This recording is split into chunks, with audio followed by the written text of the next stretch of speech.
Hello and welcome along and welcome to No Man's Land. We have just started off here at the shop and I'm looking for somewhere to purchase and get myself started.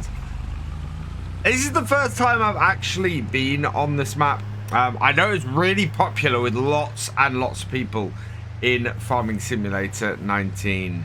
22 is going to be my first experience of it. And trying to pick somewhere on this vast wasteland to start off is quite daunting. And yeah, where is the best place to go? Lots of hills, lots of trees, lots of areas. I'm very much thinking up here there is an area. There's a good wooded area, and the sort of the standard start area on here might be a good place for me to start. I mean, look at all this space that we've got to work with. So yeah, we're going to head up to the standard start area here. It has a field with it, and it's got space, and yeah, it's a pretty good place for us to start. So what are we going to be doing in this series? We have this truck, and that's it. So we've got 2,346.5 hours on it. This is actually the truck that comes with No Man's Land. Whatever game mode you start on, you get a truck and you get a load of machinery. I have removed the other machinery. I have removed all the money. We've got just the truck. And that's it. So anything we do on here, we are going to have to borrow money to do. We literally have 50 euros. That's it. So we've got a sort of water here, which is good. We've got a field which I am going to expand the hell out of. It has got potatoes and rocks, and is just generally in a bad way. Yeah. Now, to get started here, what we're going to have to do is we're going to have to borrow money. I mean, this is literally, there's no contracts, nothing like that at all. So, yeah, first thing we're going to be doing today is borrowing cash. So, you can see I've removed a whole load of money from here. We are going to borrow the 85,000 to get us started. There we go. And then we're going to head up here, and we are in plot 26. So let's get that purchased. Now, the beautiful thing about this plot, and part of the reason why I've gone for it, is because it does have everything we need to get started. It has got this piece of land here, so we can do that. We've got some trees, so we can get cutting some trees down. It's got water, which is something I think we're going to need. What else have we got? Yeah, we're going to be clearing some trees, and we've got a whole load of space up this way. Now, the other thing we've got here, of course, is grass, and lots of it. So I think we're going to have to do some mowing early on and mow most of our plot. We also have some deer, but there's no way I can turn those into a profit. So what we're going to have to do is we're going to need a tractor. We're going to need something that is fairly useful to us. I don't think we have anything in the sales that's massively useful. No, so we've got a telehandler that might be. That's at 46,000. Otherwise, the rest of this, while it's cheap, isn't going to be massively useful to us. So let's have a look in our tractors and in our small tractors. Now, I'm very tempted to start off with something like the small old Z-Tour we've got here, or the Porsche diesel. However, 14 and 25 horsepower doesn't really give us enough. The one I think that is probably the smallest tractor that gives us enough is going to be something like, well, the methane-powered New Holland is very tempting to me to get started on here. Absolutely great little tractor, this. I don't know. We're going to be doing a lot of ploughing and stuff like that to start off with. How much is a methane point? Because we to fuel it is going to be a pain. So let's have a look here at the construction. And I think it's under silos. Nope. Tools. Here we go. Yeah, there we go. So a biomethane station would cost us 5,000. So not horrible, actually. We could start with that. That would probably do the job. Now, mowers, whether it would work well with a mower, that is a good question. Let's have a look. Mowers, we've got the little, oh wow, that is not expensive at all. I'm very much thinking that we would do well to start with a smaller tractor, 40 horsepower, something that isn't overly power requirement. I am thinking this Massey, actually. This Massey Ferguson 3700 AL is fairly good. No front attacher, I don't think. We've got a front loader we can put on it, but no front linkage. We've got rear linkage, though. Yeah, this would probably do us quite well. 43,000 for 75 horsepower. I could throw it up to a 95 horsepower for 53. So we're going to go for this. This is the Massey Ferguson 3700 AL. We're going to go for the 3709, which is an extra 10,000. We put the quickie on it and the Michelin tires. And yep, that will be 56,000. So we're going to need to borrow that money as well. Let's go into here and borrow another 56,000 and back into our Massey tractor. Like so. License plate will be VF 002 and No Man's Land. Plate color I'm going for is New Holland Blue. And yeah, that's perfect. There we go. Let's buy that. Yes, I want to. Right. And then bits of equipment we need on it. So we're going to have to borrow money for this. We're going to need a plow.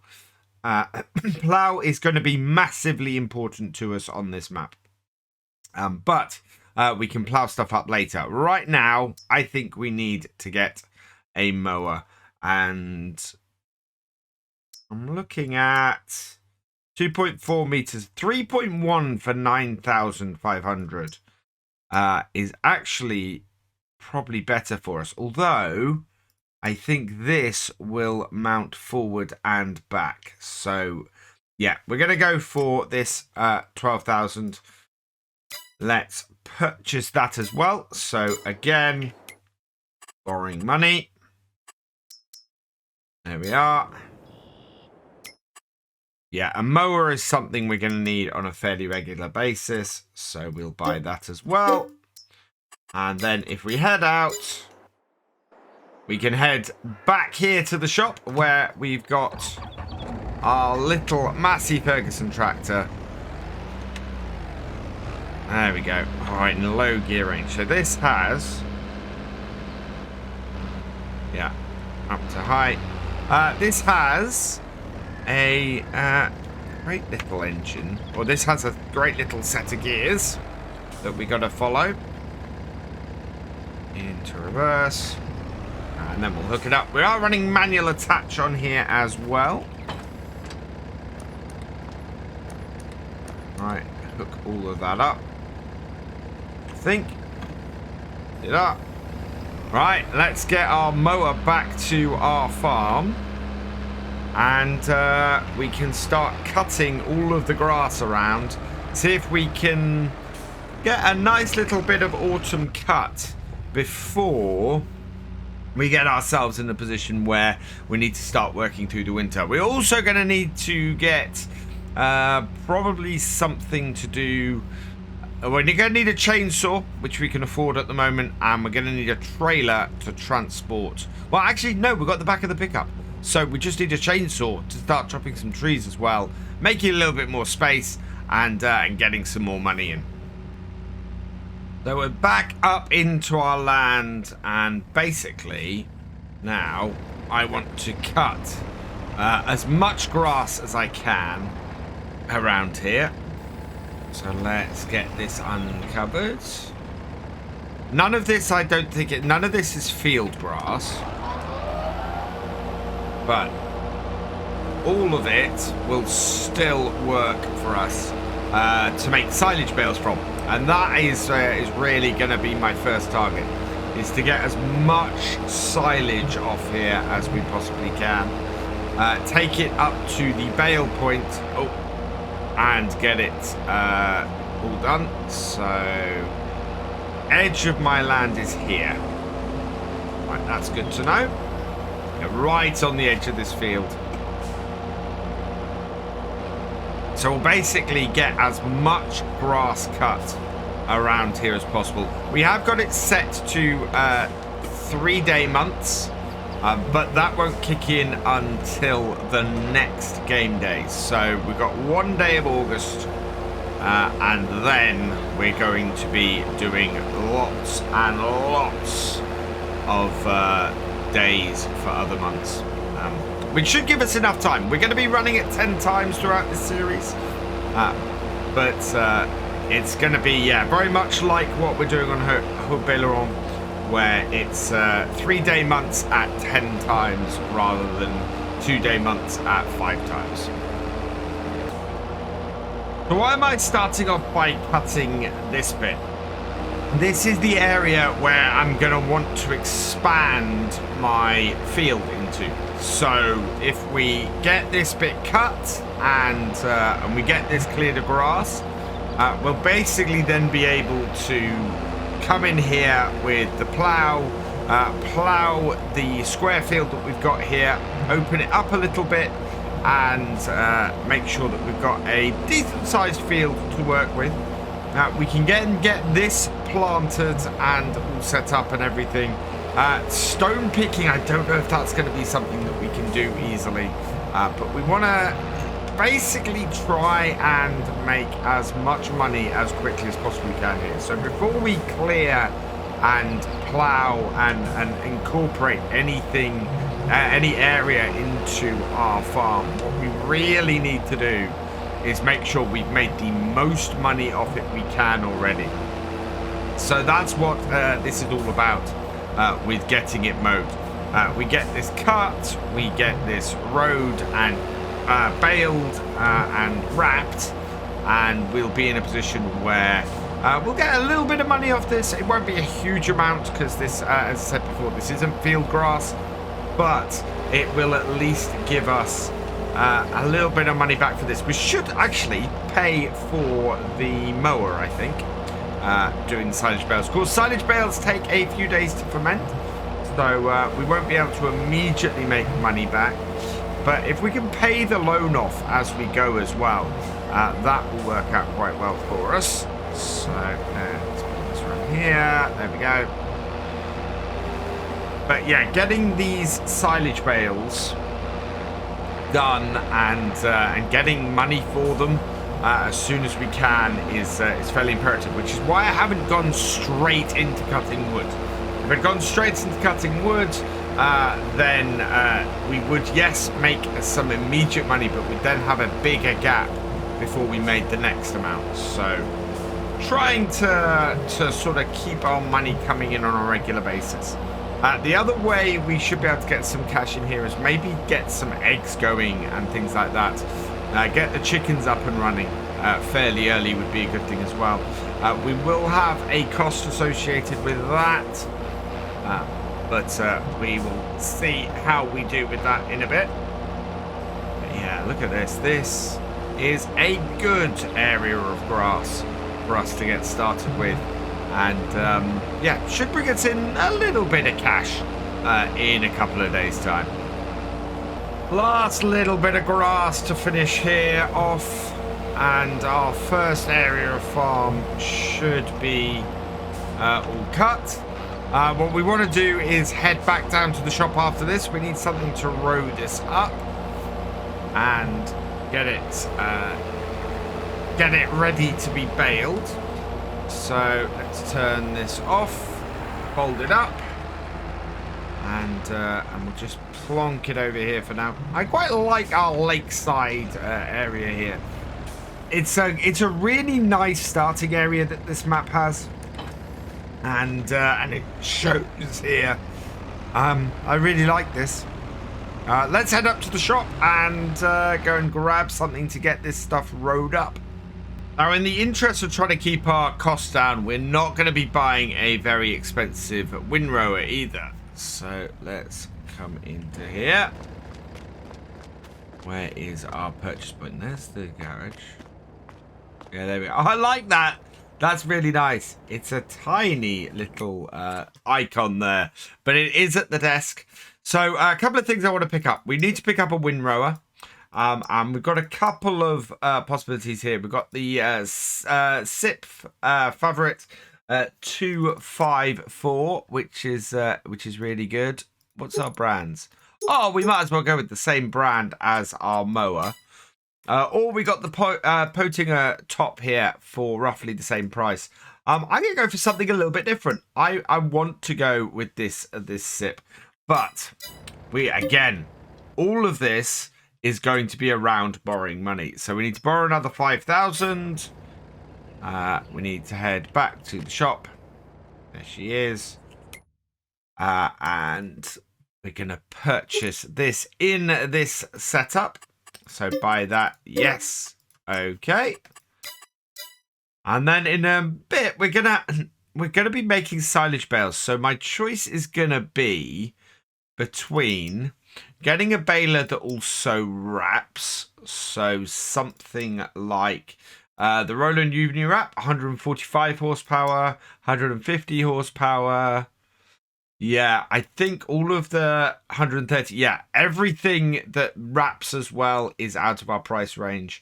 We're therefore looking at something like, wow, do all the balers require at least 100 horsepower? What about this old New Holland? 45 horsepower. So yeah, it's going to be that old New Holland for 30,000. Not bad. That should do us fairly nicely, to be honest. So let's just go and grab this and hook it up. Lots of cheap, small equipment we're looking to start with. Yeah, generate as much money as possible and get this loan paid off as quickly as possible by using that stuff. And yeah, basically getting as much money in as constantly as we can. By the winter time, I really want to have both a greenhouse set up and some chickens or pigs or something that's going to bring us in more money. All right, so back up at the farm. Let's open this out. Can we change the side that this does this on? Or probably not. So let's come around here, put that down. Don't know what its reach is like. Okay. So we basically want our outer wheel on the outer side of this. And yeah, gather this up as quickly as possible. What a great little windrower this is. Although, yeah, I can see on much bigger fields this taking a while. But over time, what I want to do is upgrade our equipment, build this farm really up, and basically make as much of this land work for us as we can. Because if we can do that, will be the key to making a success of what we've got here as much as possible. So next to our tractor, I think our biggest outlay today is going to be the baler. It's that New Holland baler will do us quite nicely. It is 30,000. We're going to have to get a bale wrapper as well. And also something in which to collect the bales up to. So we're going to get the front loader on this, along with a round bale grab. I want to do something. We don't want to be piercing the bales. I still want to be realistic with this. And using a bale spike on the round bales is not going to be an overly realistic thing, especially for bales that we want to sell. So, yeah, I need to go and make sure that we get a grab. Apparently, from what I hear, the bale grabs work, the round bale grabs work better in FS22 than they have in previous versions, which is good, because they were a real pain in the earlier ones. Let's just get this down here and just pull this away from the edge. We got a little bit too close to the rocks with that last one, and we'll never get the baler in there to get that out. So let's just pull that into the field a little bit. But yeah, this is rode up quite nicely. We've got a good amount of grass off here. As I said, silage bales is definitely the way for us to initially go. We want to do those to make the most money that we can. The downside we've got is that there are no productions on here at the moment. Now, we couldn't afford a BGA even if there was one on here, but anything that we want to sell beyond the farm shop, we're going to have to do ourselves. We're going to have to build it ourselves and then place it and make the money that way. So it is going to be a little bit of an uphill struggle from a production chain's point of view. However, I don't think that's a bad thing. I think us building this whole area up and building ourselves an empire here is going to be a lot of fun, and it's going to be something that I'm looking forward to achieving.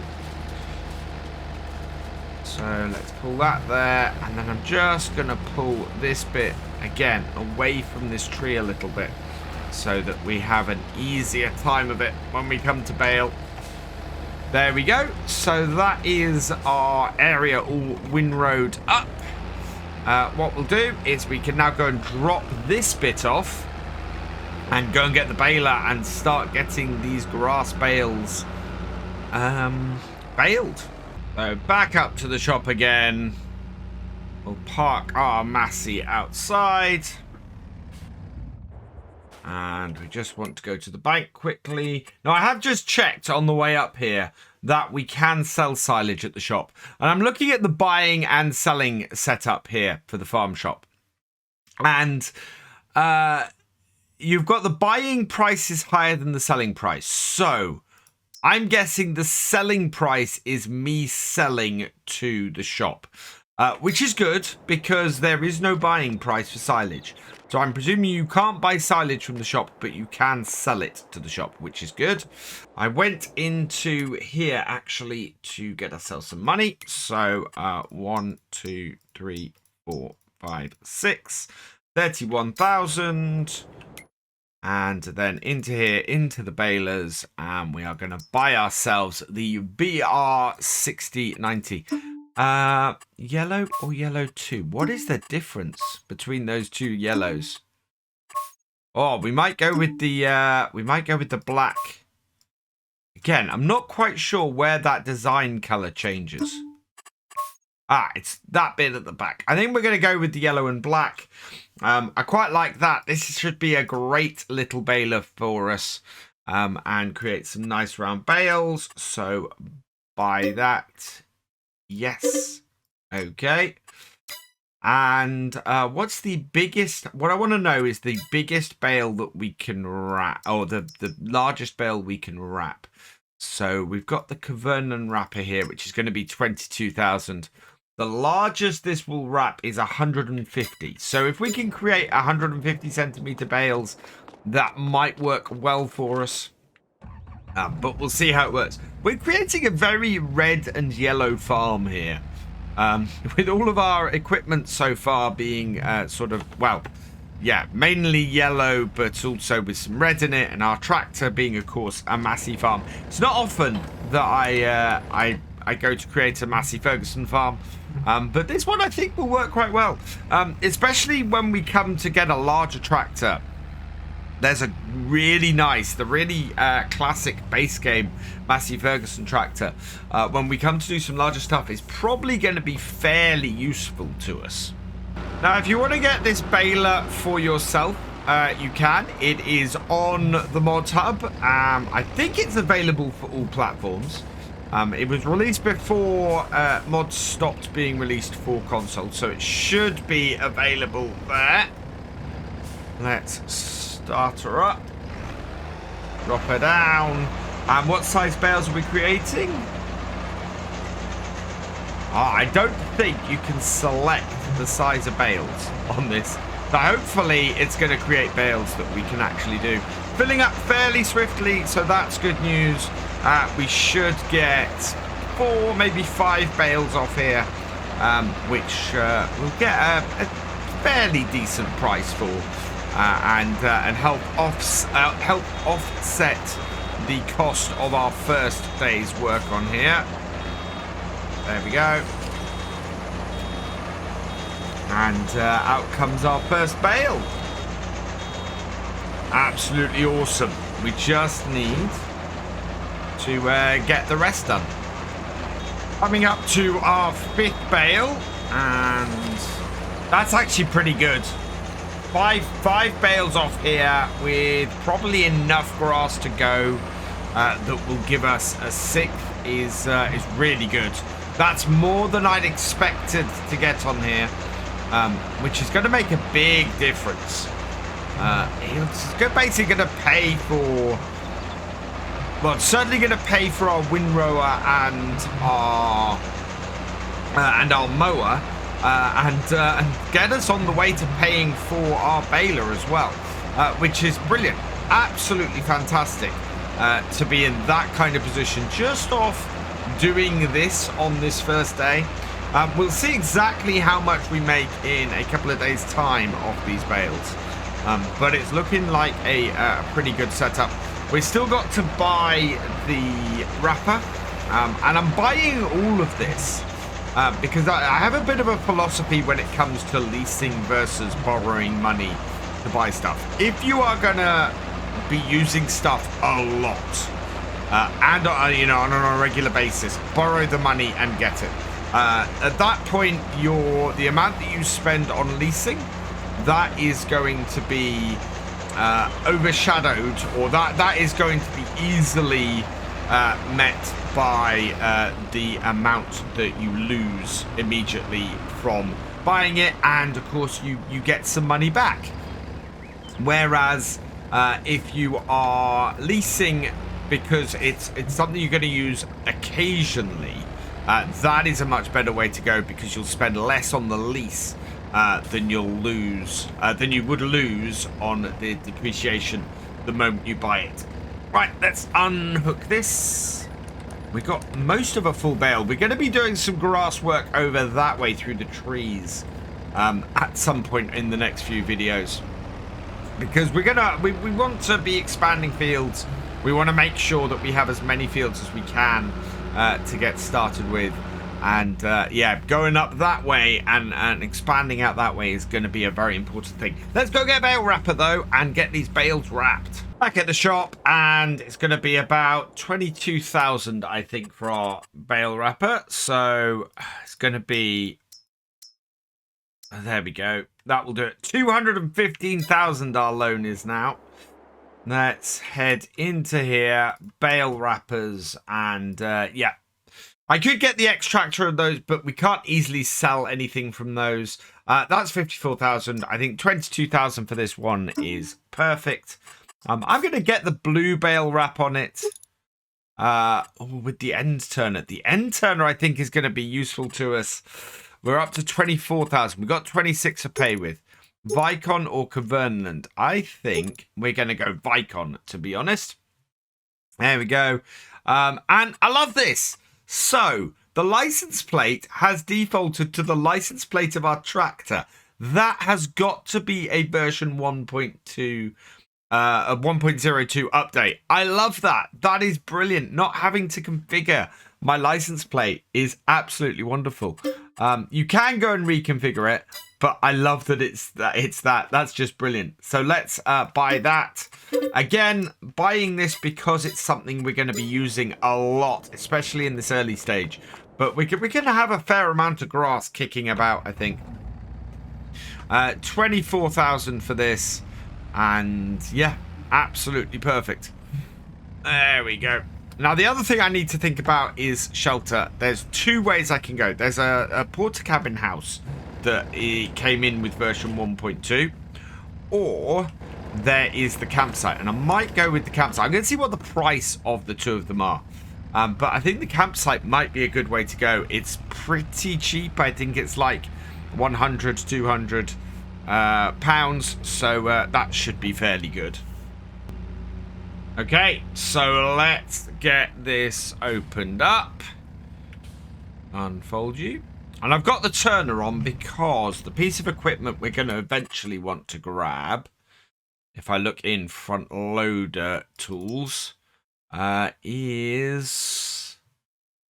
Oh, actually, is not here. This is probably the one we want, which is means I don't actually want the turner on here. Never mind. We've got the turner on it anyway, so we'll be turning them, and then we'll have to work it out from there. Maybe there's a tool I can download that will be the bale grab. But yeah, I thought we had that. But yeah, this will turn them. This will stop them rolling, which is quite a good use of our setup. Let's get some lights on because it is beginning to get dark. It's been a really good day's work. This we've achieved quite a bit here. Oh, have to back that off. It's further out than I realised. Right. Bring it round. There we go. And we'll just pile these up down this end of the field. Get them in. There's some pretty big stones in that field. Why are you not picking up? Oh. There we go. That's got it. Yeah. Quite a lot of stones in there, and that worries me slightly. Knocking them over now, trying to get them in the same area. There we go. But yeah, we could have avoided actually buying the turner.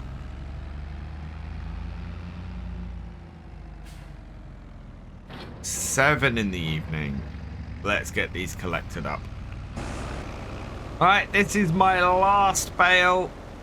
Let's get that into here and get that cleaned up. And look at that. Yeah, five silage bales off here. Absolutely perfect.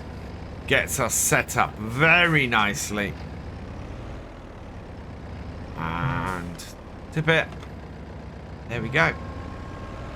Right, fold this up and take it over with our truck. That, I would say, is a fairly successful first day. The only thing left is for us to set up camp. Let's turn the lights off on that. So, yeah, how much is the housing stuff? Let's go and have a look. That is under construction here. Farmhouses. We actually got quite a selection of farmhouses here.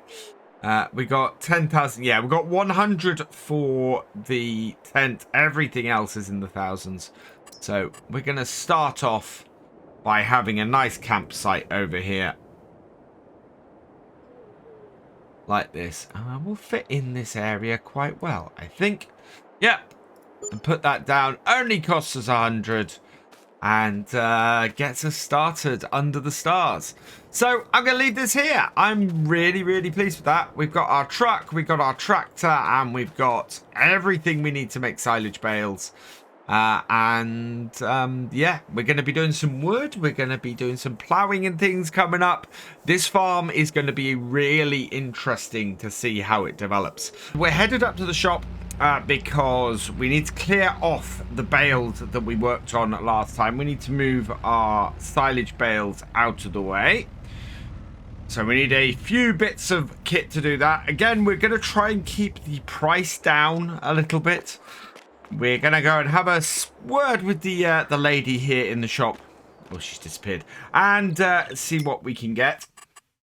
So we're going to need something to pick up the bales. Something to... so front loader and tool to pick up the bales and a trailer to put them on, I think. So front loader tools. We don't need a massive one. The 3M should do the trick. I think it's the quickie one that we have on here. Let's just have a look at this tractor. So what is the front loader? yeah, it's only a quickie front loader that goes on that. So we want to get one of these. Main color I am going to put in the Massey Ferguson red. Perfect. So that will be 7,050 for that. For the front loader tools, I've actually had to go and have a search around, and I found these.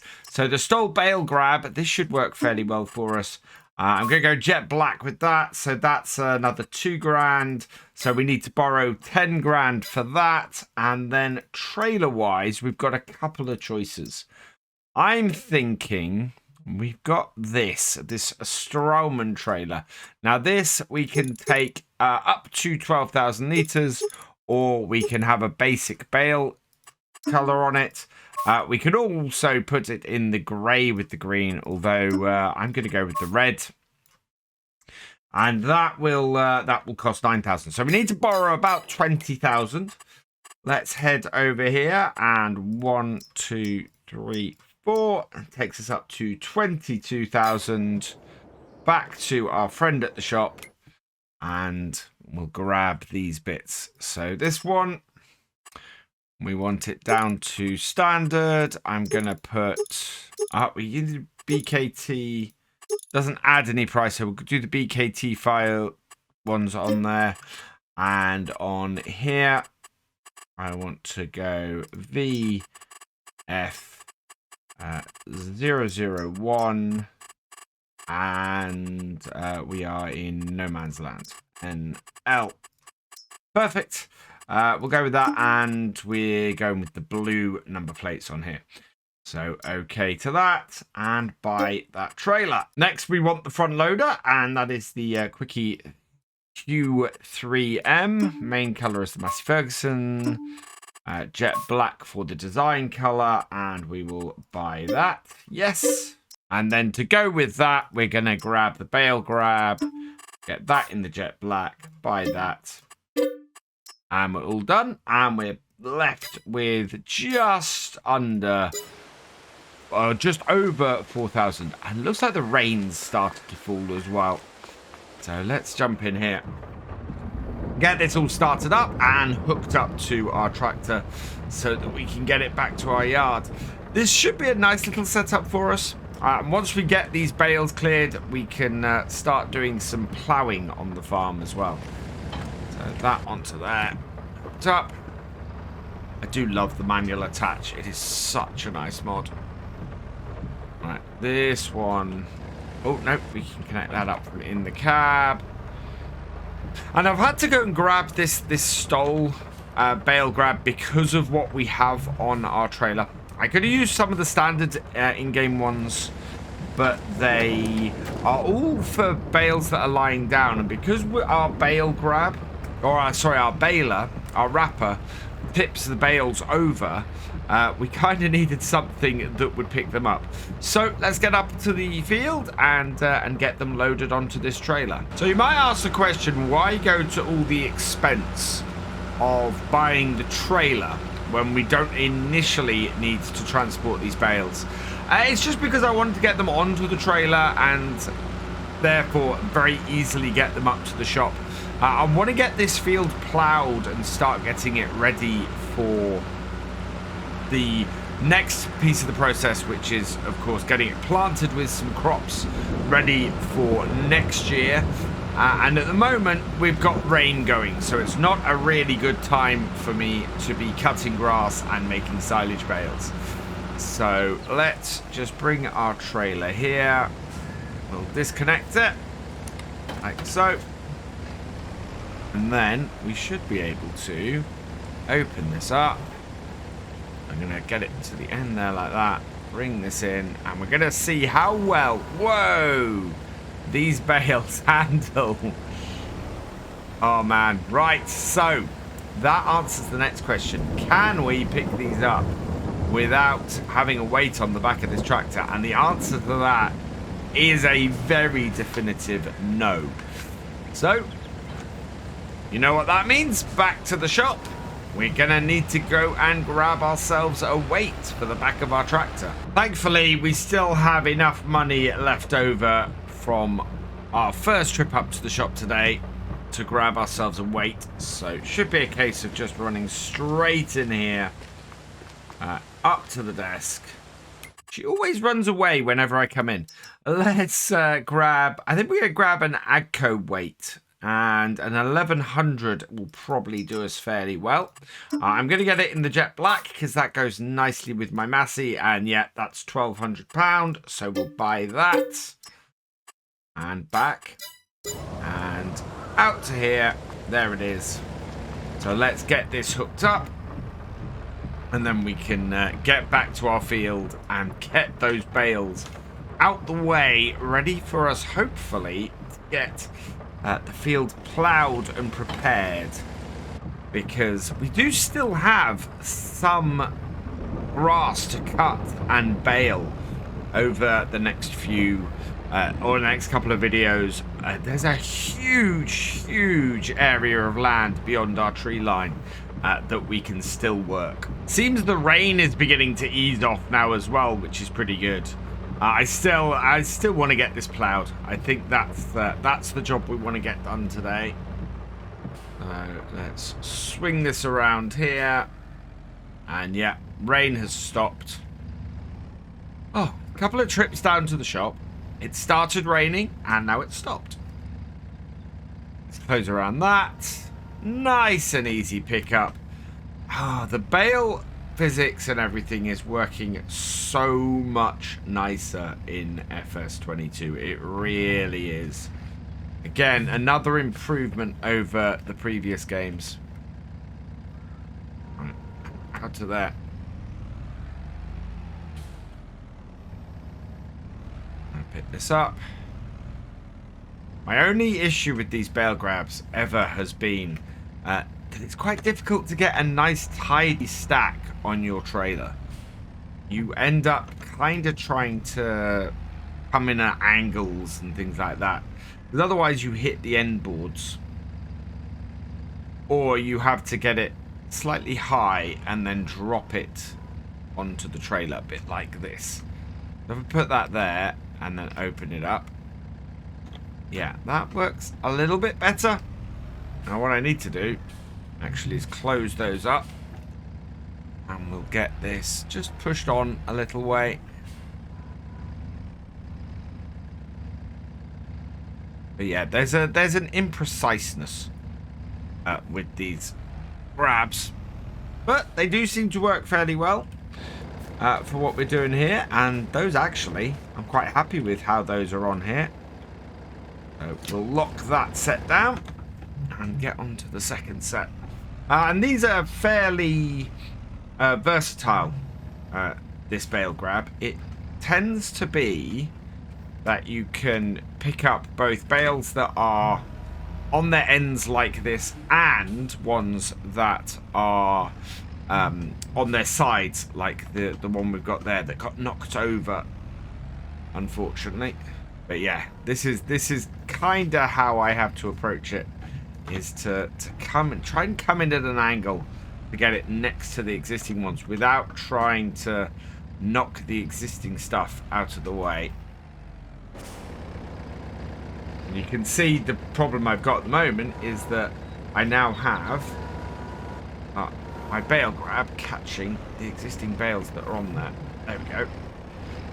So the only way to do it is to just sort of bring it here, try and position it as best I can, and then open this up and hope it works. And if it doesn't, try and maneuver it so that it does.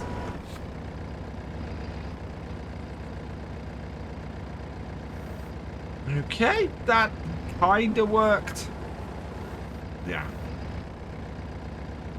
Whereas the ones that go underneath tend to work a little bit better from this point of view. You're able to get a little bit more control over them. Okay, that will do for now.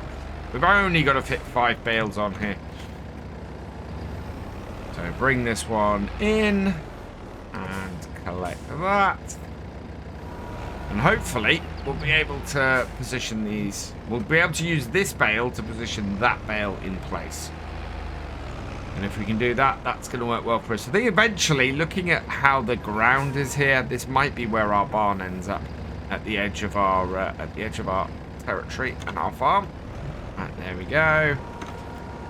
So then go try the same thing with this. But don't get it too close to the others. And then try and drop it in place. Yeah, like there. Oh, it moves slightly with this grab, is the issue there. You saw it sort of shift to the side, get stuck on one edge of it. So it's not a clean drop. And as a result, you end up with a... Is that going to lift that? Yeah. You end up with a bit of a weird... sort of semi... or a small movement all the time. There we go. Right, and back it off.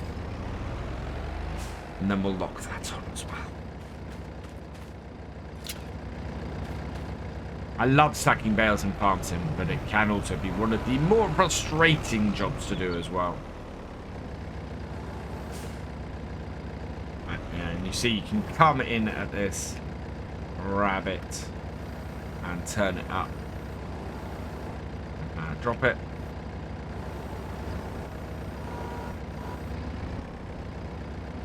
But the trick here is to know that you're going to end up going a little bit to the left with wherever you put this. So if we bring this into here, and again, then drop it at the back. Of course, having said all of that, that went to the right. And just push that over to the side a little bit. Whoa. Right, close this up and push it into position. There we are. So that's our 5 bales loaded up. We can now get this trailer out the way. And we'll just park it up over there. As I said, the place where our barn or a shed or something is likely to go. I know that the base setup for here, that ends up at the end of this road here. I think it's going to be quite useful at the entrance of our farm to have that. Now, will this trailer hook up to this weight? Is the big question. Yes, it will. There's no way to hook up the lines, but it should be good enough.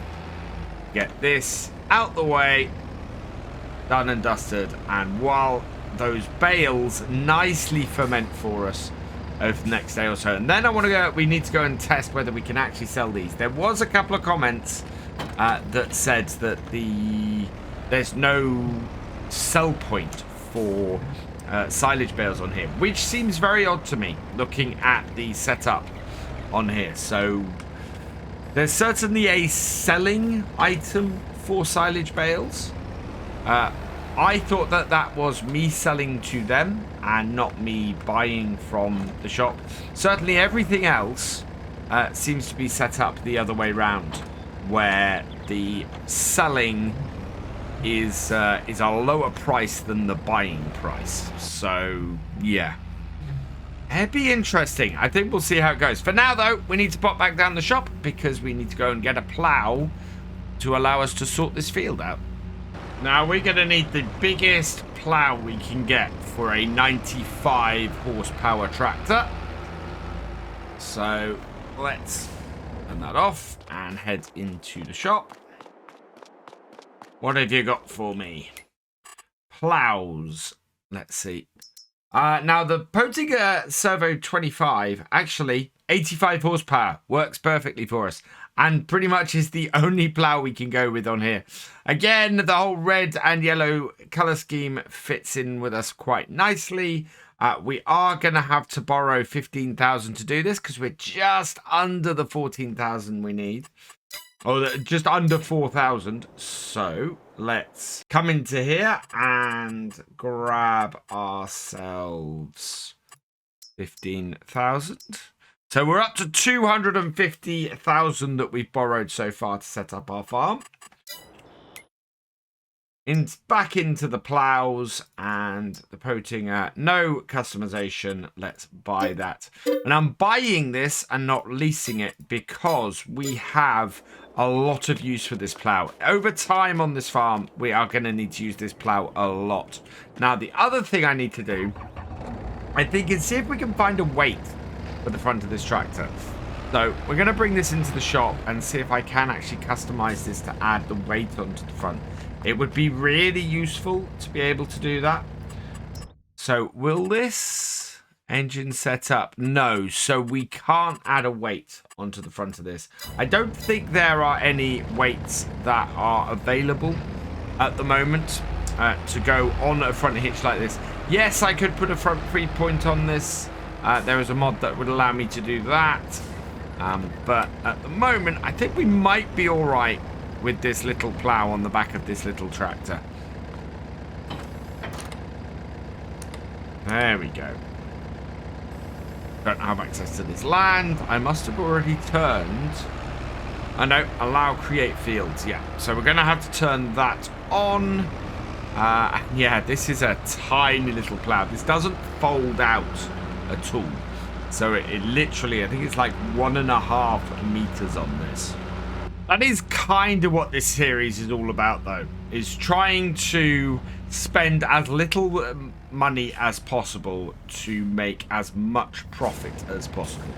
So yeah, I'm keeping a close eye on how much we're spending.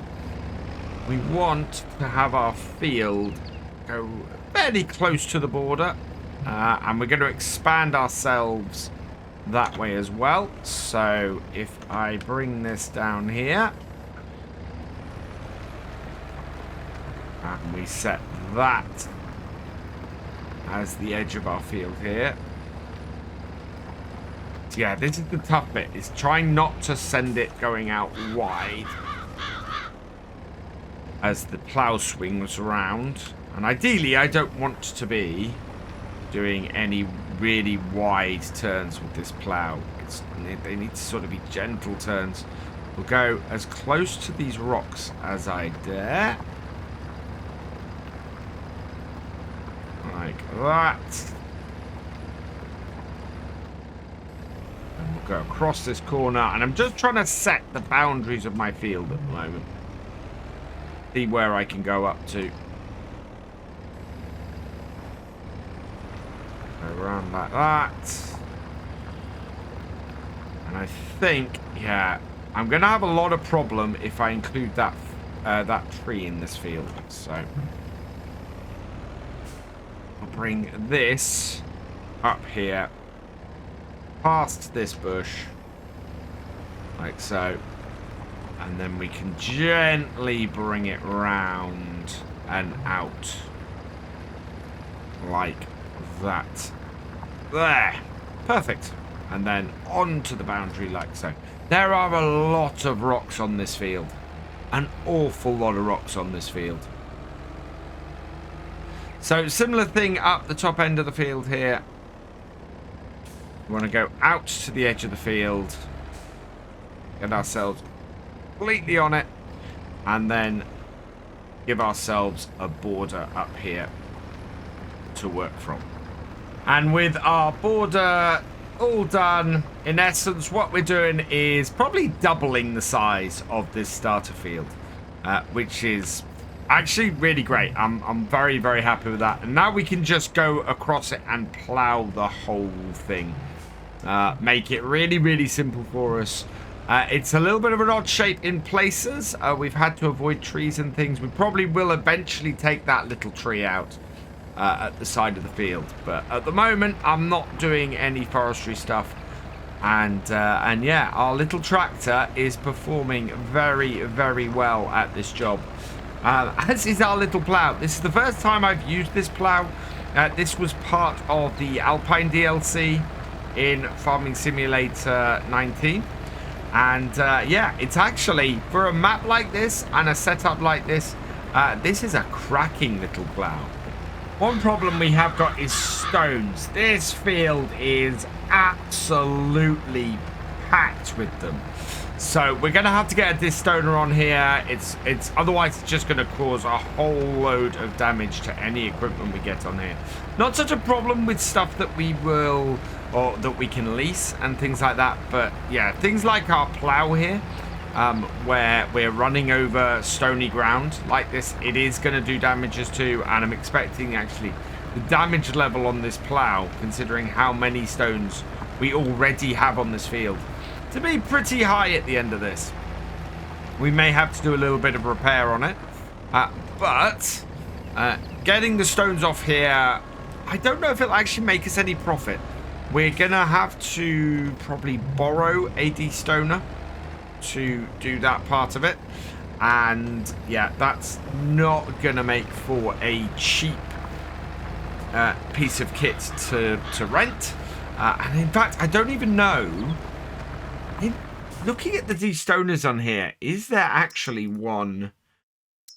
We can probably just about use this one, the Dagelman Signature 7200. Its horsepower requirement is 5 horsepower more than our tractor has, which means it should run on here. It should be okay. Yeah, that's the one we're gonna have to use. Thankfully, it's also the cheapest. So we'll see how we do, and see how well that runs. It'll give us a little bit of money, but I doubt it'll give us as much off here as we will have to pay to lease that piece of equipment in the first place.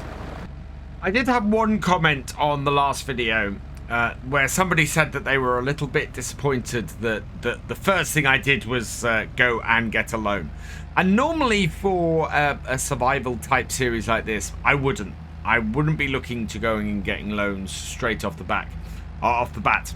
However, on this map, I don't see any other way you can do this. You have no contracts, you have no other means of getting money in. If you're starting with 0 cash, wow, £50 we started with on here. If you start with that, then you're already setting yourself up that you need to do something. I could have done it in the way that I started with a truck and a chainsaw, but you still need 85,000 to even start working on any land. So yeah, it's a great challenge in that what this entire series is going to be about is getting ourselves out of this debt, getting ourselves away from this loan, setting up the farm and making it a profitable farm that doesn't have this loan on it. And that's what I'm really looking forward to. That's what I'm working towards, is getting the farm established and getting the loan paid off. And if we can do that, if we can get this farm set up and the loan paid, that to me is going to be a successful series here. And this is why I'm trying to keep this loan as low as possible, trying to keep as little our machinery as cheap as we can to get us going, because if I can do that, that is going to make it a lot easier for us in the long run. I'm loving this little Massey on this plow. It is a fantastic all-round little tractor. It is doing the job really well, and this little plow actually is a joy to use. I'm amazed. I've kind of avoided using small plows like this quite a bit. The smallest plow I tend to normally use in Farm Sim is a 5 furrow, which is about 2.5 meters. This one is great. I absolutely love it. It really works well for us for what we're doing on here. Together with this little Massey Ferguson tractor, and is giving us the ability to work this land inexpensively and but also quicker than I was expecting. I was expecting this job to take a lot longer than it is. Having said that, it is 4 PM, so it's going to be a case of destoning this next game day, I think. But yeah, this has come along well and is doing an absolutely cracking job on this field. And we are going to have a nice big field set up on here. already. We then have a large area around the back to set up as well. To the north of us here, there's a big grass area I was having a look at earlier. We need to get that cut and also ploughed and sectioned off, probably into a couple of fields. I don't want to do anything, I don't want to create any fields too big, because if I start doing that, it's going to get beyond what we're capable of handling with the smaller equipment that we're going to be using on here. Yes, one day we may end up with giant fields on here with massive tractors. That is not where we're starting off.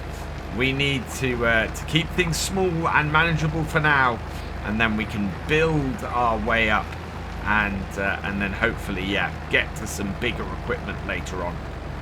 We're almost done. Only a couple of rows left to go.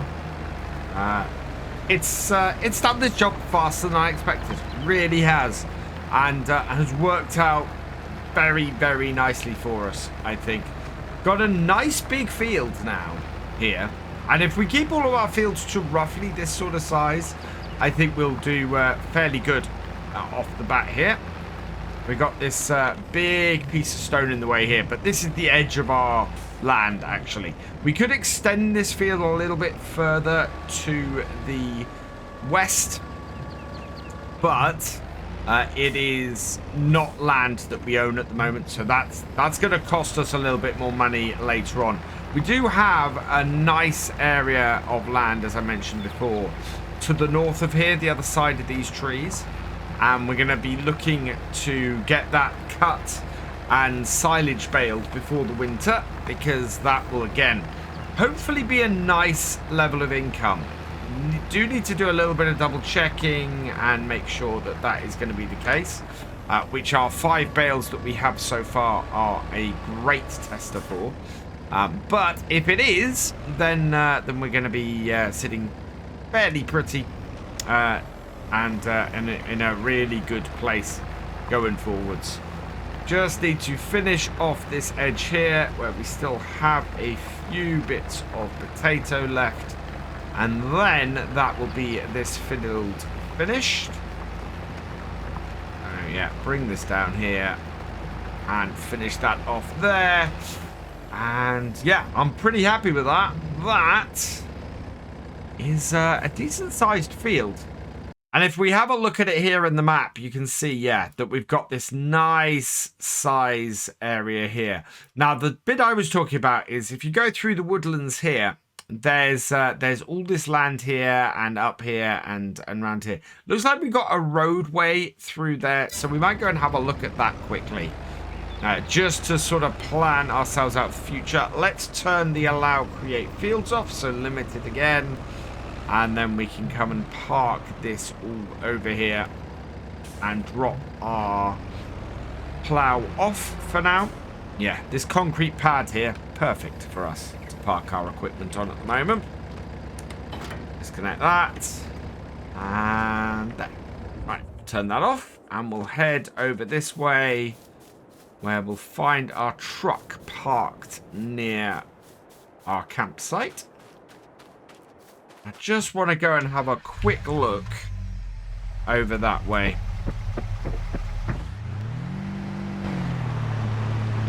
Away we go. So yeah, there's apparently, according to the map, maybe it's not a roadway through here, but certainly we can build a roadway through here. And then we open up it. Ah, there it is. It's this path. There's a path here and then round. So it's not very well marked, but you can see the area we come into. And then this here is all our land. So yeah, we still have a lot of stuff to play with here. Now we've got a bit of a hill over to this side, which I think is not quite fully on our land. Yeah, edge of it is here. So yeah, we have a large area of grass up here to cut and play around with and to make our own, and probably to put some roads and things into. So I'm looking to expand into that in the near future. We also need to sort out all of the stones and rocks and everything we've got, because at the moment we have a pretty big rock problem in this field here. So yeah, we'll need to sort that out next time as well. But otherwise, it's all good. We are making some good progress on here. We should have our farm nicely set up and an operation pretty quickly. In fact, we already have. We got a nice big field. We got our first big field already. And we've got a little bit more equipment. Welcome back to a very wet and windy no man's land here. Thankfully, we're under the cover at the moment, but we can't do any farming from under here. So let's head out and look at what we have got to do today. And you can probably see what we need to do today before we can do any more work on this field. It is absolutely packed with stones. Now, I think part of this is to give us a good base and something to work with when we start the map. And yeah, I think there's a fair amount of money's worth that can be made from here. So today what we're going to do is we're going to get ourselves a stone picker and go and get those all collected up. And if we have time after that, we've got into the autumn, we may be able to start getting stuff planted. Or rolled. Actually, rolling the ground may be a better idea. We'll see when we get there. Let's jump in, though, to our Massey Ferguson at 3709 AL and head down to the shop. That way, we can go and pick up something to get these stones up. Now, this is the updated version of No Man's Land. So, finally, we can sell bales along with a being able to place a sawmill as well. So that's all good news. Is our lady behind the desk still disappearing? Yes, she is. But that's okay, because we don't need her here in order to grab ourselves a stone picker. Now, the stone picker I want is this one here. And I'm intrigued to see how much it'll cost us to lease it. So, per day, it would be £250. I think that is more than it would cost us per day to borrow the 25,000 to buy this. And we're going to be using this a fair amount to begin with. So I'm not going to lease this. I am going to buy this. It's one of those things where at the moment we're using a plow all the time. So it makes sense for us to be buying it outright instead. So let's head over here into here and we're going to borrow and get ourselves above 25,000. There we go. And then we can come into here and buy this. I think I'm going to do a video actually on the difference between leasing and borrowing money to buy stuff. I think there are different situations where different things apply. 25,000, yes please.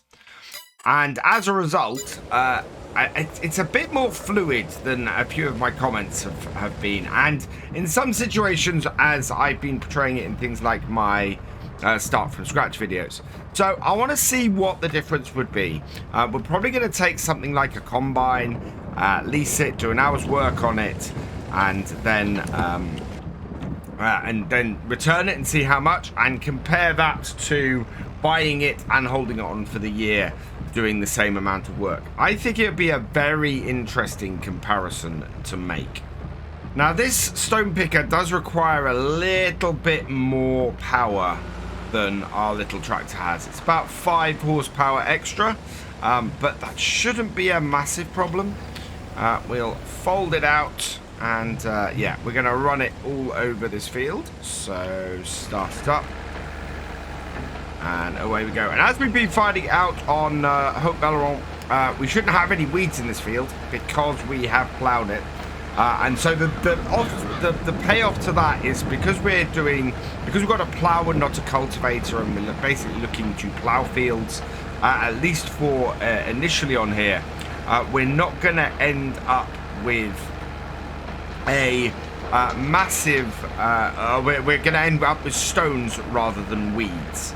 So owning this de-stoner, especially while we're doing this way, makes a certain amount of sense.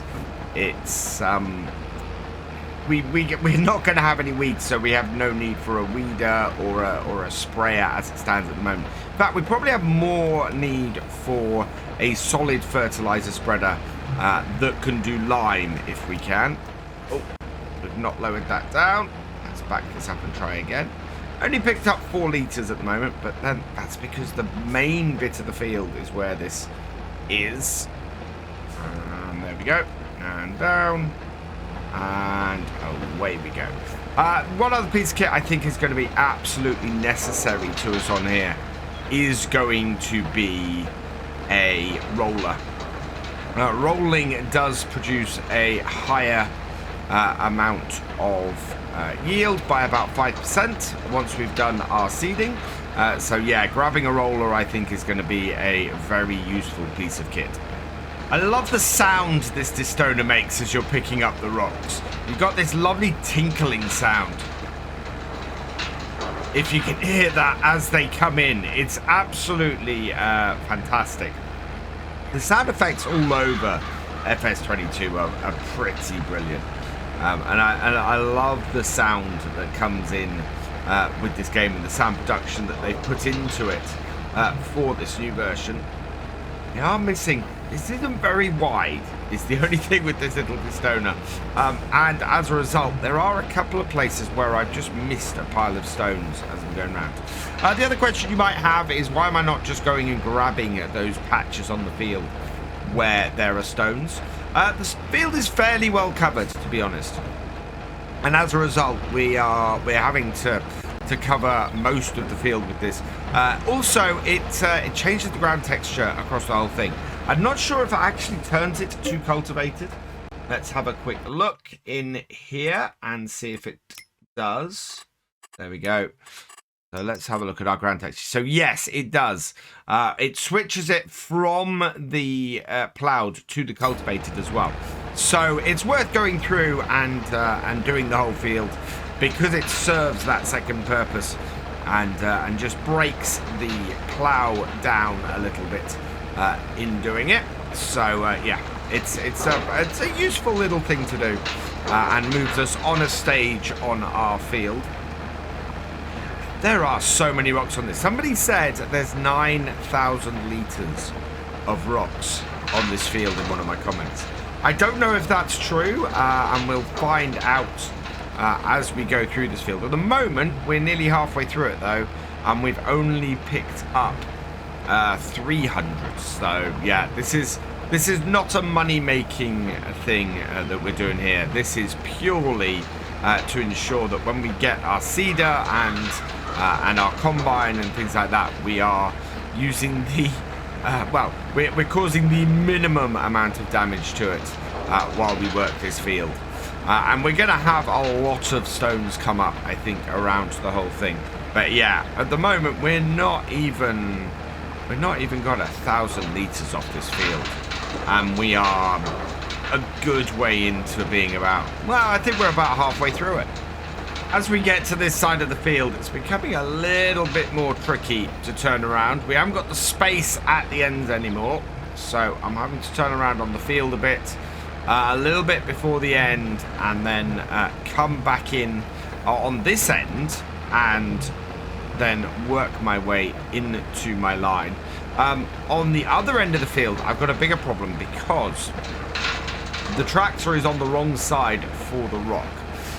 We've got the tractor on the left-hand side, which means we're as close as we are to the rock on this end. We're not able to come around to get it. So we're picking up more on the way out than on the way back. So we come to here, we lift up, and then we spin around and come back in. And it's, yeah, it's a little bit more tricky, but it is working, and we're leaving a little bit of a headland that we're sort of clearing up as we go, but it's doing quite well. We're over 1,000 litres of stones off here now, though, so it is quite a big amount of stones that we've had on this field. I'm expecting lots more, so we're going to be just storing all these stones for now.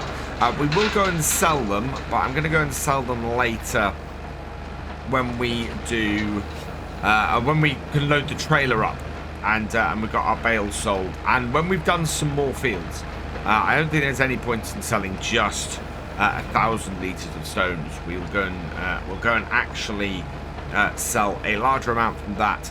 But the one thing we do need to watch out for is making sure that we won't actually be better off just converting them to lime.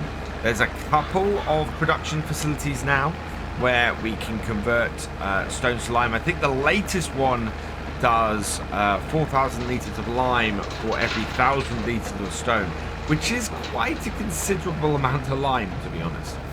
We don't need to put any lime on any of our fields for now, but long term that might be a really good reason to keep these stones around, so that we can actually make something of them later. And this should be our last run and get all the stones collected.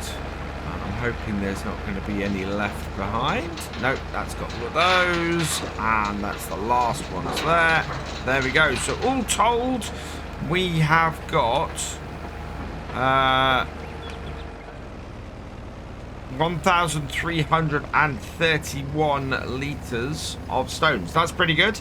It is just over half full, so I'm actually going to leave them in this. And as we own this, having it kicking around isn't going to make a massive amount of difference to us. And this is where having borrowing the money to have something kicking around that you're going to have kicking around for a while makes a little bit more sense, because it's not going to cost us 200 odd pound a day to have that sitting there. Let's bring this over here, and what we're going to do next is, now that the sun's come out, I think it might be time to get into the back meadow and start getting that cut.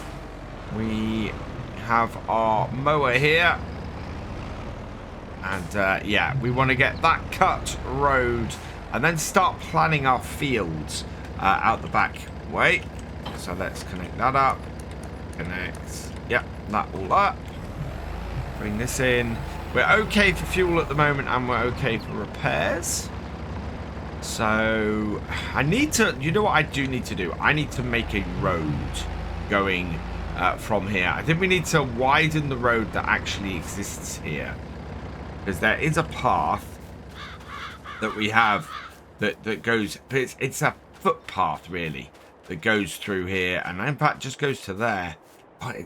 Yeah, I think we need to add a road in, so we're going to add a road off of this bit here. This I think ultimately is going to be where our main farmyard is. So let's bring this up, and construction, landscaping, and I want to come around here and bring us a we're just going to go with dirt. There we are. And we've got quite a small one at the moment.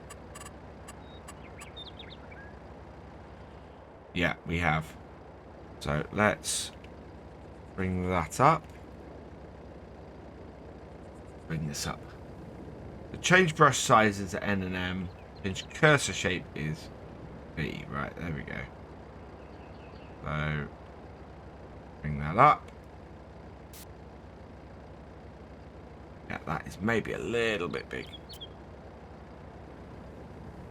I'm guessing the reason why it won't let me do it there is because I'm standing there. So let's move us back over towards our truck. And then try that again. Right, there we go. And landscaping, and no, it won't let me paint there. Interestingly. Oh no, that's because I'm not on the painting. Right. Dirt. Increase the size. Change the shape. There we go. So we want to put a roadway through here like this. We will meet up with the track that already exists. So over here.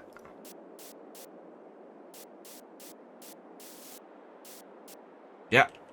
And then I'm going to widen the existing tracks a little bit. So we'll take that down, and we'll just, so that we can more obviously see where our road goes through here.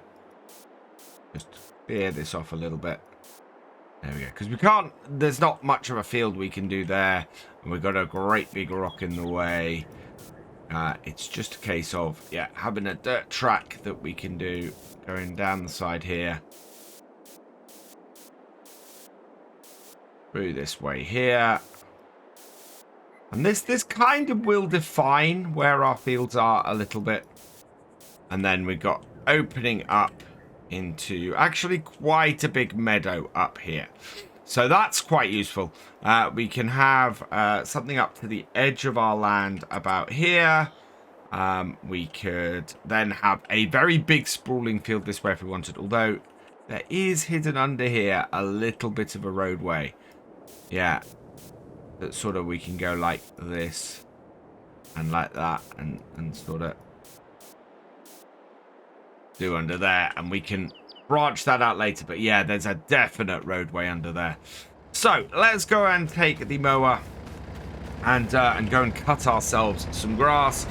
We should be able to get quite a bit of extra stuff off here. And yes, I'm not going to put anything immediately there. I am going to come off here, turn this on, and start cutting us a field around here. Although this one I think might end up staying grass, simply because it's a little bit hillier than our other one is. So I've cut along the boundary up here, and you can see the point at which the sort of field bit ends and the road begins. So what I'm going to do is actually we're going to try and cut. I want to cut and reveal this road so that I can see exactly where it needs to go. So let's just cut along here towards this bit, and I need to kind of section this. If we try and do all of this grass at once, we are going to be here forever. But we do need to find the edge of this road and work out where we're going to place these fields. I don't want to put a big piece of rock in the middle of a field as well. We've got this tree here too, so we've got to be a little bit careful about where this field is going to go. But at the moment, I'm just going to get all this grass up and create another load of silage bales so that we can bring in some more cash and get this running. Maybe even eventually get a BGA running on here so that silage is a really good crop for us. Despite the hilliness of this field, it might actually work as an arable field as well. And yeah, I'm very much considering going back on what I just said. As I did say though, I don't think we could include this area of rocks that we've got at the top end of the field in it. I think it would end up being a bit of a, well, it would basically add more headland and a little bit more difficulty to us harvesting it. I think the bit to the side where we've got that large rock there, that is probably going to have to remain more of a grassland area. So that would certainly work. But I'm just sort of looking at this and going, right, where can we get a lot of field out and where can we do this? And to be honest, the best place for a big arable field, although initially probably cut into a couple of smaller ones, is going to be opposite where we are now. Whatever happens, I do want to get this field ploughed. Ploughing and reseeding this grass is going to make a big difference to us. It will definitely allow us to manage this land a bit better and allow us to get a better crop off here. So it's still going to have to be ploughed, this area. It is just a case of are we going to then reseed it with grass, or are we going to reseed it with arable crop? Let me know in the comments. I'm intrigued to see what you guys think. Should we just put grass back down in this field, or should we put another crop in instead and basically just try and keep expanding the farm with grass fields going on when we get our next bit, and hopefully a nice another 85,000 off our first year? That would be really something. Yeah, what do you think? What do you think is the best course of action going forwards here? I mean, we could just do silage and grass and reseed our fields with that. That would probably save us quite a bit of money because we wouldn't need to get a harvester. And at the same time, would get us more crops. So, you know, that is a valid possibility as well. Coming up to the end of the field, one more strip to do. And, yeah, this is actually a nice sized, easy to work field. I think that it would work as one to do arable or grassing overall. We are going to get a nice amount of grass off here. Not as much as we're going to get off that really big one on the other side. But I do want to try and get this road defined as well. Because if we can do that, then we're going to be in a good place. So, actually, I don't want to completely fold that up. I want to see if we can cut the roadway and show where that is. It's actually a fairly wide roadway, looking at this. So up to the top here. We're right on the edge of the land that we own here. Let's turn this on and through here and see if we can see where this actually goes. I think, yeah, it's over this way here, coming down and around and into here. Should do it. You can see it on the map. You can't so easily see it on the ground. But once we get this all road and baled up, it should be much easier to see. And then what we can do is we can go and define it using the paint tool with the landscaping and just sort of work things in a little bit better. We don't have to do this. It's not a requirement, but I kind of like giving us several fields rather than just a single field or a single giant field to work, especially with the kind of size of equipment we're using at the moment. It's better to try and spread things out a little bit, I think. So bring this around here, and yeah, when we row that up, we should be able to more easily see where that goes. So let's do exactly that. Let's take this back to our farmyard, or what we have as an excuse for a farmyard at the moment, and get this switched over to our rower, which is just here. So let's bring that here, back this up, drop it down, and then we can switch over. Right, and attach the attach that and that, lift it up, and away we go. There we are. Right, and then we want to pull the first lot of grass away from the edge. So let's, that is already unfolded. Turn it on. And I don't start right at the edge because we want to try and circle it round. But we do want to try and stick as close to the edge to get this first row in as possible. Like so. And that just works fairly well. I actually have an idea and a theory on how to make this be a little bit more efficient and work a little bit wider that I'm going to try this time. Let's just pull that in around there, because you can see if you position it right, you can pile it on the top of the next row. So if we then switch out to another row across, we might actually be able to put 3 rows into one rather than just 2, which would save us an awful lot of time. But it is just positioning everything right and hoping that the pickup on our baler is wide enough to do it. This little windrower works really, really well, and its reach is meaning we are managing to pull 3 lines into one with every row that we do, which is absolutely brilliant. That is going to reduce the amount of time that we need to spend getting everything baled up, and means we'll actually produce bales a little bit quicker. I'm trying to pull bits away from the trees and things though on these headlands, just to make things, again, a little bit easier when we come around here with the baler. It is getting fairly late in the day here, though, on No Man's Land. We are up to 6 in the evening. And I'm going to need to start at the other side of the field now, because we've got the headlands all rowed up. We want to start getting the main body of the field. And that means we need to be pushing in from the outside here. And in doing that, we're then going to end up with some nice rows going up and down the field that we can then get baled up next time. We'll just leave these nicely piled until then, and we'll be able to get them baled and wrapped, and then they can start fermenting, ready for us to get some sales in the near future. And hopefully that's going to fund the next stage of what we do on the farm.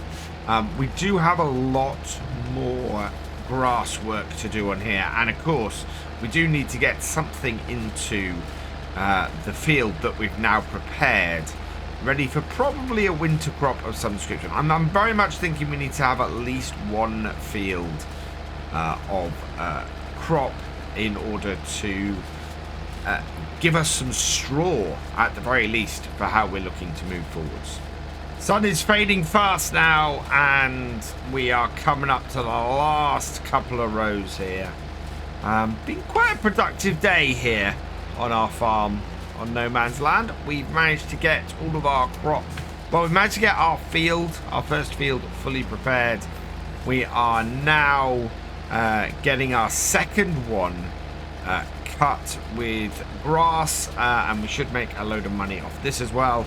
And the same is going to be true, hopefully, of our last field or two, depending on how we break down that large meadow. I'm going to bring this through here and get this parked up next to our truck, because yeah, that will do us for the day. To begin with today, we have got to go and get the grass over here baled up. If we can get this done and get these bales wrapped quickly, what we're going to be looking at doing is getting our first crop in the ground, because our field is ready and we're about halfway through the planting window for the wheat and the barley, so we're going to get that in there. We almost already have a full bale though. We must have nearly had a full bale at the end of this last time. That is going to roll though, because it is on a slope. There we go.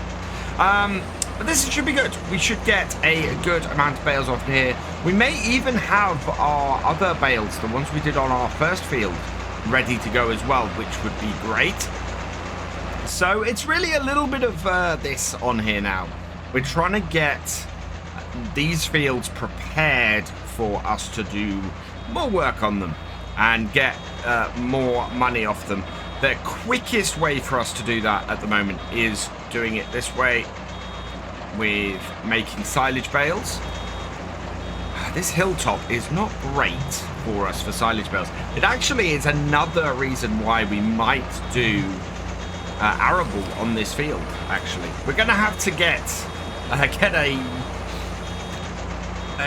chainsaw and take the 2 trees we got out on this field if we do, because they would be massively in the way. Can't do anything about the rock in the corner at the bottom, but we can certainly deal with the rest of the issues with this field fairly easily. I don't think the rock is going to be that big a problem for us now though, because as you can see here, we can now more clearly see where the road goes, and actually it's really close. It's right up here to the rock that it runs, so we can actually skirt fairly close to this rock.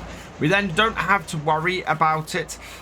We'll have a bit of an area up here in this corner that will bring it in here, so we'll come sort of across here for the field.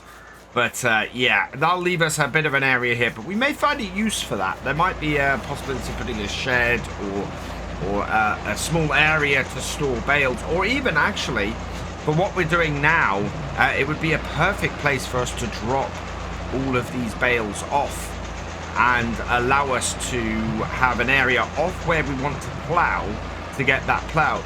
I've also been thinking about it. We need to roll any seeds we plant pretty much immediately after we plant them, Now, if we plant the wheat or the barley today, what we're going to find is that we're not going to have enough time to get the field rolled. We are halfway through the planting window, so what we can do is get them planted next time, and then they should germinate just as at the end of the month and be good again. So it's, yeah, we kind of want to avoid doing it on the 3rd day of the month like this. It's going to end up with us missing that window to get the most out of that crop. So instead, what we'll do is we'll hold on, we'll get this field done today, and then next time what we'll be able to do is get ourselves planted with our winter crop over there and have this field set up, and maybe even plant a winter crop in here as well. It's really interesting. I'm still seeing a few comments on this series, especially on the first video, so I don't know whether the people who make these will ever make it this far into the series. Let me know in the comments down below if you have.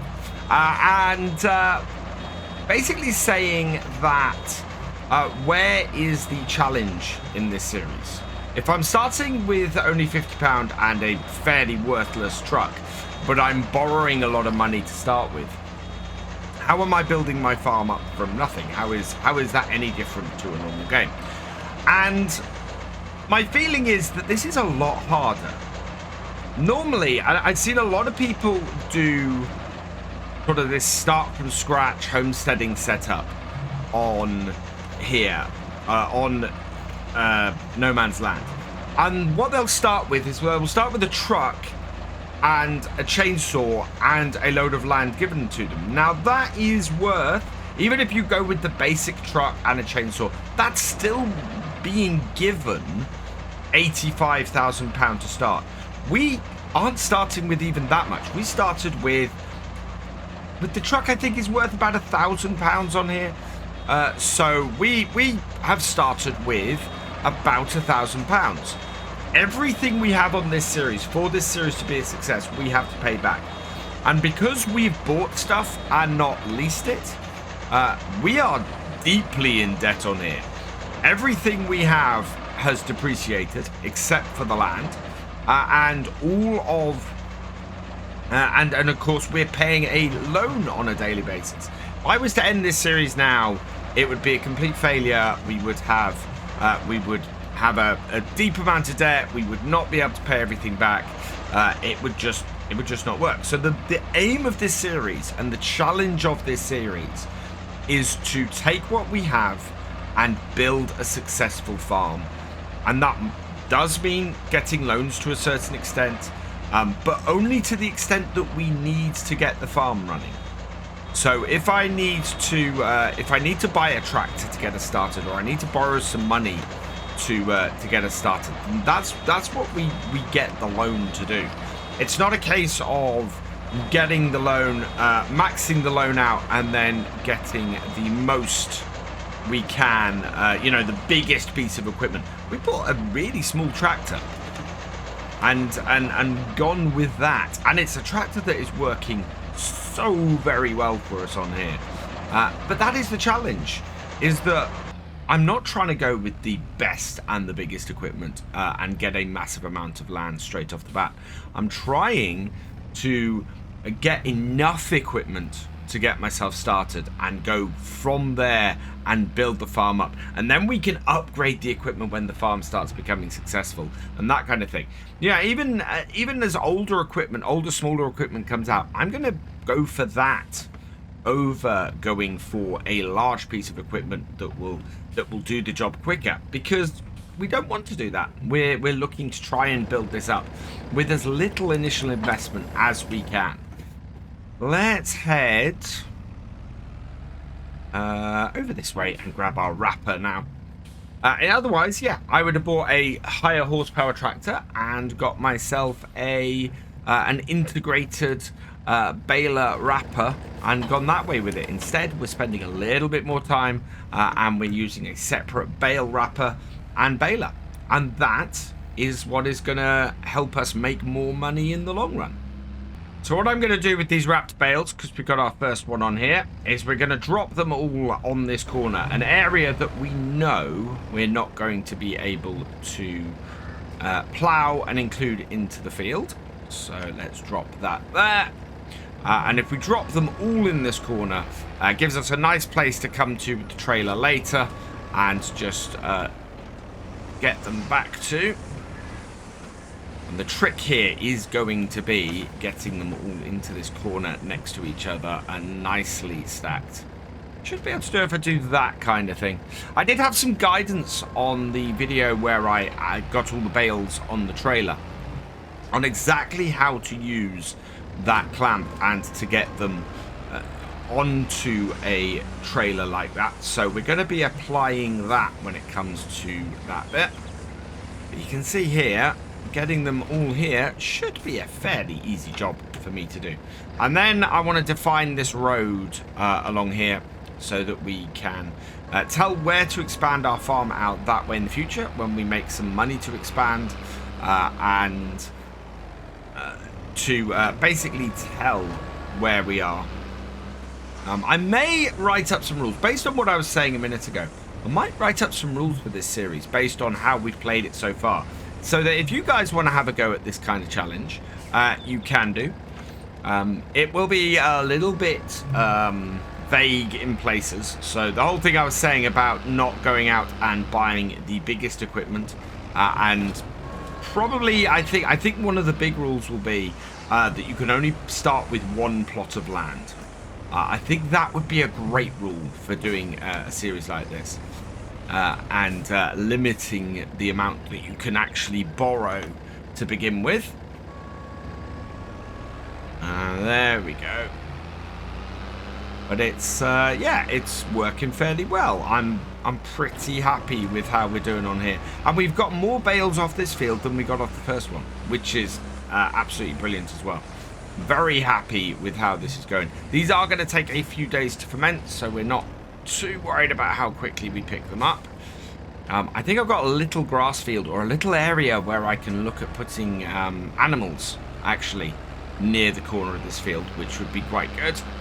Although we've got a lot of space around our main yard. But this is working very, very nicely. I should say that some of you will be watching this on Christmas Day, so if you celebrate Christmas, a happy Christmas to you. I hope that you've had a good day and got everything you wanted. This is actually, this is what I want right now. It's going very, very nicely. I'm actually a bit surprised by this field. It has produced a lot of bales, far more than I had expected it to. We've got, wow, this is going to bring in a nice little bit of cash right when we need it at the end of the year. Drop that one off there, and just one bale to go. And yeah, I can easily see the definition for the road now. I am surprised at how many more bales this field has pulled in. No, I'm not. I know what so I have been comparing the area of this field here, the whole area of this field here, to the area that we've worked here. However, we didn't do all, this wasn't all grass. This had a big chunk of potatoes in the middle. That's why we got a lot less grass off that other field. And that makes a lot more sense to me now. So yeah, this is how much grass or more we would have, or how much silage or more we would have got off the other field had we done that on there. Which, yeah, that makes a lot more sense to me now. And is a lot better. So yeah, this is going to be a great field for us to do. Now I need to clear this out. We need to get a couple of trees off it. I want to define this road first though. So let's drop into construction. We want to drop into farm to here and turn this, and we can see the road now there. So we'll go dirt. We will change the shape. And we'll enlarge it a bit. There we go. And I'm trying. Yeah, there we go. We'll take it up to where we can. So our road, yeah, basically comes along here. Like so. And then I can't get anywhere near myself. And on the other side, we can see it goes up here like this. And out there. And like that. But we don't own that bit of land beyond there. And yeah, so I need to move myself. So let's go over here. And then we'll do the same again. Landscaping. Painting. Change the shape. Why will you not let me? Sometimes it doesn't let... because I need to select the actual thing. That's why. And then that down there like that. And this up there like that. And down into there. There we go. And that then gives me a good roadway down this way with some still some grass down the middle, which is good. But more importantly, defines this field so that we can now get some work done and start getting that ploughed.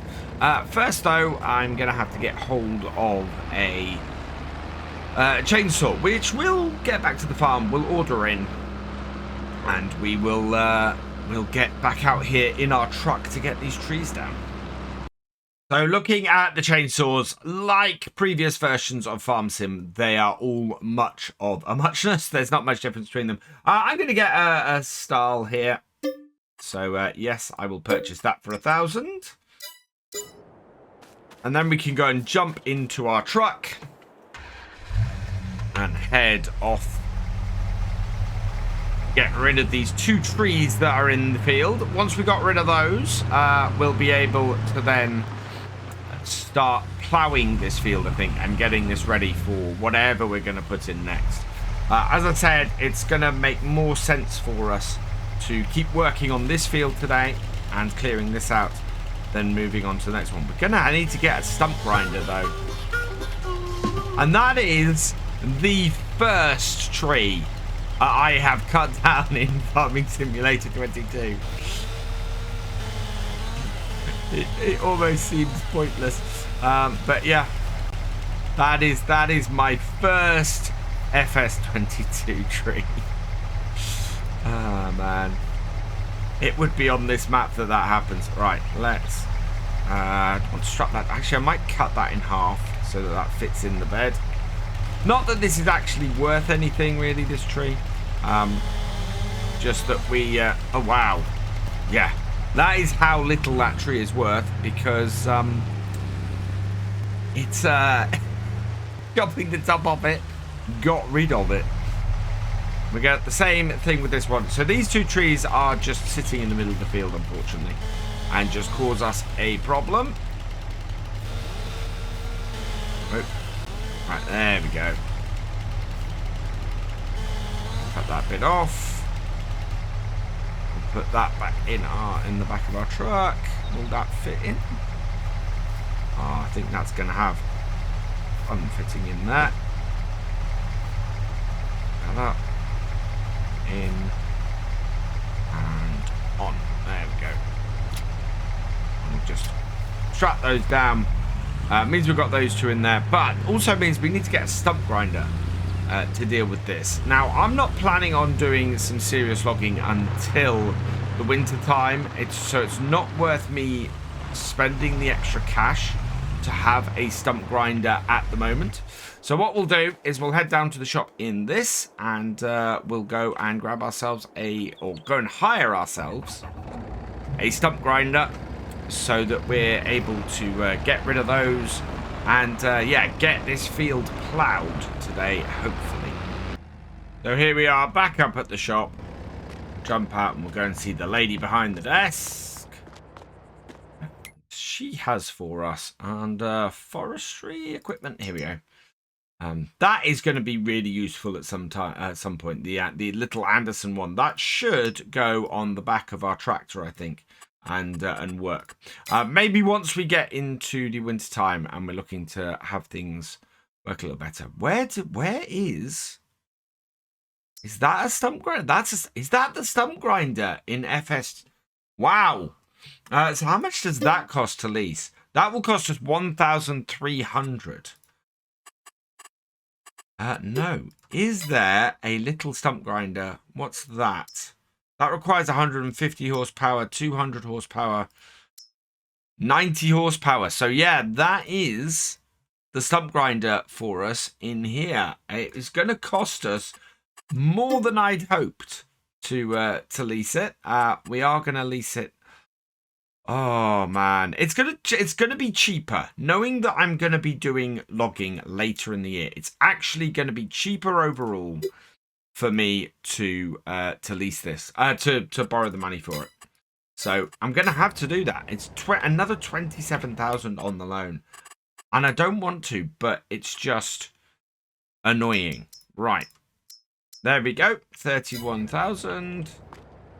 Yeah, this is earlier than I wanted to buy this piece of equipment. But it is the only piece of equipment we've got for this. So let's buy that. Yes, please. And that starts our forestry stuff.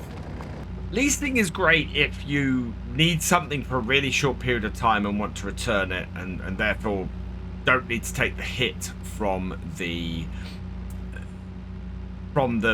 depreciation on an item, or if you don't quite have enough money to buy something and you need to run it.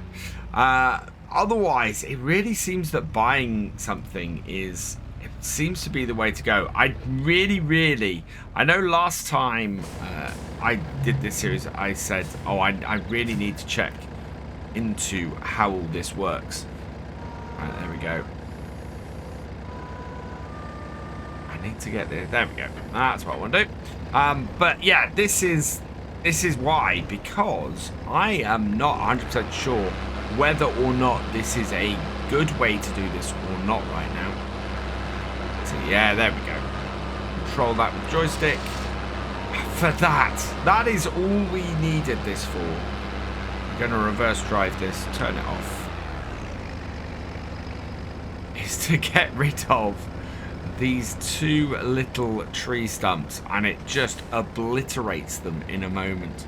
But this is the thing, it would have been really expensive to have done that, and it's going to cost me less for a day to have borrowed the money and done it that way. So yeah, we do it that way, and we now just go and put this away and out of the way. And yeah, in a few months' time, we will use it again when we get into some forestry stuff. Still haven't completely decided where the best place for my farmyard is. There's options around here. Let's disconnect that. And disconnect that. And now we can go and get our plow on and get this field ploughed, unless of course we can get ourselves some money in and see how much we'll earn from these. How close are these? These are silage bales. We can finally go and sell these, so let's do that. We'll run these down to the shop quickly, see if we can get a little bit of money back, and maybe start paying that loan back a little bit, or pick up a piece of equipment so that we'll be able to get to work on there instead. So having brought these back to the shop, and this being the updated version of No Man's Land, where do we sell silage bales? Let's have a look in our screen here. And sale of... How does it? It doesn't list silage bales separately. Silage, though, does sell at the farm shop. So that is where we're looking. Yeah, I think the selling must be where it is. Show price fluctuations. I'm guessing it is. Lots of people have said to me that it isn't. It's the other way around. So let's go onto the map. And that is my home base. We want to be down here. Right. So that's the vehicle shop. That is the farm shop. Yeah. So that is the selling point. That is the buying point. So I'm just gonna tag place and see which is which before we go and do this. So show current prices, farm shop, tag place. It is the sell point. Conceivably then, if you wanted to cheat on this map, you can buy silage and immediately sell it and make a huge profit. That seems a bit wrong. So let's unhook these.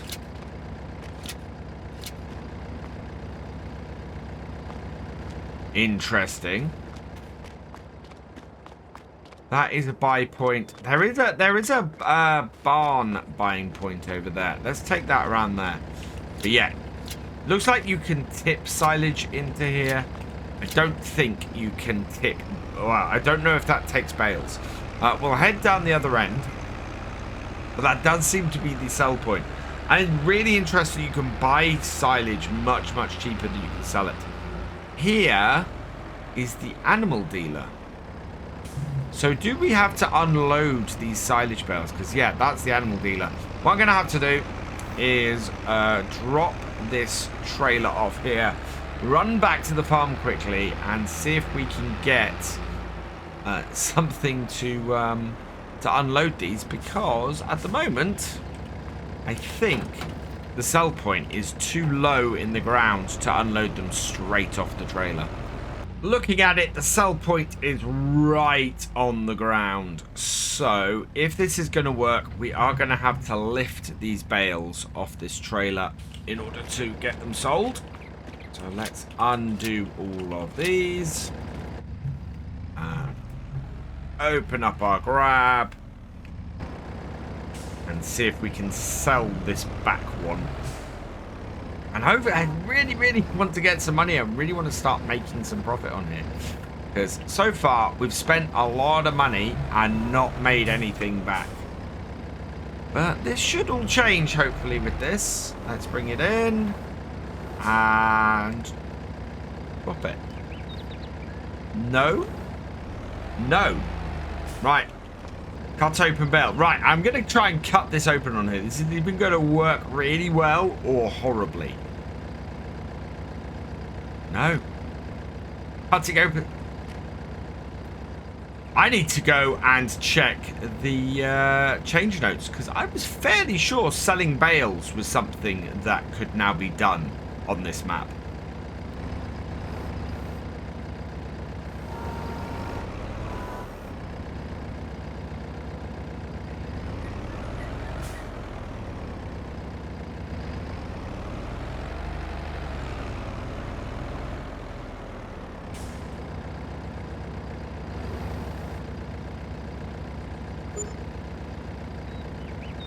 Okay, I've found where it's sold. It's here. What is this location then? Let's have a look in here and look on the map. We are...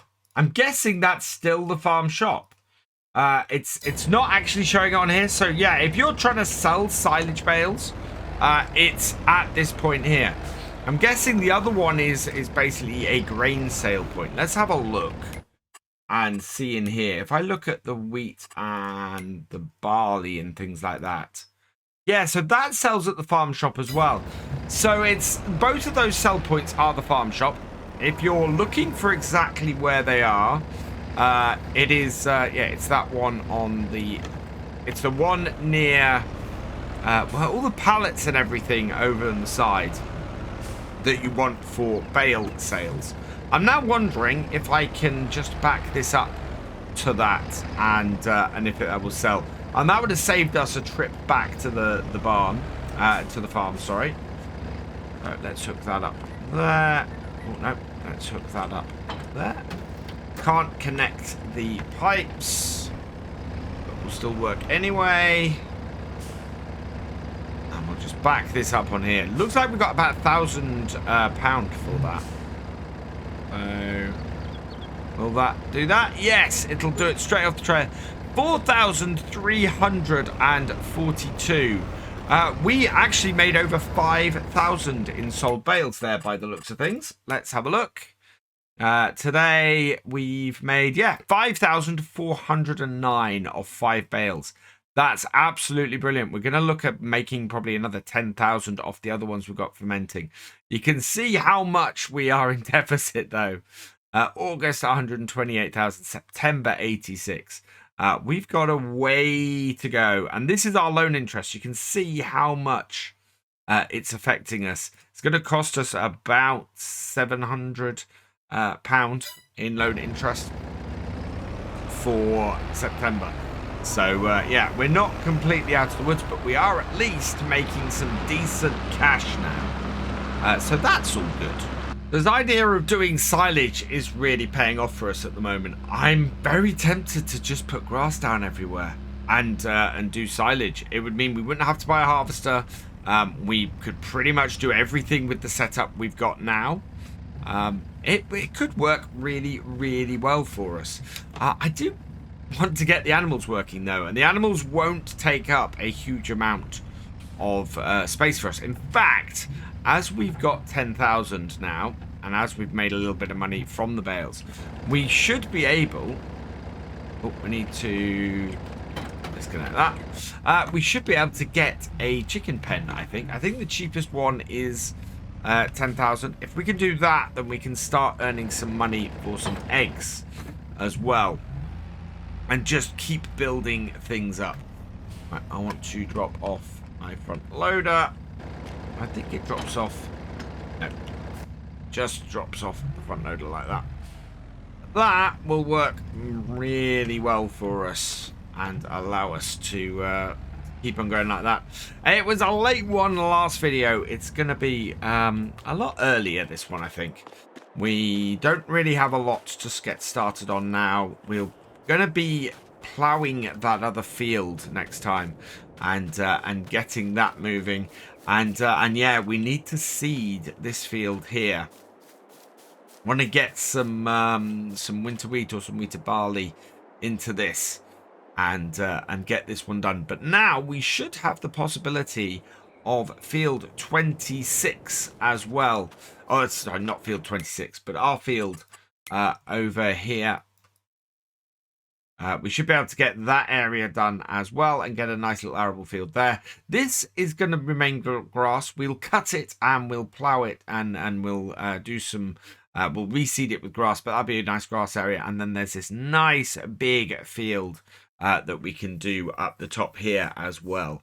So, yeah, this is looking to shape up quite nicely. And then we can take a few trees, I think, as well over the winter and make a little bit of money that way. Although at the moment...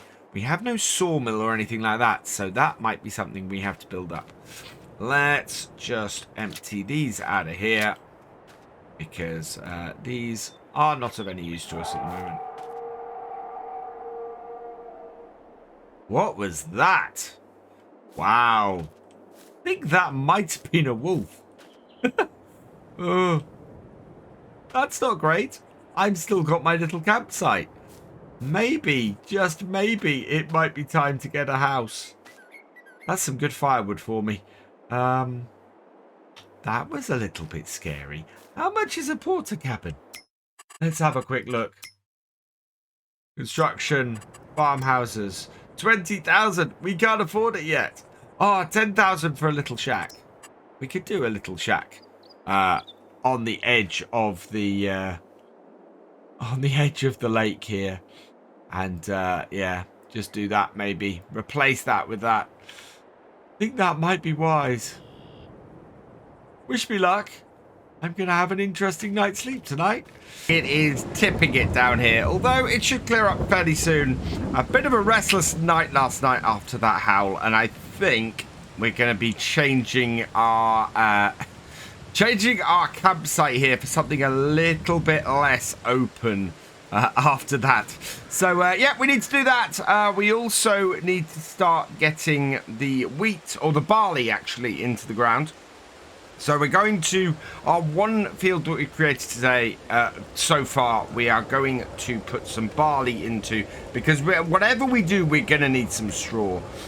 And if we have a look here in our calendar, we can see that we need to get the barley in during these 3 days. So that's what we're going to do. We're going to take our tractor, which is over here, I think, down to the shop, grab ourselves a seeder, and we have a couple of seeder options that we can do.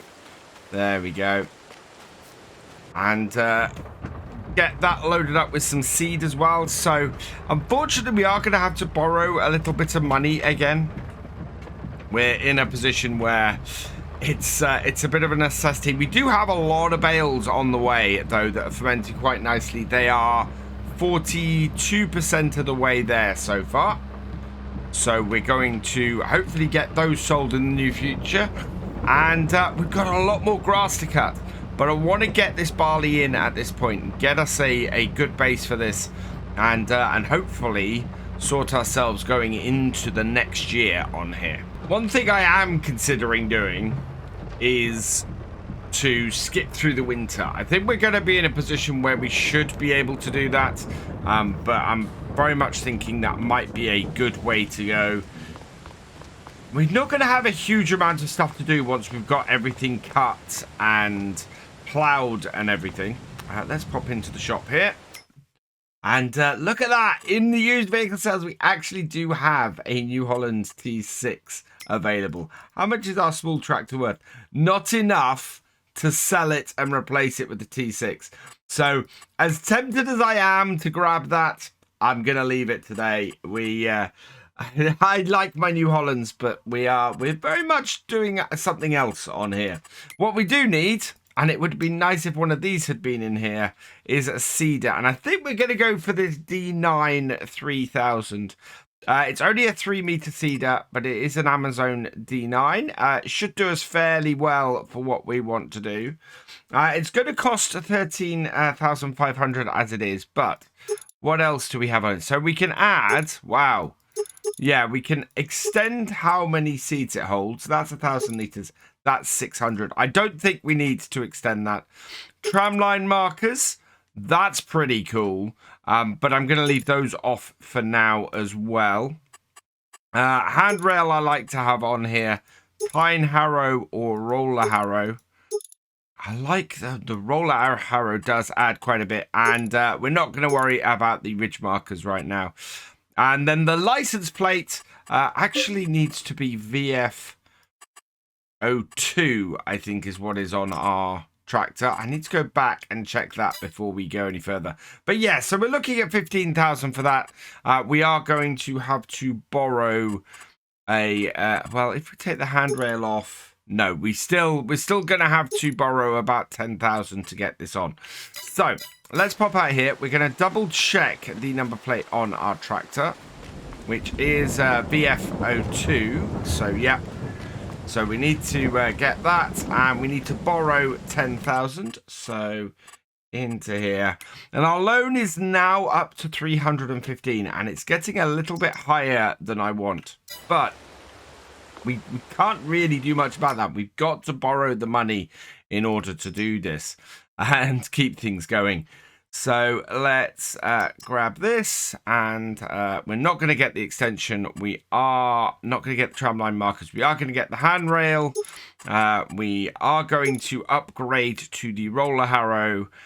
We're not going to get the ridge marker and the number plate. We want to put the tractor number plate on it. And okay, that. Perfect. So we will go with that. And buy that, yes, because we're going to be doing a lot of seeding over the coming weeks. And then to go with that, we're going to need some seeds as well. Now, the big bags are actually a darn sight cheaper than everything else. And if I can get a big bag of seeds, that would be great. We'll probably have to pop back with the seeder. I think that's what we'll do. We'll pop back with the seeder. And then we'll go and get the front loader tool and the trailer on, and we'll bring ourselves a couple of bags of seeds back. I think we're probably going to need a couple of bags of seeds to do everything on the farm. And if not, we'll have some in reserve as well. As I said, the big bags are the cheaper way to do it. So it makes more sense. load this up, and yeah, this should work quite well on the back of our little tractor. Should be quite a good setup, this. So having dropped our seeder off now, I'm back to come and collect a seed bag. So let's no, I just take the trailer off. Also, I worked out I don't have a bag lifter or a set of forks or anything, so we are going to need forks over time, so we'll pick some of those up as well. So I'm going to pick up a single big bag of seeds at the moment. We don't need anything more than that. We should easily be able to do one field with that. And then on the other bit, we need to do front loader tools, and we need a set of forks. I think those are the ones we're going to go with. Yep, those are the ones we have, so we'll buy a set of those as well. And at which point I'm kind of glad that we ended up borrowing an extra 10,000 rather than an extra 5,000, because we just would not have been able to have done this on that budget. We've got 2,193 left. So we're still spending money, but we are beginning to bring money in with our grass, with the silage from that. So that's good news. I've put the weight on the back of this tractor because there's no way this tractor is picking this up without needing a weight on the back. And yeah, even now I can see the front of the tractor is dipping down, even with this massive weight that we've got on the back of it. I think this is an 1100, isn't it? No, it's not even that big, I don't think. We'll have a quick look at that in a moment.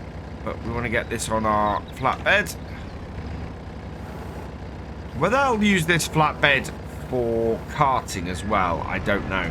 We might do. It will convert over for that, but we'd have to bring it back down here. What is this? This is a...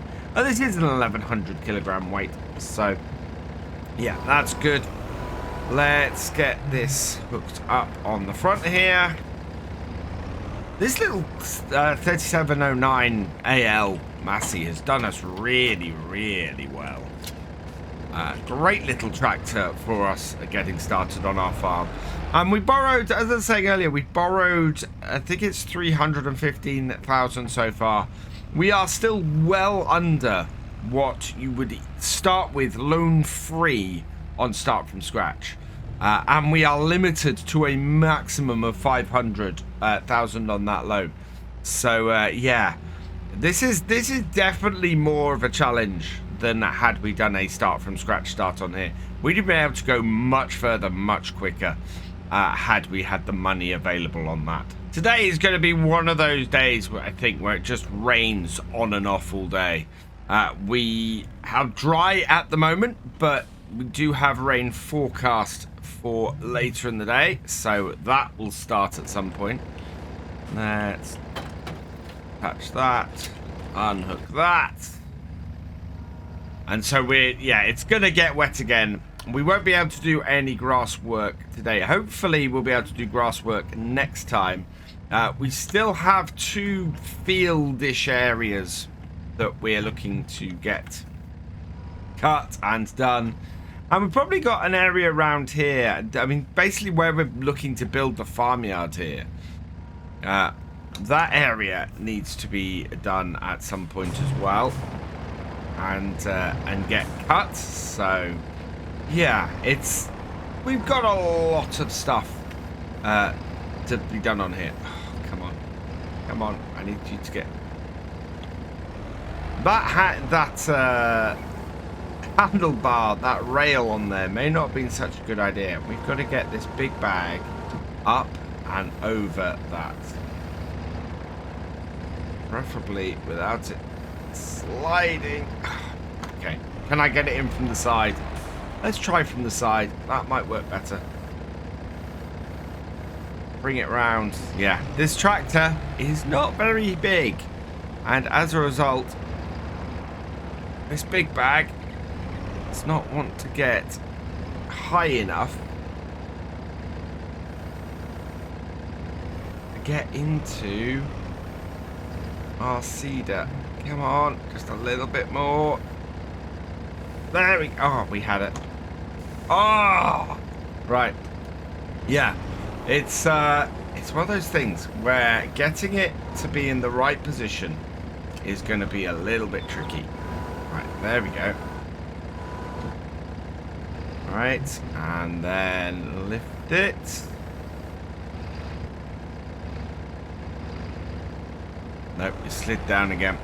This is where doing it on these forks is a little bit of fun. There we go. Right, we've got it kind of right on the tip. So hopefully it won't fall off onto our cedar. But it will fill it. There we go. That's got it. And full. Perfect. Back it off. And we'll just put this over on the side here. Yeah. We might be better off using something.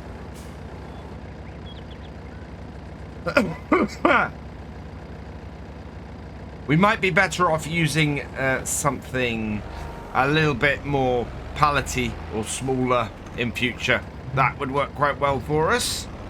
Right, bring this round and just going to drop the front off here. Like so. And the back off here. And then we'll be able to hook up to our cedar and get started. There we are. Oh, this is a great little tractor. Lots of people have suggested that I get the front 3-point for this tractor. And I don't disagree with that. I think that that's a really good idea.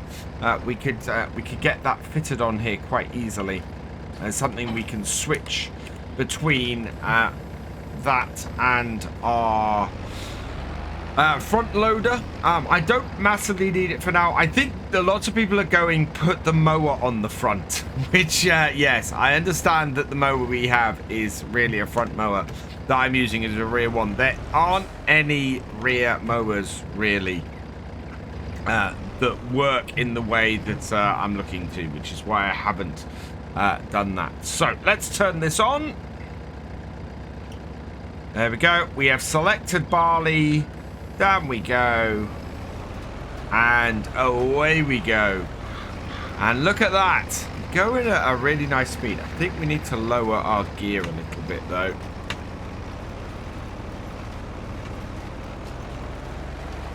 There we go. That's working a bit better. I think I've only ever had one series where I've used smaller equipment than this. And that was when we were doing the survival experiment in FS19 on 6 Ashes. And we're just using, well, we were using some pretty small stuff on that to get us started.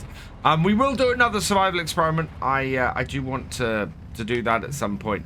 This wasn't the map to do it, unfortunately. Survival experiment requires that I have contracts to be able to start. If I don't have any contracts, then yeah, it's a very difficult series to do. It would have been nigh on impossible on here. This is as close to a survival experiment as we've come so far, though, in FS22.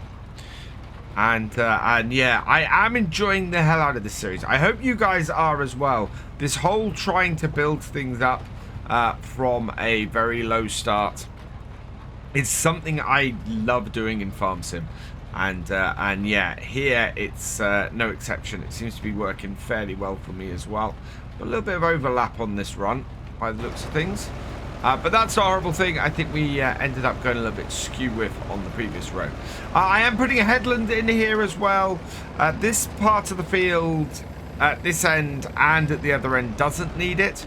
But as we get closer to the edge of the field, we're going to find that those rocks there and the trees at the other end, those are going to require us to have some headlands. So I might as well put headland in on the field anyway. Right, let's bring this down and check, make sure that we are on the 0 degree line. There we go. And yeah, we're going to need to put a headland in for those parts of the field, so we might as well put them in for the whole field and then work our way around.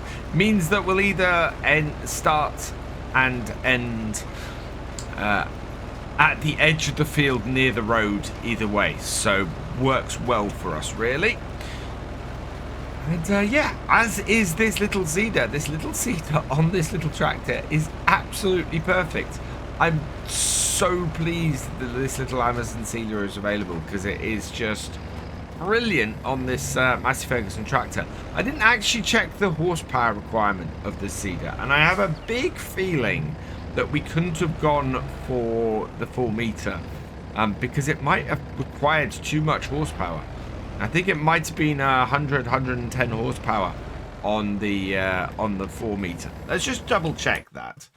So if we go into seeders and we have a look down here, so the 3000, that has a 70 horsepower requirement. The 4000 has a 90 horsepower requirement. So yeah, we could have got the 4 meter, had this job done a little bit quicker. But in all honesty, I don't think it was necessary. This is chomping through this field quite quickly. I think by mid-afternoon on here, we're going to have this seeded. Now, as we get over to the west side of the field, yeah, it is getting a little bit tighter at the ends of the field here. So bring this up. Give ourselves a little bit of headland and a little bit of space to turn around without having to go onto the rocks.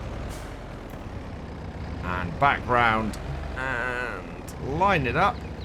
And yeah, we'll be able to go round this whole field and get ourselves, there we go, nicely positioned to just go round a couple of times and fill in the gap. Should work really well for us and be really, really useful. This is actually, I've said this a couple of times before, but this is actually a really decent sized field. Should get us a nice little harvest of barley off here, something that as we go forward we'll be able to feed some chickens with, and should also give us a nice little bit of straw to do any other animals with. So it's worth having at least one arable field on here. I'm thinking of having a second large arable field out the back. We've got that very large area across the back that we could do. It's how much grass we can actually produce silage and hay from, and have useful stuff going from that, and maybe how long it is before we actually are able to get started with some cows, because that is gonna be the next problem, is getting money together for adding cows and other animals. Chickens shouldn't be too much. I think we can put a chicken pen in for about 10 to 20,000 if I remember correctly. Whereas cows are going to cost us a lot more money, so we've got to watch out for that and make sure that we're in a position to be able to afford them at some point. Right, so that is the main part of the field finished. We should be able now to come around and get the headlands done. We want to try and give ourselves enough overlap that we end up with a decent, or we end up with a fairly easy to do final headland. We should be able to. I think this is definitely less than a single seeder's worth. Let's bring this around here. Yeah, that might be a little bit wider, but should be okay otherwise.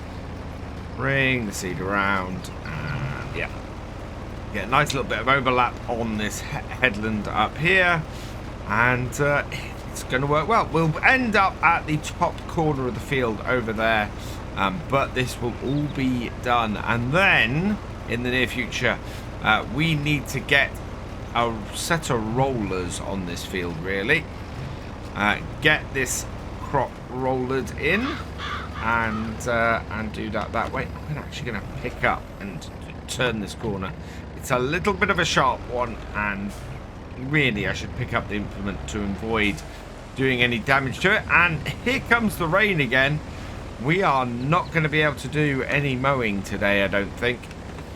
It's going to just be way too wet to do anything like that. So it has been good that it's held off with the rain long enough for me to get these seeds in. Has been very, very useful. We're going to have to do some more. We're going to have to do some fertilizing on here as well. I don't think, yeah, we don't have a fertilizer spreader yet. We don't have a set of rollers yet. And of course, we don't have a harvester. Although I will probably end up leasing the harvester unless we get a very cheap harvester option come up. It really, that's the thing, to own a harvester I need to be doing more than one field's worth of crop. Otherwise, in general, it's going to be a bit of a loss to either lease or own a harvester. And there we go, there is the end of our field up the top here. In and done. I'm really happy with that. That is a great little seeder. Has worked really, really well for us, and has only used 60% of the seed that we had. So yeah, absolutely brilliant. We're going to drop this seeder off now. There's actually nothing more we can do today as far as that field goes, because we don't have a set of rollers. I have a set of rollers in mind, but I don't have them yet, so I need to get that sorted. But we can do that anytime in the next 3 days. What we are going to do, because there's no way we can go mowing in this weather, we're going to go ploughing. We have got a field that needs to be ploughed, and it needs to get set up, so let's go do that one. Right. Don't think, no, that doesn't have a PTO on it, so that's all good. Yeah, let's go and take our little plow, and we've got our other field just the other side of the trees over here that we need to go and start setting up. Whether we put grass in here or whether we put the crop in here, either way we need to get this field plowed. Got a nice grass area here as well that we might cut and create a small field from. Basically, there's so many options on here, and exactly, I love the fact that exactly where your fields are is defined by you, and it's great for that. Right, we want to turn our plow, as it should be going into the field from here. Line it up with our curb at the bottom. We want to be going nice and straight as well. And yeah, we've defined our field already pretty much by doing our ploughing. Let's get this on so it creates fields. There we go. We are not going straight, so we need to make sure that we're doing that. Our GPS would be so nice. And there we go. Away we go. We are going to kick up so many stones with this. But the stones are worth it to us. The plan I have for getting my fields established on here is all very similar. It's going to be this process of cutting it for silage, ploughing it, and then reseeding it. And that's going to be the way all... Well, there's looking like 4 fields on here at the moment. Getting them established is going to be like... It should work fairly well for us. It should give us a good base going into the first year. And 4 fields is always a good number to have. I think the ratio is going to be 3 arable fields to 1 grass field. Exactly which is going to be the 1 grass field is I'm still deciding. I'm thinking it's going to be the one over there with the trees. Beside it, it's a little bit of an awkward field to do as an arable field compared to our one that we've already planted, this one here, and the very large one we've got at the back. The other way to do it would be to split the large one we got at the back into 2 fields, and maybe have one of those as an arable, or as a grass field and one as an arable. Having said that, I think we're also in a position where we might be better off splitting that into 2 fields anyway. Gives us a little bit more time to work each one, and would probably work better for us. I'm going to take this back a little bit further. There we go. Happier with that. And yeah, we've got small equipment, and that is a very large area. The other side of here, for us to work with the small equipment we've got, it might be worth having it split into some smaller fields, but we'll see how we go, and we'll see how it works out. At the moment, we're creating 2 very similar sized fields, with this one and the one that we've already created the other side of our area, down by where our farmyard is. And yeah, with a lot of stones coming up on here. So yeah, buying the Destoner with all of this ploughing that we're going to be doing most of the time is a very good idea. Especially as all of this ploughing also means we won't have to deal with any weeds, which is absolutely perfect. I'd rather deal with stones that are going to make us money than weeds that are just going to cost us. It's 6 in the evening and the sun is setting, and we're now beginning to see how noticeably larger this field is than its counterpart the other side of the woods. It is, well, it is, yeah, it is larger. It is, you can see that that is the case. We've got about as much space ploughed on here now as we already have seeded the other side, so it's going to be about maybe a quarter larger to a third larger on this field, which is good. You know, this is a decent sized field. The other side of the woods, the one we were talking about making the grass field, that is it's probably going to be about 2/3 of the size of that first field. So yeah, it's a good variety of field sizes we've got here, and none of them are just straight up rectangular either. We're having to work our way around the rocks and do things around those. It is getting quite dark though, and ploughing into the night is not an unusual thing on a farm.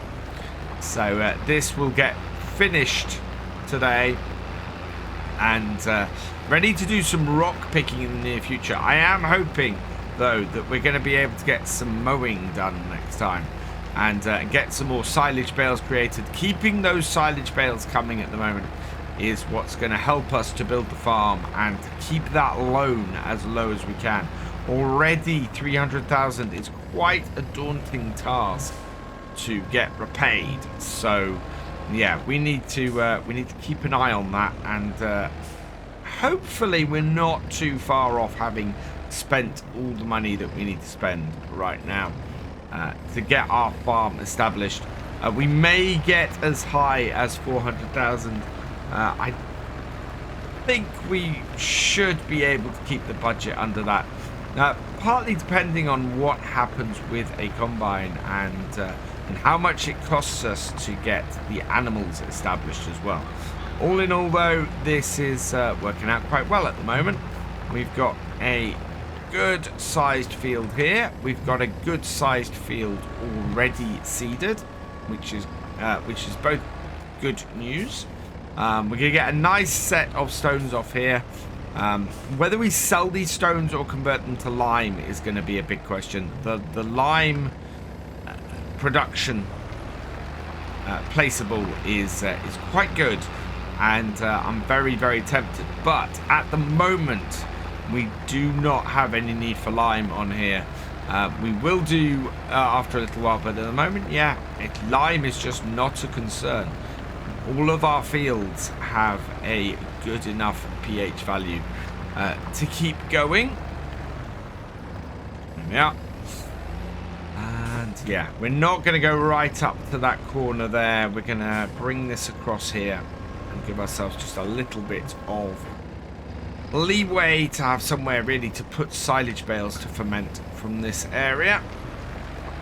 But yeah, all in all, this field is doing us fairly well. What's worrying me at the moment is my tractor is very low on fuel. I think we may have to finish it here and just finish up next morning with this, because we need to go and refuel the tractor. So I'm going to bring this to this end of this row here and turn my tractor off, and yeah, I'm going to go get this refueled and sorted. It's getting a bit dark to really see where we're plowing at this point. We are headed up to the shop in our truck because we're really rather low on fuel in our tractor. So what I'm hoping to be able to do today is get myself some refill of fuel. I'm not exactly sure where we refuel the fuel around here. There must be somewhere around the side of here. But we need to get something to put the fuel into. In fact, there it is. So we're going to go over to here and into the shop. And in here, under miscellaneous, we have got... So it's 29,500 for the fuel tanker, but it is only 2,400 for the mobile fuel tank. And I think this is going to be very useful to us on the farm. So we are going to have to borrow some more money. Somebody said something that made me laugh in one of the comments. I borrow money more often in this series than Greece does, which is A, a really old reference, and B, we're only really borrowing it as we need it. So another 5,000. It's a little bit, we're using it a little bit like a very, very big credit card, with the with the interest to match at the moment. So we've got our littered fuel tank. We want the main color. I'm going to match the color of our truck, and we're going to put the yellow on the top and buy that. Yes, please. Okay. And my hope is that we're going to be able to pick this up and put it into the back of the truck, because if we can't, oh, we can, thank. Otherwise, we were going to have to go and get the tractor, and that would not have been good. So, yeah, we want to put this in with the digital display showing outwards. We're going to put it right at the back here. Hopefully fit it in. Yeah, I was too far forwards. So there. Slots in rather nicely, I think. Should be pretty perfect. We'll strap it down so that it stays in place. And now, whoa. Oh, right, that's me getting into the fuel tank. So let's get out of that and get into the actual truck. And that's how we fill it up. So we basically get right up close to it and get it to refill. So bring this around the side here, like so. Get into the fuel truck. No, I won't be able to redo that now. There we go. And refill it. And we can see that our fuel meter just goes up with this really nice close view of it. And after a little while, we've filled up with 525 litres. And it's cost us £656. But that's all good. That'll keep us going for a while. And yeah, I can feel the weight in the back of our truck a little bit now. But we can get this back up to our farm and finish off the job that we were doing yesterday. Now, we've got two jobs I want to do on the farm today. I want to get this ploughing finished. So we've got this little bit of ploughing that we had left on our new field. So we're going to be getting that done. And then the other job that I want to get done is to get some rollers and get to work on rolling our seeded field. We need to get that done, because if we don't, we're going to find ourselves in a position where we leave some of the yield percentage or possible yield boost percentage on the ground. So yeah, we've got to do that. Let's refill this. And up it goes. I'm wondering how much we're going to use. So we started off with 525. How much are we going to go to? 430. So 95 litres we used to fill our little massey up. So not too bad. Not an expensive tractor to run this one. So it should work out fairly well for us overall. And all we've got left on this field here is the headlands and this little bit leading up to the road. So I'm going to get this finished off fairly quickly. We don't want to be dwelling on this too long today because obviously we did a lot of it last video.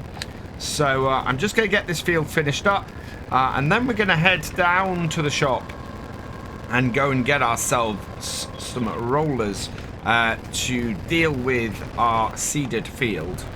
I need to turn on the create fields. There we go.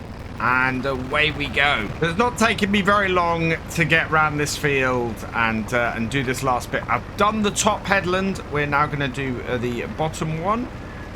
So I'm just going to bring this up here. And I turned the top headland into the field. So I'm going to turn the bottom headland out of the field to keep all of the burrows kind of flowing the same direction. And then next year, the idea would be, or how you do it in real life, is you would then next year turn them the opposite way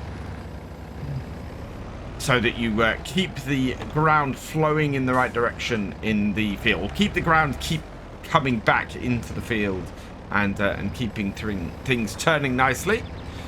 The bottom end of the field here looks like it might take 3 or 4 goes to get it in, but that should be fine. And we have a little patch there we need to go back and fix. Otherwise, this is turning out to be a nice field. Lots of stones. So we are going to get our stone picker over this as well and just get this field sorted from that point of view, because at the moment, yeah, it is absolutely chocker full of stones. Actually, I don't think we're going to need to do another headland on here. I think our plough is actually wider than I give it credit for most of the time. And we should come along here fairly nicely and into this corner. I just want to come across the corner slightly just to sort of round this off a little bit. There we go. There we are. That does that corner. And we've got some nice rounded corners on our fields. That will help things with the plough, with the harvester later on. It'll mean that it has a little less of a hard time coming around the corners. And again, I just want to give, I think actually, no, I'm happy with that corner. So that is all good. We'll turn off the create plough function, create field function, and get this back to the farm then. And now that we've done this, we can get on with getting some rollers for that field there. Because that is the main job we have for today. We need to get that rolled, get our... oh, there we go. Get our yield percentage, or yield bonus percentage up on that field. And yeah, that should work out quite well for us. But then, if we're going to have time today, we're going to go and get the stone picker on that other field and get that done and dusted. I'm loving your comments and suggestions on this series. Lots of really interesting, really good things you guys are saying. Keep them coming. I am always up for either responding to them directly in a video or replying to you guys in the comments myself. So yeah, please do keep them coming. We are back up at the shop now, and we're going to look at rollers. Now, I did have a set of rollers planned for use here. I really wanted to use these Cambridge rollers. They look absolutely brilliant. You can triple them up. They're inexpensive to do. And yeah, I would love to have had these. However, I went to go and find where they were, where I'd got them from, discovered that it was the mod hub, and they're no longer there, which is not great. I really wish they were, because yeah, these would have been absolutely perfect for this series. So I have found these. I think these are a Ukrainian brand of roller, the KZK601. I cannot even begin to pronounce the brand, unfortunately, but should do us fairly well on here. Now I'd like to put it in the red because we're going with a red and yellow farm here. Well, the alternative is, yeah, we don't have a yellow, so yeah, red for these rollers. It is going to cost us £450. So, yeah, we are going to have to go and grab ourselves some more money. Our loan is going to be up to 325,000. And a reminder, we have to pay all of this back. In order for this series to be a success, all of this money is going to have to be paid back. The advantage is, the second year of this, we shouldn't have to borrow any money at all. So, let's get the colour to the one we want. Red. So red 2 is that. Red 1 is that. I'm going to go red 1. And that is 4,500. So we'll buy that. Yes, please. Okay. Yeah, just under what we'd hoped to do that. Yeah, not a Matty Ferguson red, but still a red. And yeah, slightly paler by the looks of things. Now, this one, this particular mod came from King Mods. If you want to grab hold of it. And, yeah, very, very nice mod, this. Should do as well. It actually comes in a pack of 3, so they have all types of rollers. Let me just show you here. I think we've got a mulcher. So if I have a look under the mulchers... you see we've got a set of them there. They've got those ones in this pack. And also in this pack, we have got a grass. Where's grass technology? Grassland care. There we go. Yeah, set of rollers. Flat rollers in there for grass as well. So, yeah, nice set of rollers. A 3-pack. And they are all nice and affordable. At the 4,500 mark. Now the power requirement on these rollers is only 70 horsepower, so it should easily be covered by our 95 horsepower tractor here. And we won't be able to pick them up at the end of each row, I don't think. So if we come onto here and unfold these, yeah, we need to sort of back up as they're unfolding, otherwise the wheels are going a bit weird. And yeah, so that's, yeah, I need to then lower them down for them to be properly used. And so, yeah, we cannot pick them up at the end of each row. So I'm going to try and turn on the field with them. And if we look here in our menu, you can see now that we've gone from needs rolling to needs lime. And we've got the same thing on our ploughed field at the other side. So we are going to take a hit on the yield on this field. Because we haven't limed it. And we're going to have to try and get the other one limed, I think. Because otherwise we are going to... Well, I don't think we've got enough money or... horsepower to be able to lime these this year. Which is unfortunate. We are going to take a hit on our yield this year for that. But it's something for us to keep an eye on and watch for next year. So we'll spin around at the top there and roll back down this way. And yeah, this goes at a fair rate. Will allow us to get this field nicely rolled, and then we'll have to do the headlands separately because it will miss bits. Unless I go right off the grass, but that's not going to be an option at bits of the field like there with the rocks. So we're going to have to keep an eye on that. But at 6 meters, this job should be done fairly quickly by this bit of kit. So, yeah, should be okay. I think the thing I miss about precision farming the most at the moment is being able to tell how much I'm spending setting up a field and working on a field. Each year, it's been quite useful with that to see that, you know, I've spent X amount of seed and X amount of fuel and all of that kind of thing, and just seeing exactly how much it costs to set up a field and see if the field actually produces a profit, because that's the big thing, is are we having a profitable farm here? I'm hoping so. I'm hoping we're going to be able to at least repay some of the loan with the first year's crops. The thing is, we're going to have 4 fields. By the time it rolls round, we are going to have 4 fields set up on here, and that might bring in enough profit. I mean, we should have, I think next game day, we might actually be able to sell more silage bales. Although, if I can plant our second field, I will do next time. Because we kind of want to get that planted with the same crop. If we stick to a single crop, that is going to make things much, much easier for us overall. As things go. So yeah, if we can get some winter, I think we put barley into here.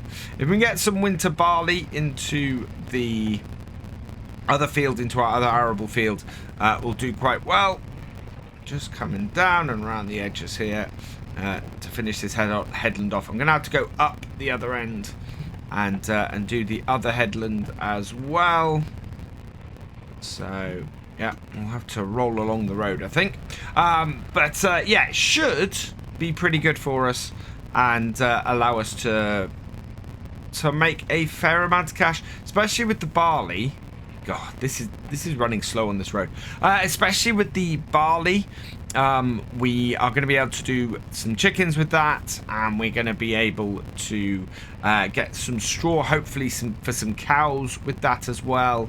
And yeah, should work out for us fairly well with that barley. And with the grass, we're just going to keep creating a whole load of silage bales and selling some of that on. We're also going to need to create some hay and some silage for the cows as well. So that should all work out fairly well. There we go. And our rollers are done. Back out and get away from that tree. A lot of people have suggested, and I keep getting comments on this series, oh, you should have started with forestry, you should have, you know, do whatever, my favorite one was do what everybody else does and start with a truck and a chainsaw and forestry. You'll have to borrow a bit of money to get yourself started, but you know, you can work your way up from there. So in order to do that, we'd have had to have borrowed 85,000 just to get the land with some forestry stuff on. Fine. But there is no sawmill on here. You have to buy the sawmill. So if I go into here, I just want to show you guys this. In construction. Production chains, factories, the sawmill is included. Where are we? Multi-production. No, those are mods. Spinnery, dairy, carpentry. The sawmill is included somewhere in here as a base selling point, I think, in this version of it. If not, there is nowhere to sell wood. So that takes, yeah, so this is a sawmill. So you've got to borrow 60,000 just to do that. And so I'm still going to have to borrow money. Any way you look at it, you've got to borrow money to get started on this map. I think that I don't want to do... I don't want to do what everybody else is doing. I don't want to start exactly the same way as everybody else is. And at the end of the day, as I said, the target of this series... I do have a chainsaw. The target of this series is to go and is to repay anything we borrow by the end of it. So we've still got to work our way up, and we've still got to repay that. It's not something that is that we can ignore. The borrowing of this money to get all this stuff, we still have got to repay all of that. So yeah, it's at the end of the day, isn't going to make a huge amount of difference other than the fact we get to farm and not completely destroy this really wonderful landscape around us. So let's hook up to our stone collector, because it is only 1 in the afternoon, and we are going to go and get, well, actually we want to empty this first. Well, we'll see how full we are, but yeah, we're going to want to empty this. Where we're going to empty it, I don't know right now. But yeah, we are going to need to empty this of stone eventually, because we've got a fair amount of it on here. But that rolling has gone quite well. Let's just check this. Yeah, so this is the issue I said. We have got a whole load of field that now needs lime. Do we have... And we have a big patch. The rest of the field actually is fairly well fertilized. We've got a big patch in the middle that is going to need fertilizing as well. Fertilizing, I think we're going to try and get a solid spreader that does both lime and fertilizing. I think that is going to be our best bet going forwards on here. So, yeah, that will be something to pick up probably fairly soon to try and get this field limed if we can. If we can get this limed and seeded next time, that will be really good. There's actually less stones on here than there first appears. We have not yet filled this. This has got a 2,000 litre capacity, this stone picker. And yeah, we've not yet filled it, and we're, well, halfway through the field roughly, which is quite something. I'm surprised. It looks like so many more stones than it actually is. Admittedly, these are all medium stones that have been pulled up by our plough, and so we are. They're not all massive ones. Unfortunately, they're too big to go back down with the roller, but not big enough to be the big ones that gives us a lot of stone. I suspect we'll pull up stone like this every year, simply because we're not going to be doing cultivating on here or anything like that. The ploughing actually helps us prevent weeds coming up. So it saves us having to have a weeder or a sprayer on here if we have this, and or if we plough it each year. Does mean that we need to pick up the stones and need a stone picker, but that's not the end of the world. You know, this works quite well in breaking down our soil as well, and giving us a cultivated setup from our plough furrows. So it's kind of a bit of a trade-off between the two, and means that we end up with a really good setup. I have forgotten to put the pickup down. So yeah, back to the start of this row, and we'll try again. That's much better. Right, so it's picking up again. So as I was saying, we are doing ploughing on here. It helps to prevent weeds. It does give us a little bit of money back in the form of these stones. And really, I quite like to put a lime production facility on here if we can. We do have one. I'm just wondering how much it's going to cost for us to place it. And will I have to borrow more money to place it than we'd get back from the savings on the lime itself? It's one of those things where as we expand the farm more and more, we are going to need more and more lime. And we're going to be producing stone for lime every year. So let's have a quick look at that, I think. Under construction...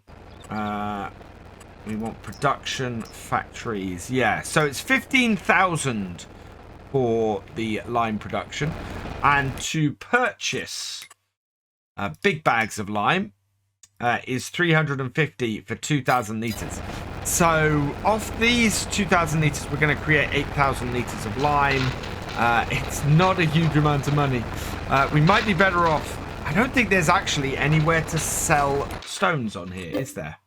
Let's go and have a look in here. Stone is normally down the bottom. Oh, the farm shop does take stones. So, yeah, we could actually sell these stones and we'd save money overall because we wouldn't buy that lime production facility. It would take forever for us to make the money back on lime with that production facility. And £12 per 1,000 litres of stones. It's only going to be £24 when we build this thing. But it's at least £24. Right, we're nearly full. We're at 99%. It's actually more than 2,000 litres. It must be 2,300 litres this takes. Quite a nice large capacity this for a fairly small piece of equipment. I mean, it runs on this Massey. Which is, you know, quite something. Although I think this is 100 horsepower and the Massey is 90, 95. So it's at the top limit, really, of what I want to put on this. And we're at 100%. Didn't take much on that row to hit that. So let's fold this in and go and see how much money we can make for our 2,300 litres of stone. Up at the shop, will it sell at this one? Nope, stone's not accepted there. So it must be this one here. Because, yeah, there are 2 farm shop sell points. Stones is not accepted here either. Will it sell stones to me? Is that the thing? Or can I buy stones? That would be mad. There's an information point here. Sell wood. I think this is yeah, I think this is a not a I think we can buy stones but not sell them, which is weird.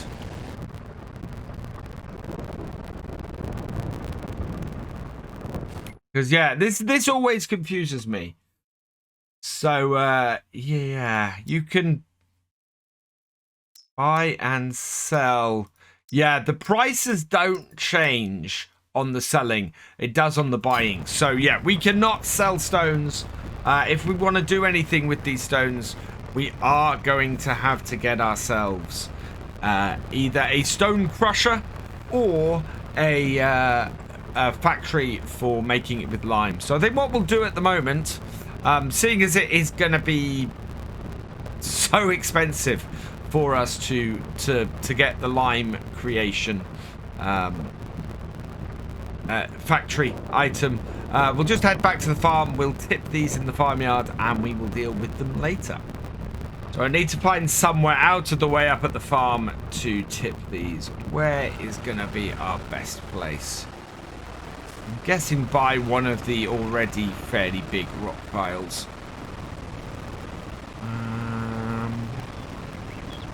I think just beside here, that's where we'll put these. We can then pick them up later. Can't see why you would buy stone on here. Seems an odd thing for the shop to sell. But yeah. Right, let's go head over and get this field finished off so that we can well, looks like pretty much get finished up for the day.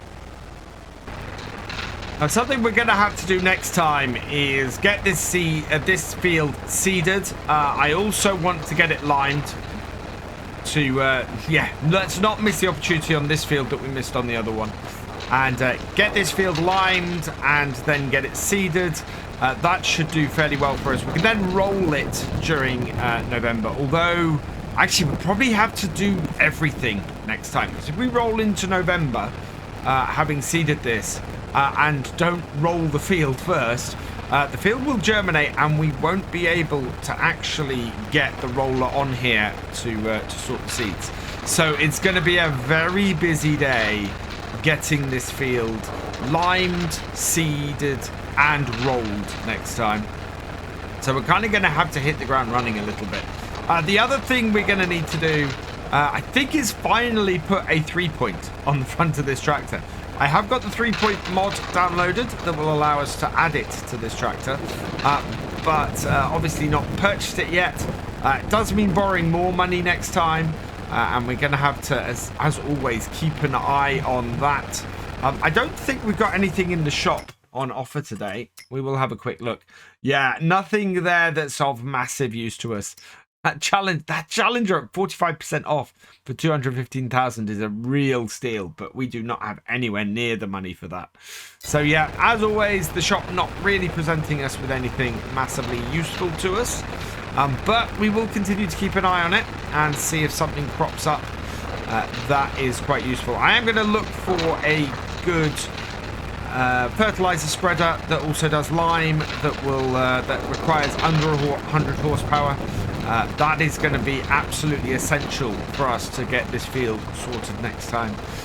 The alternative, and yeah, let me know what you think in the comments. Should we just not worry about the lime this year? Get the crops in, get that done and dusted. And then next year we can sort out the lime. Maybe when we got a little bit more money for the equipment. Although, having said that, we are going to have to spread some fertilizer at some point as well. So a nice fertilizer spreader is going to be useful for that job too. But yeah, as always, I want to know your thoughts in the comments down below. Let me know. We are coming up to our final run here though on this field. And yeah, we've got another 32%. Yeah, 33% full of stones here. We're coming up to actually, yes, 3,000 litres worth, because we've got 700 litres in here, and we've already tipped 2,600 or 2,300 litres out back at the yard. That's all good. It's really impressive. I'm so happy with the way our farm is going at the moment. We are moving forward very, very nicely. Yes, it's a fairly slow development, but that's how it goes. And I'm loving it. I'm hoping you guys are loving it as well. I need to sort this road out at the top. I don't know what tractor I built this for, but it's not this one. This one fits in one track. So we'll sort that out at some point in the future. Other thing we need to do is over here, we've got these. These are now silage bales, so these need selling in the near future as well. So that is probably not a job for next time, but as we move into November, that is certainly going to be something we want to do. What I've decided to do is we're not going to lime our other field. We don't have the money to do it. We don't have the lime to do it. And we don't have the time. So sort of everything is against us as far as this goes. So we're going to get the winter barley in.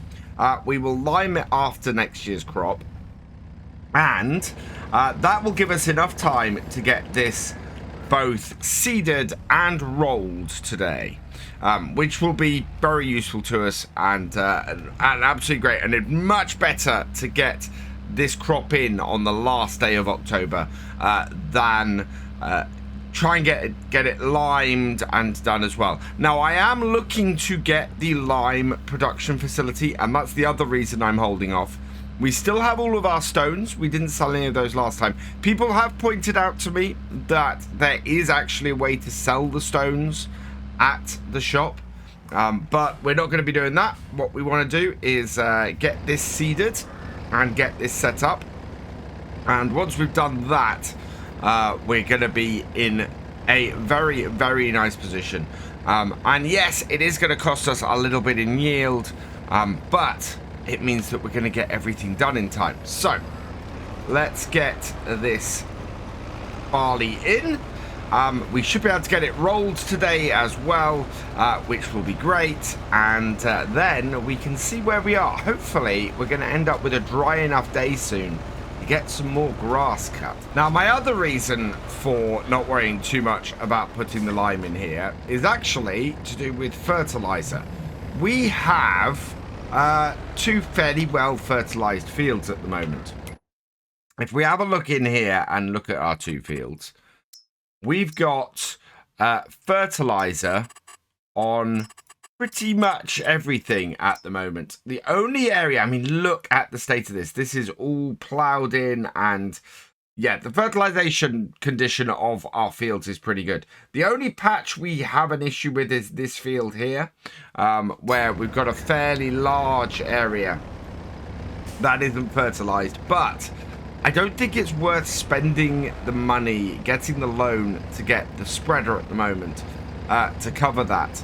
And so it's going to be a little bit of a drop in overall yield on that part of the field in the first year, but we will save the money, and then once we've sold all this crop in the first year, we can look at starting to do things like lime and fully fertilizing everything in the second year. And the same is going to be true of the other fields we do around here. We've got this large meadowy area above us here that we are going to be able to work. And that, again, because it's all grass at the moment and because we're going to cut it and then plow it and then plant it, it is going to be an area that works well for us and is fully fertilized for the most part.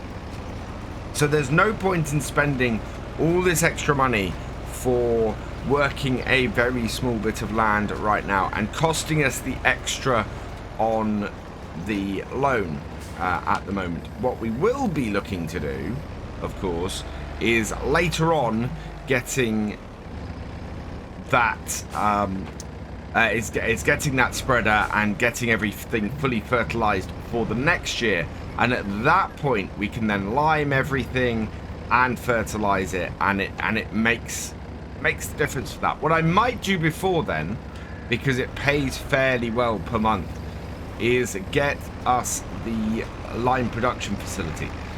It costs less. I think it costs less than the actual spreader. Let's have a quick look at this.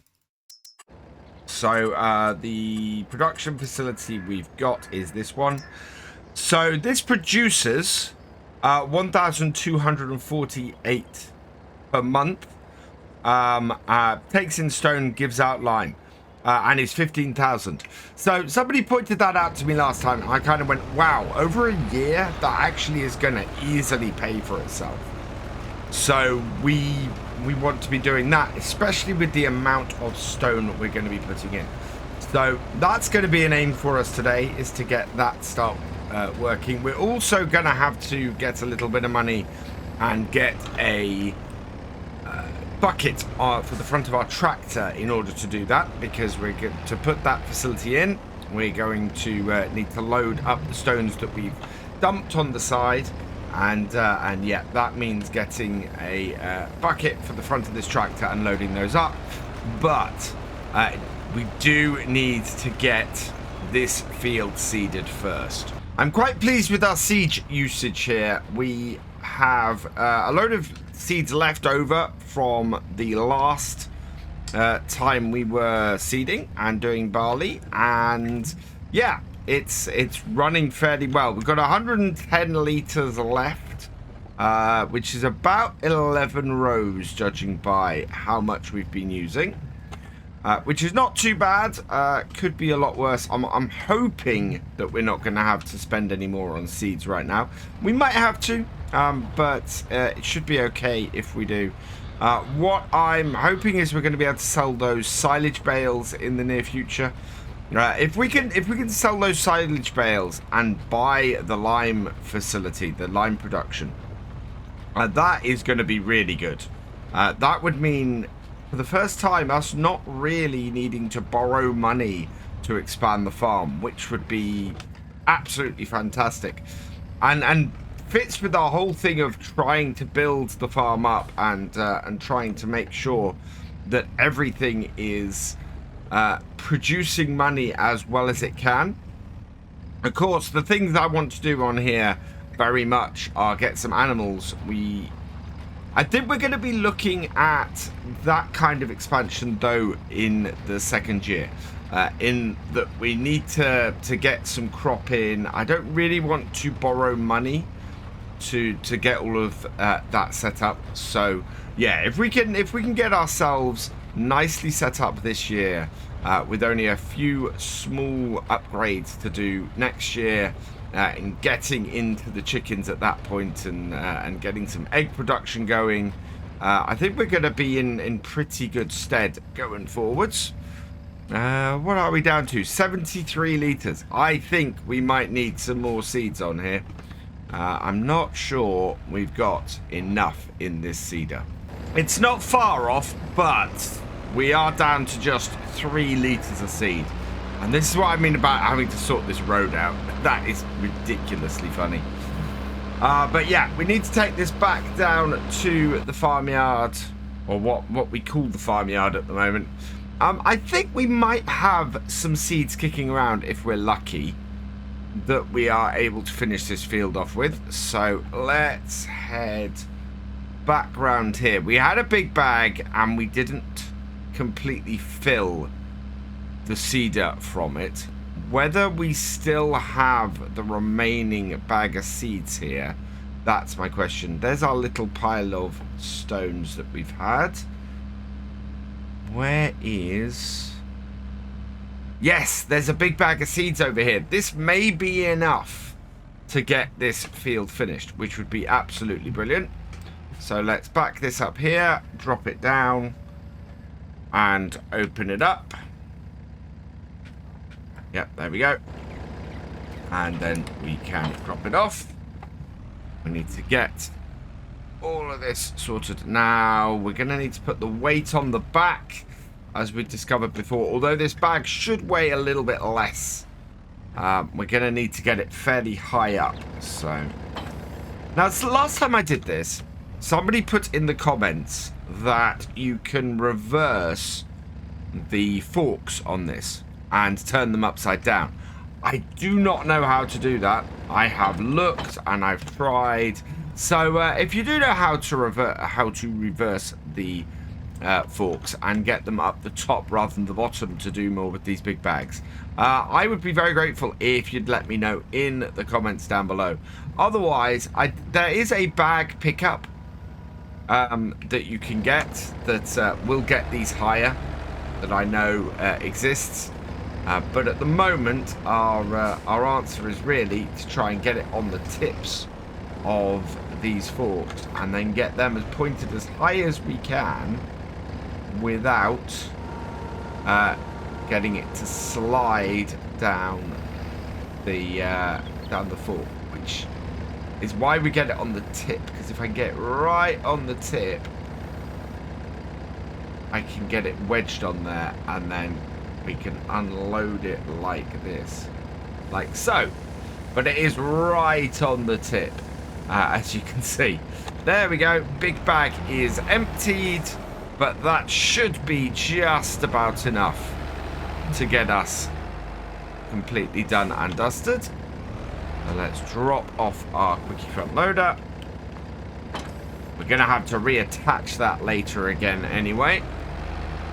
Drop off our hefty rear weight, like so, and let's go hook everything back up so that we can get this field finished and our barley all in. And yes, we're going to be a little bit down on the yield, but I don't think overall that's going to be a massive problem, especially considering what it's going to save us in paying the extra loan amount and getting the extra bits and pieces. So it added 403 litres to our cedar. That is going to be more than enough to get this field finished, which is great news. Very, very happy about that. And means we don't have to spend any more money today, which is absolutely brilliant. I am ecstatic that this is the first video in a while where we've not had to borrow any money to move forwards on this map. So being able to do that is great. It's not something that we're going to get away with next time, because if we're going to do the rock crusher and things, well, we might earn enough money from our bales to actually not have to do not have to borrow money for the rock crusher. That's a good point. The other thing is we can go and do some mowing next time. If we get a nice clear day next time, we should be able to do some mowing. Let's have a quick look at what our weather forecast is. We have a clear day today. We have a wet start to November. So yeah, it's probably not going to be a good day for mowing and silage creation, which is a pity. I really hoped that we were going to be able to turn this all around and get this all done, but yeah, it has other plans for us, does the wonderful weather round here. Right, let's get this headland started. Do we actually? That is more than a single width's worth of planting, isn't it? So yeah, we are going to have to do an overlap on this end here. This will finish... I'm not quite sure. I think we'll finish at the bottom corner of the field going this way with this. So we'll head up here and we'll get our headlands done. And then that will be this field seeded. We just need to roll this crop in. And after going around the field, we've got ourselves most of the headland done. Just a little bit left to do down in this corner. Along this side here, and the barley will be all into this field. Works absolutely perfect for us. I love that this has worked quite as well as it has. Is actually pretty brilliant. Means that we are in a great position going into the winter for the rest of this. In fact, though autumn hasn't ended, it's just that we need to get the barley in today in order to seed it.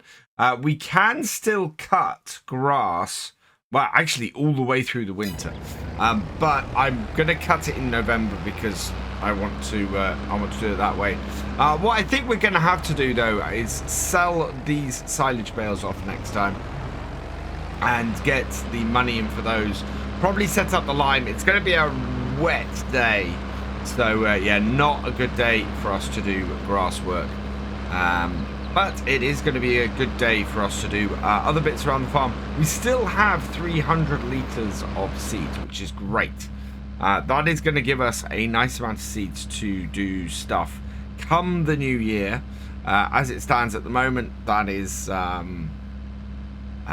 way off. So we don't need our seeder for a while. We're going to switch it out now and grab ourselves the roller, which is over by all the grass equipment. I still haven't 100% decided where's the best place to have my shed.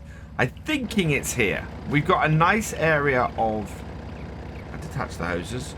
Detach hoses. Detach that. Perfect. Right, let's go and grab our roller and get the barley rolled in. We at least can get the extra bonus from this. You know, we'll grab it where we can without spending money.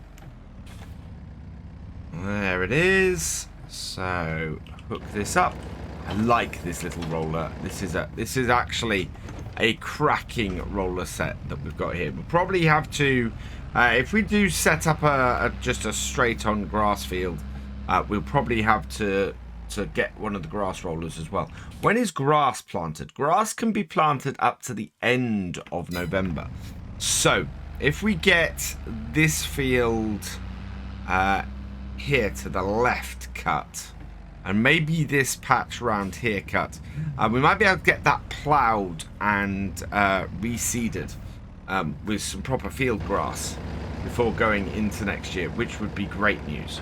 Right, don't want to open this up on the field. That will do our seeds no good whatsoever. Huge, great tire grooves we would have for that. Oh, and drop it down. There we go. And into the field we go to get these seeds all rolled in. And yeah, let's have a look. So needs rolling. Look at that. So yeah, into this field and get this whole field rolled, and then our barley will have a nice boost that we can't give because we're not doing the liming on it.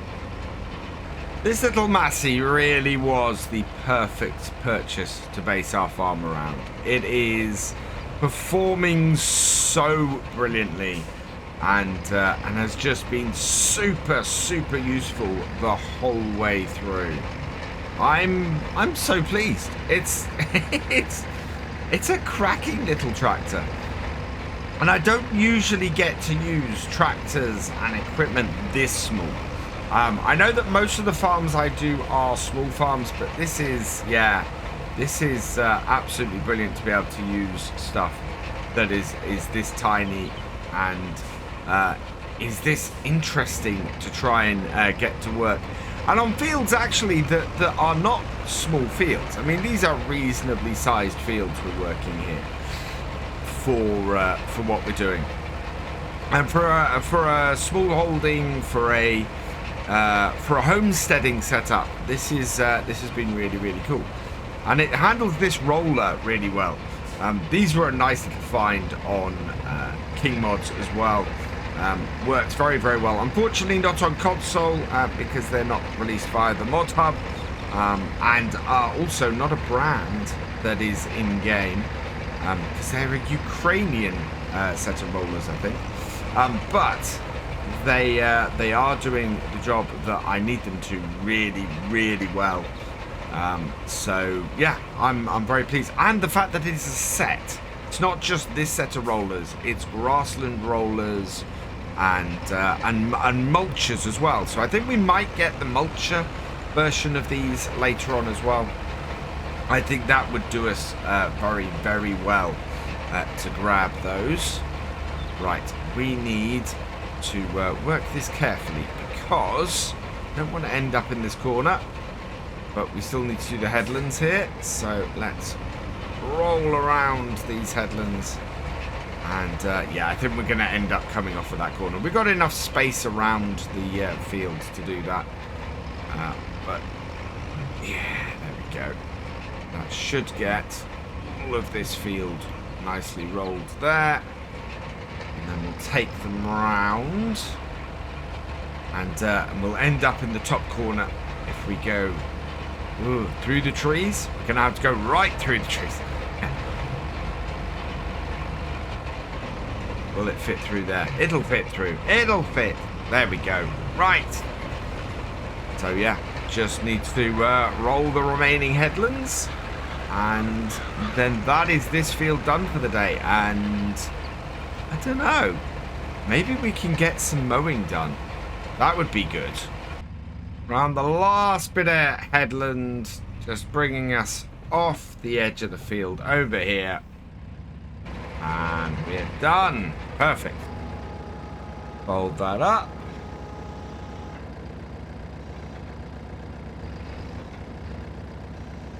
There we go. Slowly forwards. Yeah, we might be able to cut this area here. I'd like to sort out the road as well. With a Foreman to cut and do, it's going to be a fairly big job, I think, to get everything still cut in November. But it's 2 in the afternoon. There may be enough time to get this cut and road, and if we're lucky, we'll be able to get it all done before the rain comes. This area here, actually, I'm looking at it and going, this would actually be a fairly good farmyard. Just off to the side of our field, completely unaltered. Wouldn't be a very large field to do it here, but would work very nicely. And then we could put the house a little bit further up. So yeah, I like that idea.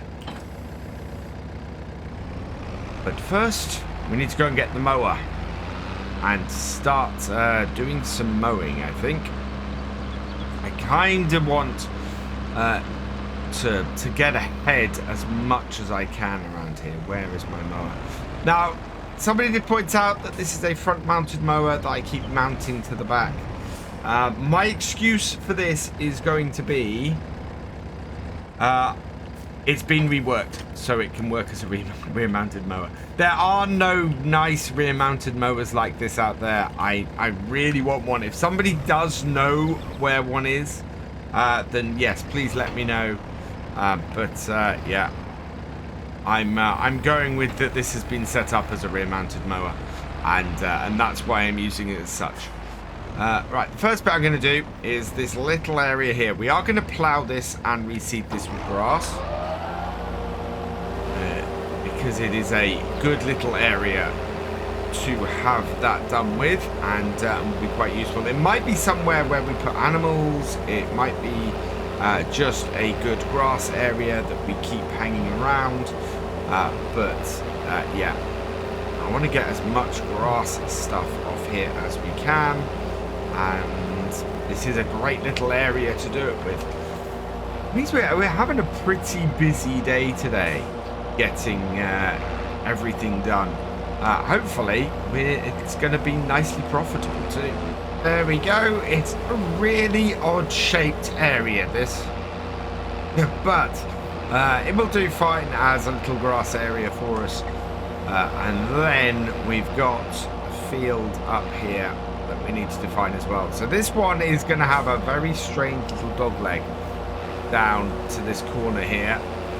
But if we follow the road up, we should be able to find where the top edge of the road is up here and sort of bring it around. Again, we've got a nice big area here that is affected by the rock being there. And I know you can remove the rocks on No Man's Land.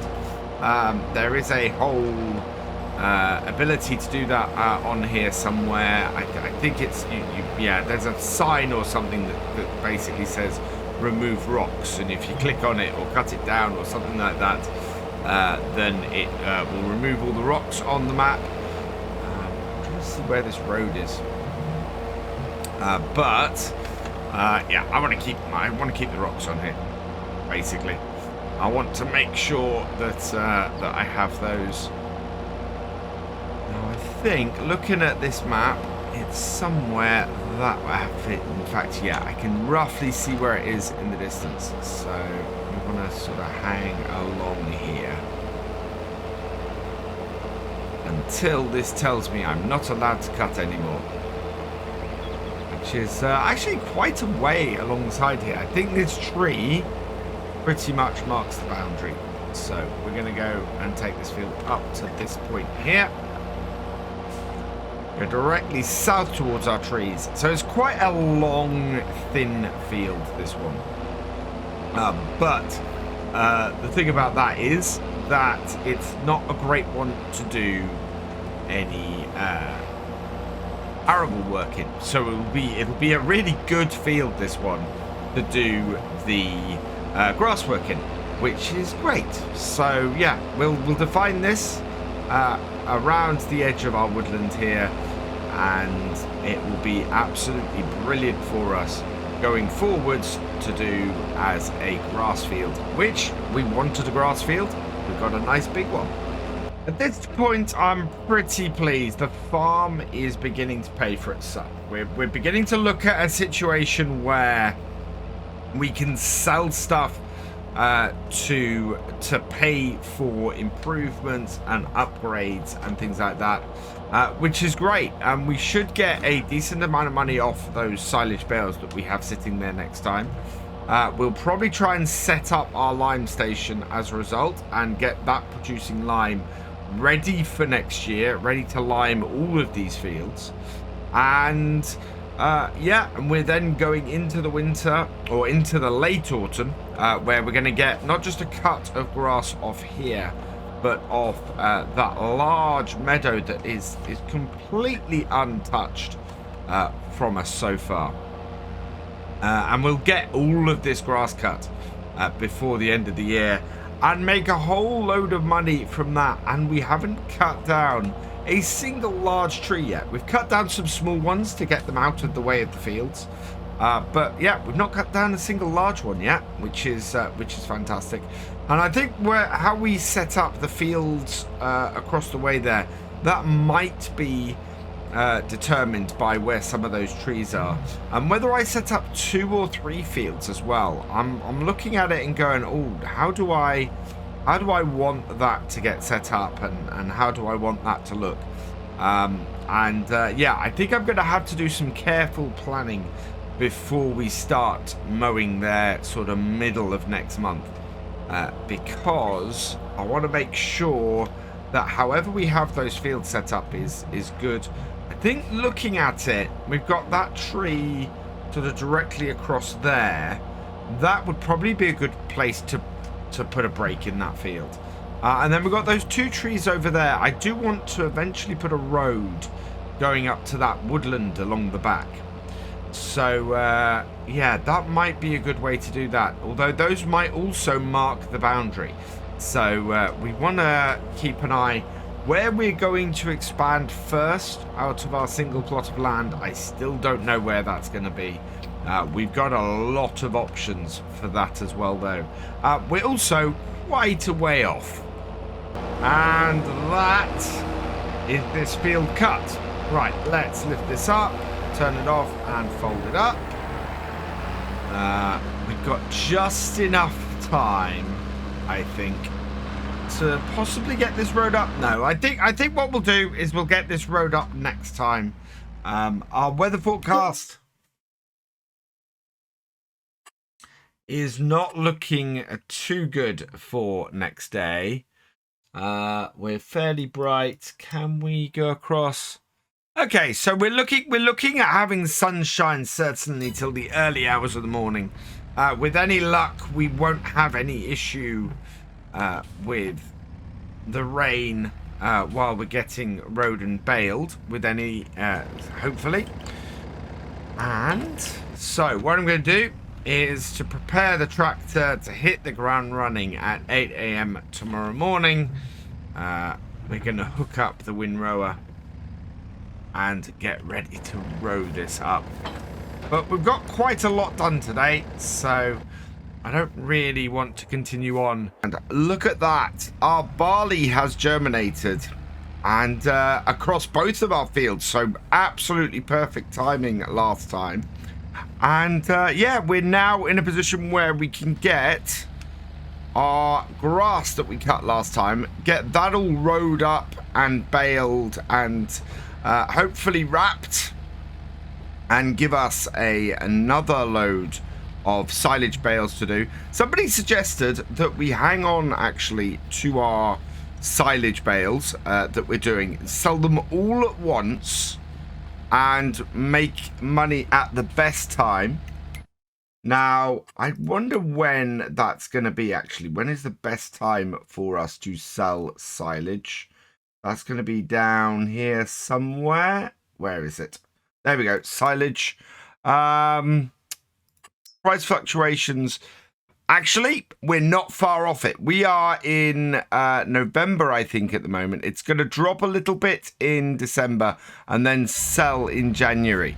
So, yeah, it's going to be worth holding on to the bales we've got now already and then selling everything once these ones have fermented as well. Will be absolutely brilliant. So we should get maximum price for all of these silage bales. We are a little bit chasing the weather today. We have rain on the way. I would like to get these fields rowed and baled before that. It won't actually have a detrimental effect on our silage if we don't manage to get this all rowed up and baled and wrapped before the rain arrives. But it's just that slight tad more realistic, I think, if we are able to do that and get these done today. And then once these fields are done, once we've got these two areas done and dusted, what we can do is get these areas ploughed so that we can replant them with field grass and get actually a little bit more grass off them next time we come and do this. But I'm not sure if I'm going to plow this area. I think this area here is probably going to be really, really useful to us as somewhere to put a shed or somewhere for us to do animals and things with. We want to try and get animals moving on here as quickly as possible. It'll be interesting to see where we are once we have got this silage sold at the end of the year and we see how much money we make off this. That is going to be the really telling bit. That's going to be the point at which we're going to see how much we can move forward on our farm here. So very much hoping that that is going to work out for the best for us, and a large cell of silage now will do us well. We want to get this field done as well as the very large meadow at the top. If we can get that cut and baled before the end of the autumn, so before the 3rd day of November, which should be very possible, I mean, I don't know what our weather forecast is going into the end of November. So actually, we've got a really good chance with the next day of November to get that done. We've got several hours of sunshine now as well, looking at that weather forecast. So we should be all right for this today. And then that means over the winter months, we can get all of this ploughed and set up and go into the new year on No Man's Land with a full setup for everything. There we go. And head into the new year absolutely brilliantly set up. If we find that we run out of work to do, we will skip ahead a little bit until everything frees up again. But yeah, we are in a really, really good position to get into the new year and have a great farm setup on here. So I've gone around the edges. We've rowed everything up. We're now going to go into the main body of this field and get that rowed up. When is the rain actually due to arrive? We are looking at sort of early afternoon, so about 1 p.m. Plenty of time to get this all rowed up and baled and hopefully wrapped.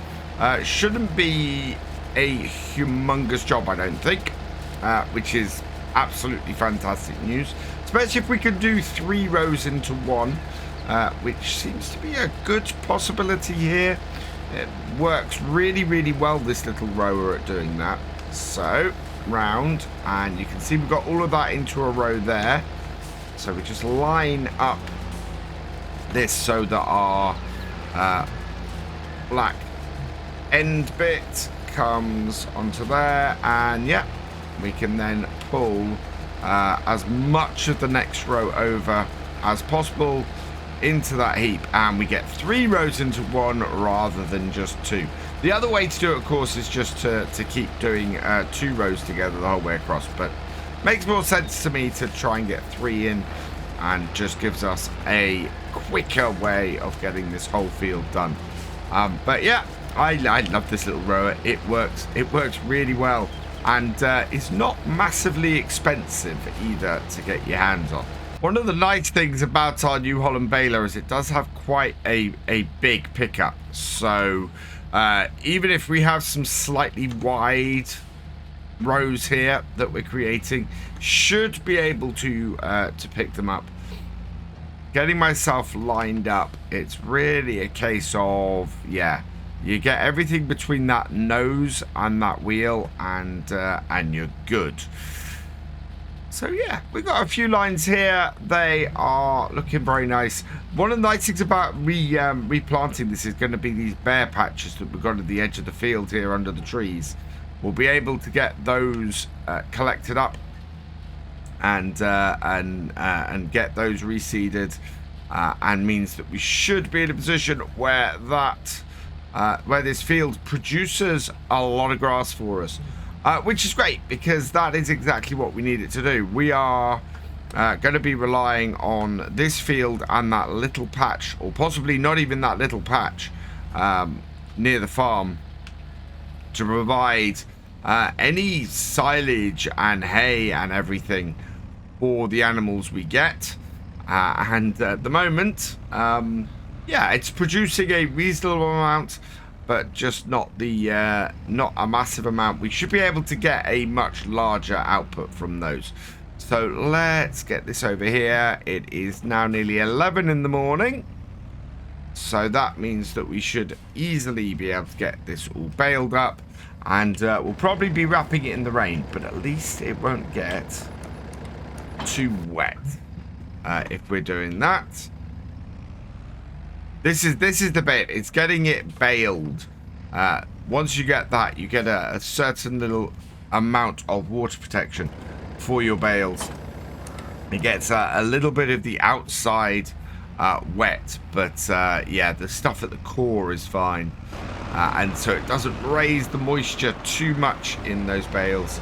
Obviously, you still don't want to leave them out too long, but you reduce the amounts that everything gets wet. So that first area, that is good for a single bale pretty much. because we already had some grass in our baler. And now we'll see how many bales we can get through this. Yeah, you can see nice wide pickup on this baler. Means that we get even the widest row we've got over here.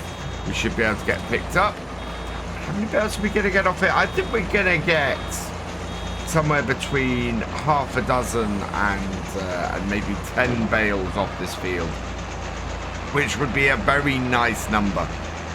Would be pretty good for us. Will give us a good idea how many we'll get off here off a given season, and whether that would be enough to support a herd of cows. Probably not a very big herd to start off with. We're probably looking at a fairly small pen to get us started, but certainly interested to see how many cows we can fit around here, and how many we can get, especially based off how much money we get in. That's the thing. It's trying now not to make this loan any worse, to reduce how much we lose per month to that, or actually it's per day to that, is what we're really looking for. And we're probably going to go into the red before we sell this, but we are going to be selling it at the best time to do it. So it's going to make a lot of sense to hold on to these bales until sort of, I think it's December, January, we should be good. So it's not that long we're holding on to them. Sort of 4 or 5 days should mean that they're we get the best price, but B, they get time to ferment. Because otherwise, we're just going to be selling straight up grass. It's just gone midday, and we've got the outsides of this field done. This bit is a little bit wide for our pickup. It was a little bit all over the place. Yeah, so we've got the rain coming within the next hour. So my estimate is going to be about right. Getting all of this baled up is kind of gonna be around about the time the rain comes, and then it's just going to be a case of getting all of these bales wrapped during the start of this rain. Don't know how long the rain is due to last. Hopefully it will be a short shower, but we'll see what happens. And then we'll be able to get them placed probably in the same area as we've placed the other bales. I'm thinking about putting a hay barn or something in that corner, so that we have somewhere to store bales and things. Although, to be honest, our round bales, it's not so bad leaving our wrapped bales. Sorry, it's not so bad leaving those out. Let's unload this. We've got a couple of little spots across this field that if we need the very last bit of a bale, we'll be able to go around and pick them up. But normally they're just little extra bits that we can ignore and just leave for the next time that we do the field. Or in the case of this field, they'll just get ploughed in with the rest of the grass once we start to rework this field into something that can produce us a little bit of better yield. The final row, and yep, 20 to 1. We're all good. 98, 99, a little bit more. There we go. So this should, yeah, this will get baled up before this rain turns up, which is absolutely fantastic. I'm very, very happy. We've beaten the rain, which is absolutely brilliant. And it looks like we might even need that little bit of grass. If this hits somewhere in the high 90s by the end of this row, which unfortunately it's not going to. Yeah. Oh, well, we'll pick it up anyway. We've got time. It's all good. Yeah, it's throwing us up a little bit, but not massively. And this is what I mean. These little piles that you sometimes get where the pickup wasn't quite wide enough, or the rower didn't quite get it, it's often not worth picking up because it's like 1 or 2% in total. And as a result, yeah, it doesn't make much difference. Still an 80% full baler. Next time we come to do some grass, which won't be too long, we can go and do that. I should probably think about starting to store this stuff over where we're looking to do the farmyard. We've got... yeah, we're going to be turning that area over by the lake into the farmyard, with this area really for my house, and remodeling this around here a bit. And let's park this here. And look at that. Just as the rain starts to fall, we drop the baler off. So we need to get these bales wrapped up sharpish now. Don't want them getting too wet. How long is our rain going to last? Rest of the day. So, yeah, we absolutely want to get these wrapped up now and done. And make sure they get, or we keep them as dry as we possibly can. Although they are silage bales, so a little bit of moisture is going to help them along. But we don't want them getting too wet. And we're going to put them over here with the other silage bales we've got that have already fermented. So bring this in here, back it up, and drop them off like so into the group. We're going to need a bigger trailer when it comes to selling these off later. Because we're not going to be able to... Well, we're going to end up transporting this in a lot of journeys otherwise. It's not taking us too long. Our wrapper is actually really quite efficient. And the bit that's taking the longest is getting over here and getting these dropped off with the pile of bales we've already got. That's the longest bit of this. Roundabout. Yeah, getting him close to the pile as well is the important thing. Makes it easy for me to come in here and drop them off. I block my route off too much, it becomes more difficult. We've only got 4 bales left to get wrapped up. And our nice, efficient Vicon wrapper. Is this the Vicon version or the Converneland version? This is the Vicon version. Is working really well for us. Be nice to get a fast bale on here, but I'm going to need a bigger tractor for that. So at the moment, we'll stick with this and do this well. We're keeping an eye out for a bigger tractor. Obviously, at the moment, I don't have the money to do anything like that, and it would definitely fit in the frivolous purchase category, because this little Massey is just doing amazing work on here. We've got nearly 7 hours on it, and it has done every single job we've needed it to so far, and I'm expecting it to do the same going into the next year.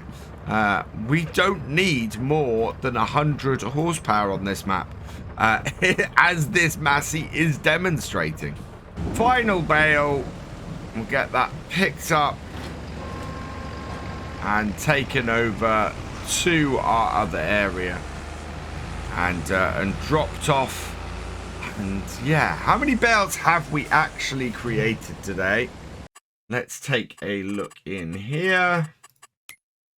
8 bales. Yeah, I said somewhere between 12 and 10, and that is smack bang in the middle. 27 bales created in total on here. I did think that was a little higher, but yeah, we've only sold 6, so Should be 21 bales in this group that we've got here. Just gotta hop out and have a quick count. Yep, 21. Brilliant. I know, actually, no, 22, because we've sold 5. So yeah, 22 bales here. Thought I'd miscounted for a moment, but no, 22 bales there. Considering we can fit 6 on our trailer at a time, if we do too high, we could do that in maybe 2 journeys. So that's not too bad, although we're looking at adding a whole nother, well, very large meadows worth of bales. So, yeah, there's quite a lot of bales still to come on here. Possibly doubling what we've done already. But yeah, I'm very, very happy with that. Somebody said in the comments last time that went to bed at 5:30. No, we finished work at 5:30. We've got, yeah, we get to sit under our very open camp bed here, which we're going to have to replace in the near future. I think as winter comes in, we're going to need to get a bit better shelter. Now, what I want to do next is in here, come in and do some construction work, because we've spoken about this before. This road is way too wide. And I want to have a look at the landscaping tool here, and I want to try and work this out, and then I want to try and put our road in down the side of this field here as well.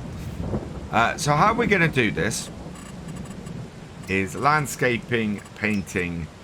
I am going to get the dirt, there we go. And we're going to increase the size of this. We're going to change the shape and increase the size to match the full width of this road. So yeah, about that. And you can see that, yeah, we want grass out this side. So let's get grass and fill in this side of the road. Hoping that that will regrow. There we go. Right, and then I want the dirt on the other side coming off there, and we'll just go down here and we'll fully dirt track this like so, being very careful not to end up in our field. Right, then I'm going to go back to the grass, drop down, and that's the point at which we can do some bits in the middle.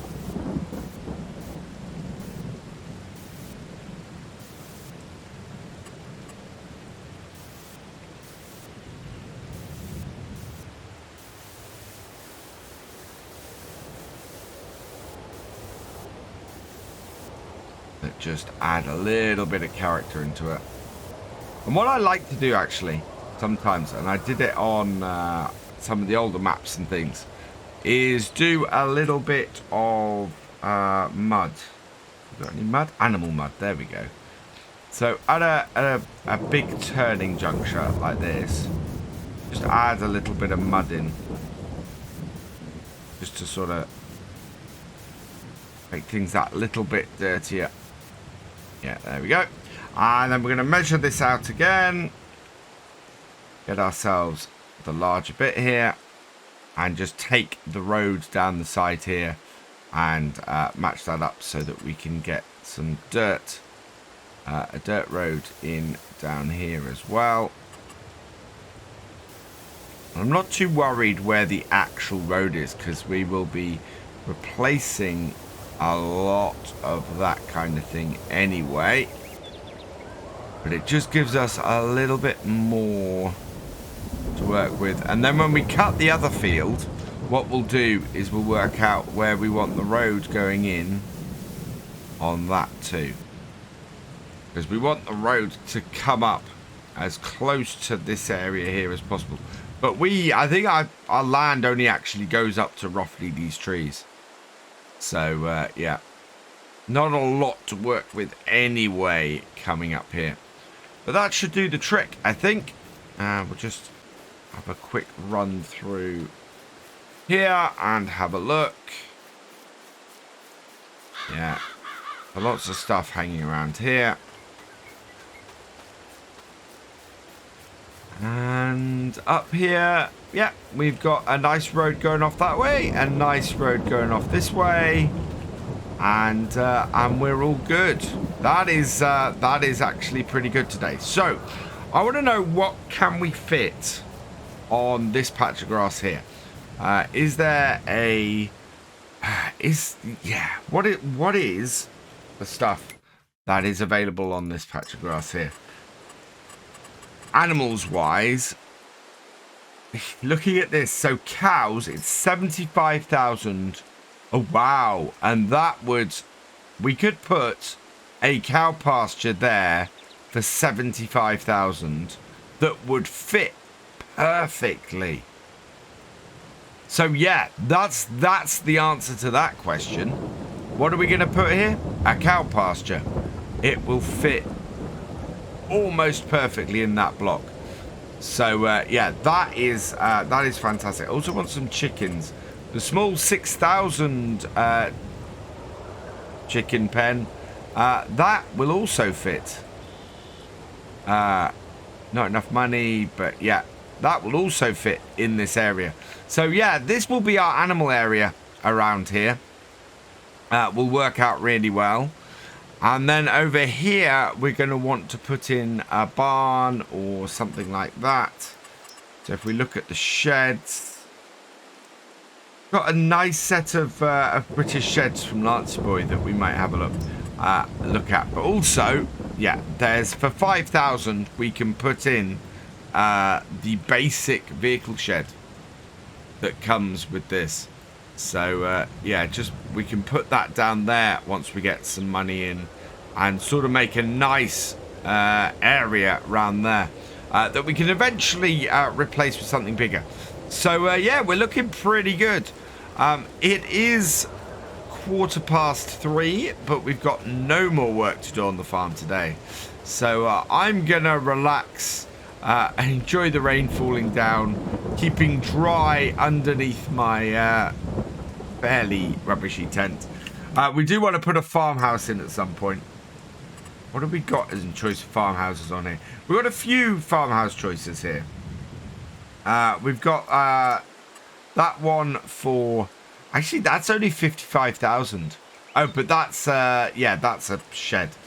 So yeah, for 37,000 we've got that one, and for 10,000 we've got that one. Which might be a nice little way to get started. So yeah, once we've got some money in, we've got a fair amount of shopping to do. Hello and welcome along and welcome back to No Man's Land. We're into the 2nd day of November, and I think we've got a fairly clear day on our forecast today. Yep, today is clear the whole way through. So, we're going to take advantage of this, and we're going to get the really, really big field that we've got up here cut. And if we do that, then we should be able to get it rowed and wrapped today as well, and add to our very large pile of silage bales that we've got over here. Before we get into doing a whole load of ploughing and defining of these other fields. Now, several people pointed out in the comments last time that these green patches here won't actually grow any grass unless I plant some grass in them. So I'm going to be sorting that out today and getting that fixed. But basically what I want to do is this large meadow area here. I want to get this fully cut and ready to turn into fields, and there should be a really, really nice big load of grass off here, and some nice long cuts, and then we can look at exactly what space we have to work with and work out how we're going to divide this into fields. So I've gone round and marked out where the largest area that we can cut and use is. Interestingly, I'm looking at our field to the side here. We have a few extra meters where we can go and get some more grass. So I'm going to be expanding my road out a little bit further that way and getting that sorted. We also go a little bit further back up the top here than I'd expected. So we go right up to the corner of this woods here. But then on top of that, we actually keep going around the back for a way. And we're behind the trees over here as well. So yeah, lots more space on this large meadow area here than I thought we were going to have. Which is absolutely fantastic news. We're going to get a massive amount of silage off this field. And go into the second year with just this huge amount of money. We do need to pay off some of our loan, which would be good. But yeah, hopefully we'll still be able to do that once we've got the stuff we need to set up our farm. So finishing up on the fourth headland, and yeah, we're pretty good from here. I've gone round 4 times because the way our piece of kit works is it will merge 2 of these together very easily, so that's the easiest way to go with that. This field doesn't seem as big as I thought it was, although I still think I'm going to have to split it in 2 because it's still pretty big. But it's not that much bigger than our 2 existing fields, or our 3 existing fields. Although our existing grass field is a little bit smaller. So yeah, it's not a massive field, but it is big enough that I think we can split it into 2 and sort of make our work a little bit less hard when we're coming to work with it. It's very loud outside that tractor. I don't know if it's loud for you guys, but certainly for me, the sound level seems to have gone up quite a bit outside the tractors. This though is working very nicely.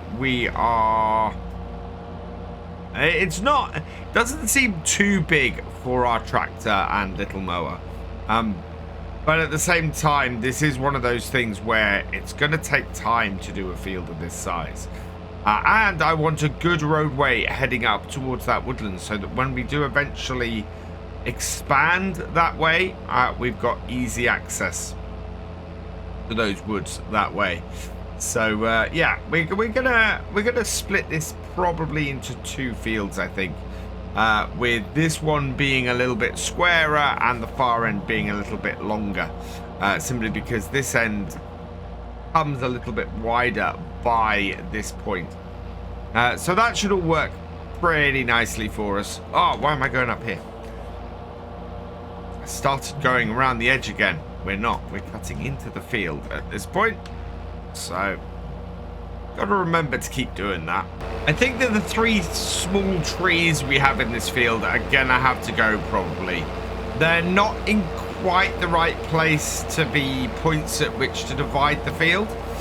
So yeah, they are a little bit more in the way than I would like, and as a result, kinda need to go.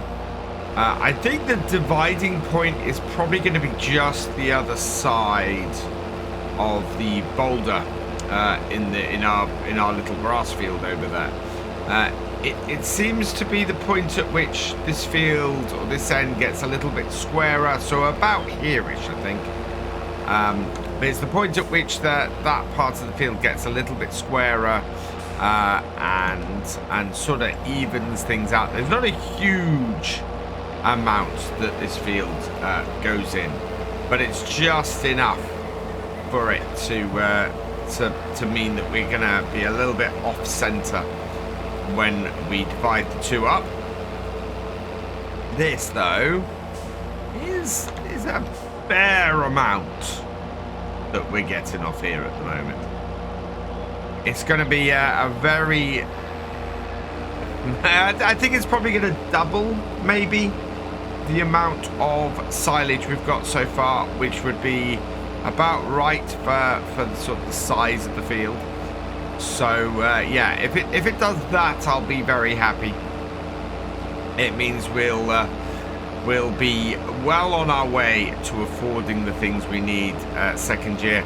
Maybe even be able to find a combine for a reasonable price, because I don't want to rent one if I can avoid it, as we seem to have enough fields to kind of handle owning a combine, but it would have to be not a very expensive. I think one of the things I love about this map is how much you shape your own farm.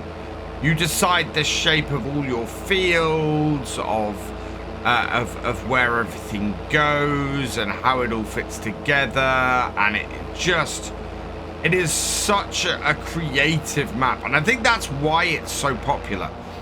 Why people like this map so much is because of that, because of the freedom it gives you. It's just absolutely cracking to be able to go from very, very little, like we're doing here, and like so many other people do on here, and come to the point where you could end up with some really big equipment, just working your way up. It's just such a refreshing and nice way to play Farm Sim, and I can't wait to see actually how far we get to go on here.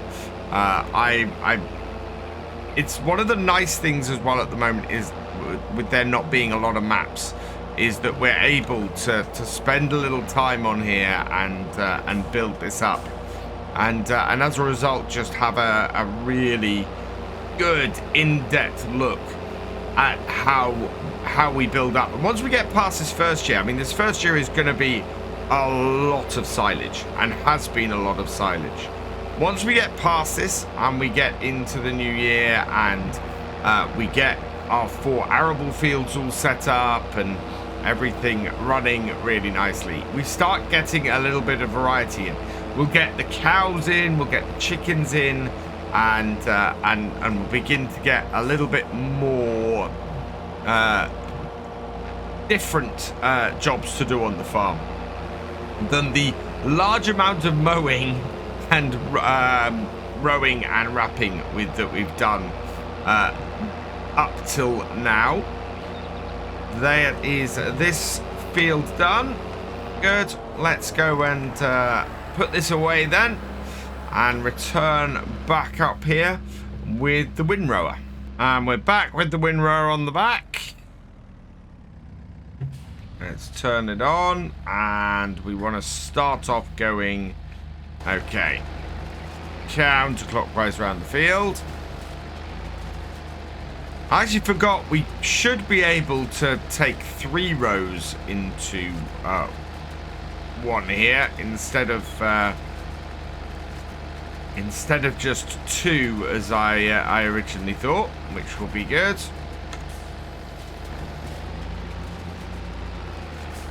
Although this corner is going to be a little bit messy, that'll be fine. Yeah, but just drive up the middle of this. Oh no, just drive slightly off to the center of this. We might be able to get enough into a 3rd windrow, or get a 3rd windrow in here and be able to pick it up, because our bit is should be wide enough. Oh, don't tell me that's just outside my land. That would not be good. Should be. We cut it. Yeah, we're fine. I've said it on here before, but I'm very, very much enjoying using the smaller equipment like this windrower that we've got on the back here. It's kind of a refreshing way to play. It's not equipment that I normally go this small with. You know, normally I'd try and get at least a dual-combed windrower and try and set myself up with something sort of small to medium equipment if I can. But this this is a joy. And I think it's partly due to the ability to define the size of my fields here. I know that I can go, right, I've got smaller equipment. I want to break things down a little bit. I'm doing a slightly longer month. I'm doing a 3-day month on here. And as a result, I know that I can take a day or two to do some jobs, especially if I split them up across a couple of fields. So it's, for me, that is working out really, really well on here. And you know, this Massey, it's a sub 100 horsepower tractor, and I've used it for 7.5 hours, and is you know, it is just working incredibly effectively for what we're doing on here. And as a result, yeah, it's a very enjoyable, very pleasing way to play this map. Now, we are going to get some larger equipment eventually, and at that point it will be a case of going in and enlarging these fields, which again, I love that. I love that your farm is going to get larger as you are able to do that, as you're able to increase the size of your farm and increase the size of your equipment. It will everything will be able to scale with it. Just absolutely brilliant. 2 headlands done, and road up, give us plenty of space to do some turning around. Need to try and get that bit in there like that, and then we can lift this and get into the middle of the field and start pulling this all together. There is a lot of grass here. I initially said, oh, I don't think this field is much bigger. Yeah, it is. There's a lot of grass here. And I think there is a good chance we're going to double the amount of silage that we have, which is going to be great. I mean, to have the number of bales we already have is brilliant. To know that we're going to be selling all of this at the top price as well is going to work out really well for us too. So yeah, I don't know how much we're going to make this year, but if it was the 75,000 to do the cows, that would be amazing. That would be absolutely incredible. I don't think it's going to be. I don't think we're going to be quite that well off this first year's worth of silage, but yeah, that would be great if we were, because second year we're going to be relying much more on the other crops to make our money on here. It's nearly 4 in the afternoon in November, and yeah, this is why we need to split this field. At the moment, it is barely doable in a day for this job, and yeah, that means it's just going to take us too long to get done pretty much almost anything else. Plowing wise, I can't see us being able to plow this whole field in a day, and harvesting we should be able to, but yeah, it's one of those things where it's going to push us. It's going to push us to get anything done with how we're playing this to work this field. And I know, yes, we're playing this at 10 times, but that is so that we have a good single day's worth of stuff for each video, and making sure that each video does basically cover a day of what we're doing on here. So I want to make sure this is manageable enough to do in that time, and means that we're going to be able to actually keep this whole thing of doing 1 day per video going.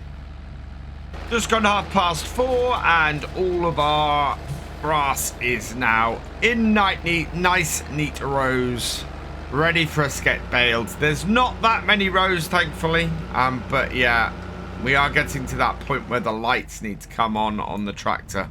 I don't think we're going to get to put the extra bits of grass detail back on the ground today. it's going to be one of those things where trying to get that on is going to be difficult in the dark. So we will do that next time. Right now, I really want to get this off here. Here we go. And we want to get our baler on. And then we get this field baled and hopefully wrapped. Because if we can get this wrapped, we might by mid-December, mid-January. When is our best time to sell this? That would be... Where are you? There we go. Silage. Best time to sell is gonna be January. January, February is exactly when we want to be selling. So we can get this baled and wrapped today. Then we're going to absolutely hit that high point mark and make the most money we can from the majority of our silage. Got quite dark out here now. It is 23 minutes past 6, and yeah, the sun has disappeared below the horizon. You can make it to the end of this row. Yes. Yeah, I can pretty much see the rows I've got in front of me, but not much else. I don't think we're going to get to wrap these bales this evening. Playing Hunt the Bale in the dark is not a fun game. So we're going to get the rest of this baled up, I think. And then next day, we'll be able to get all these wrapped. Does mean that it'll probably be late December before these bales actually ferment to silage.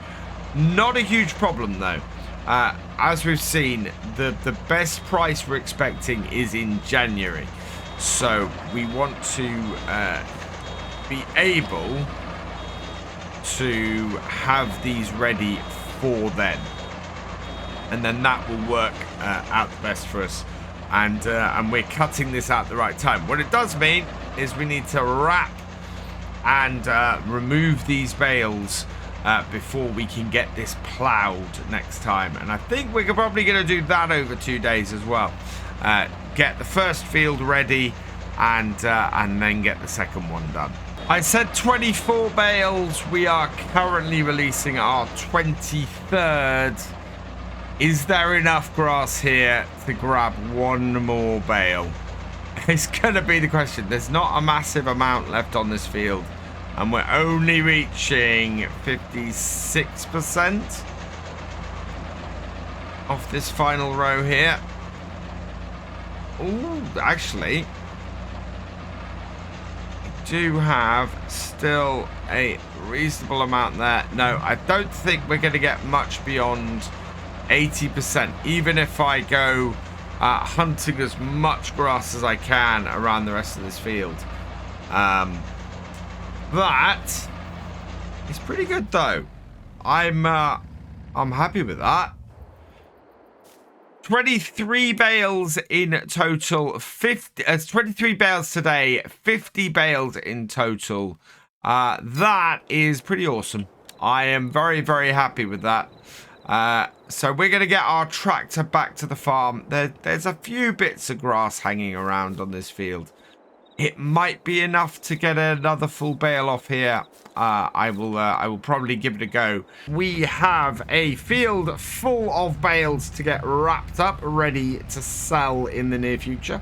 And once we get this field all wrapped up and these bales off it, we can start looking at how we're going to be using this field and dividing it up and moving forward with it. So we are going to get all of these bales wrapped up. Let's unfold our wrapper.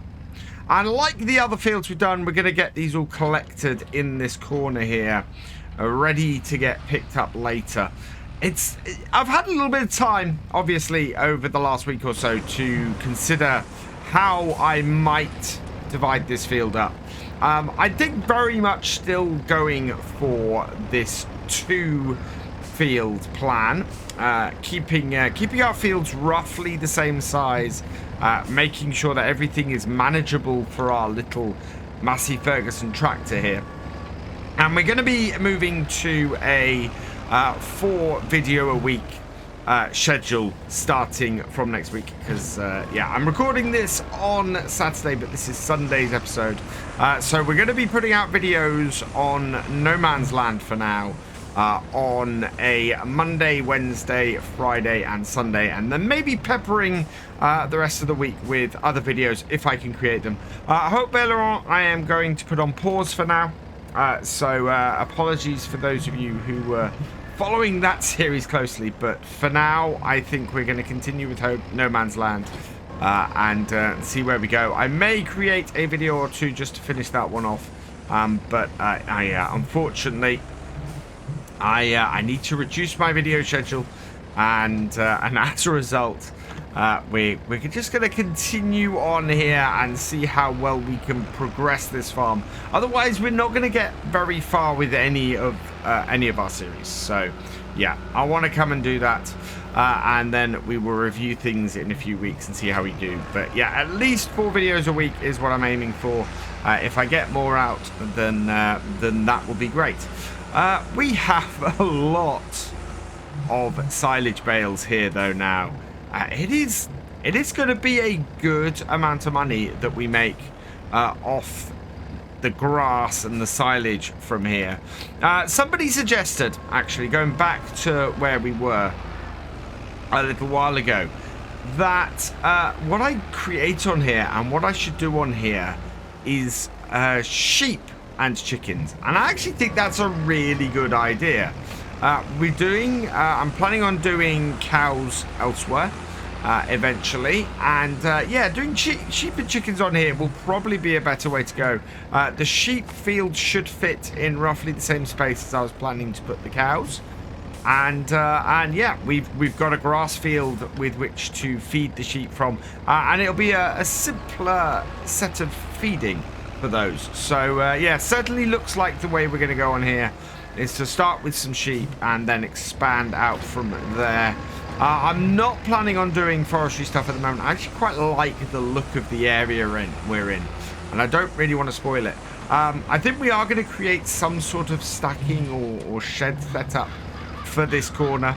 It certainly seems to be a good place to put bales and things like that, and we're not going to need to create a massive number of hay bales to keep sheep. So I think it might be a wiser setup for us to go with creating a little shed there to store bales and things in, and going from there. We won't really need the straw from the crops, so that also actually frees us up a little bit more in what crops we can get.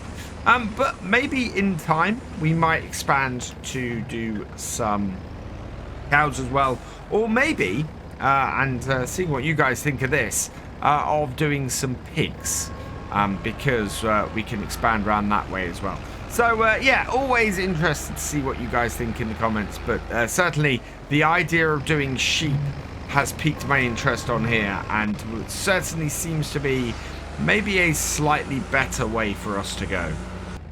But the number of bales that we've got off this field has doubled the total amount of bales that we have actually created on No Man's Land so far. Not just the number that we're sitting here, but including the 6 that we'd already sold. So yeah, it's quite a lot of bales we've got here. It's going to take a little while for them to ferment, which should be fine. We're aiming for sort of mid-December to sell them. So I think wrapping these up late November, we should hit about the right point to get the most money out of them. And what we're going to do next is, once we've got these last 4 bales off here, I'm going to divide this field into 2 so that we can start looking to get it ploughed. We're out of any planting season. I think we might be able to plant cotton. If we look at the planting schedule, Yeah, no, we can't plant anything. There's a little bit of harvesting that you can do in November, but the only thing you could really plant is grass. Yeah, cotton planting is February, but we're not looking to do that at the moment. So yeah, it's not a huge amount for us to do over the winter, other than get these fermented, get these sold, and then get our farm set up for the new year.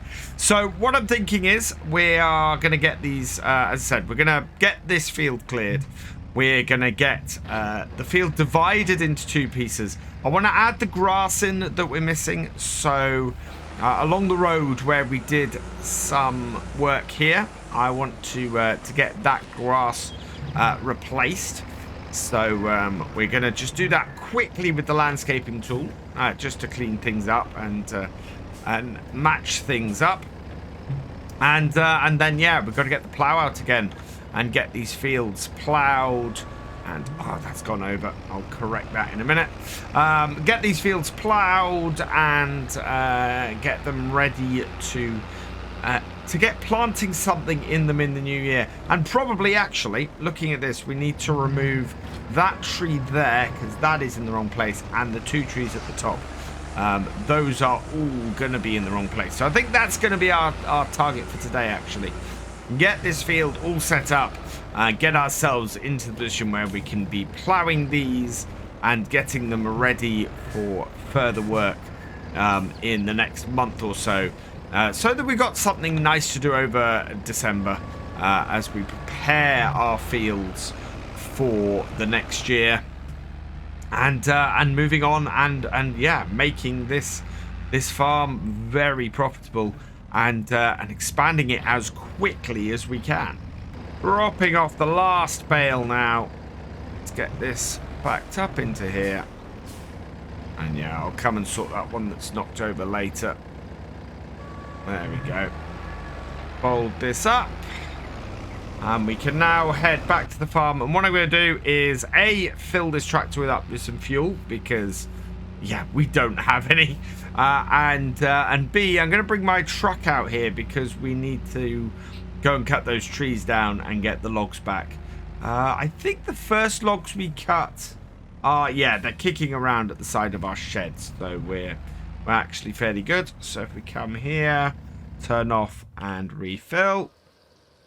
Hopefully there's enough fuel in here. Oh yeah, there should be. We used less than 100 litres last time filling the tractor up. I think we're going to use less than 100 litres filling it up this time.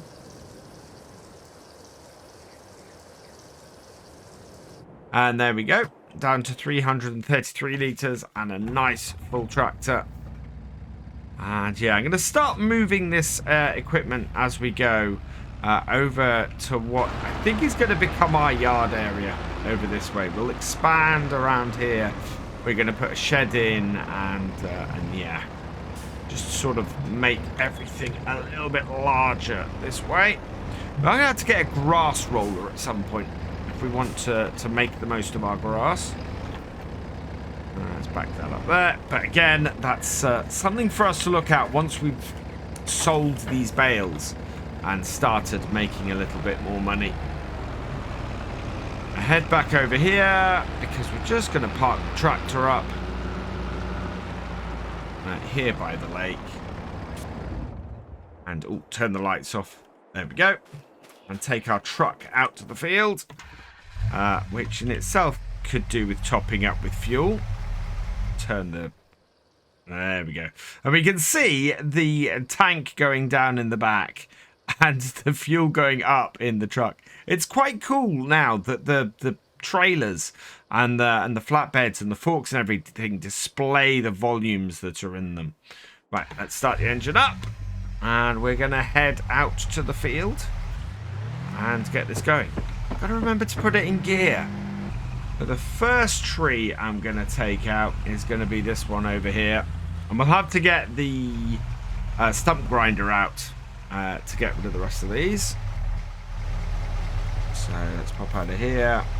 So we are doing a little bit of forestry, not a huge amount.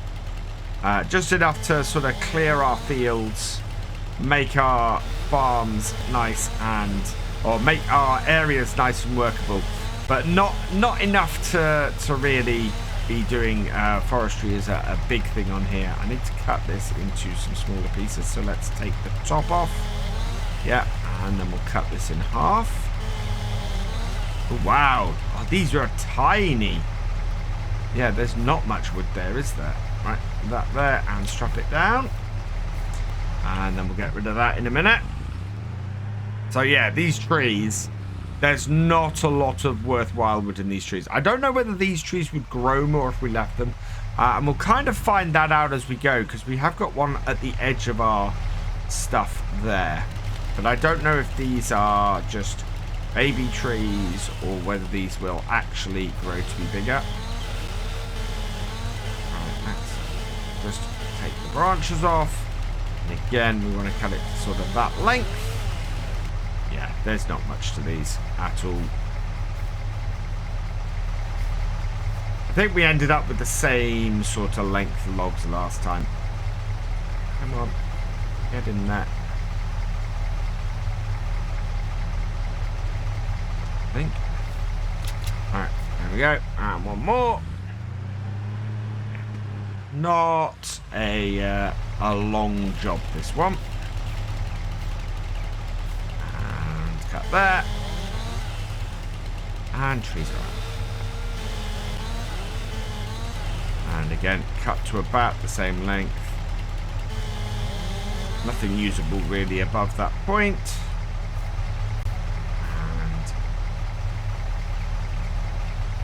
There we go. Should really...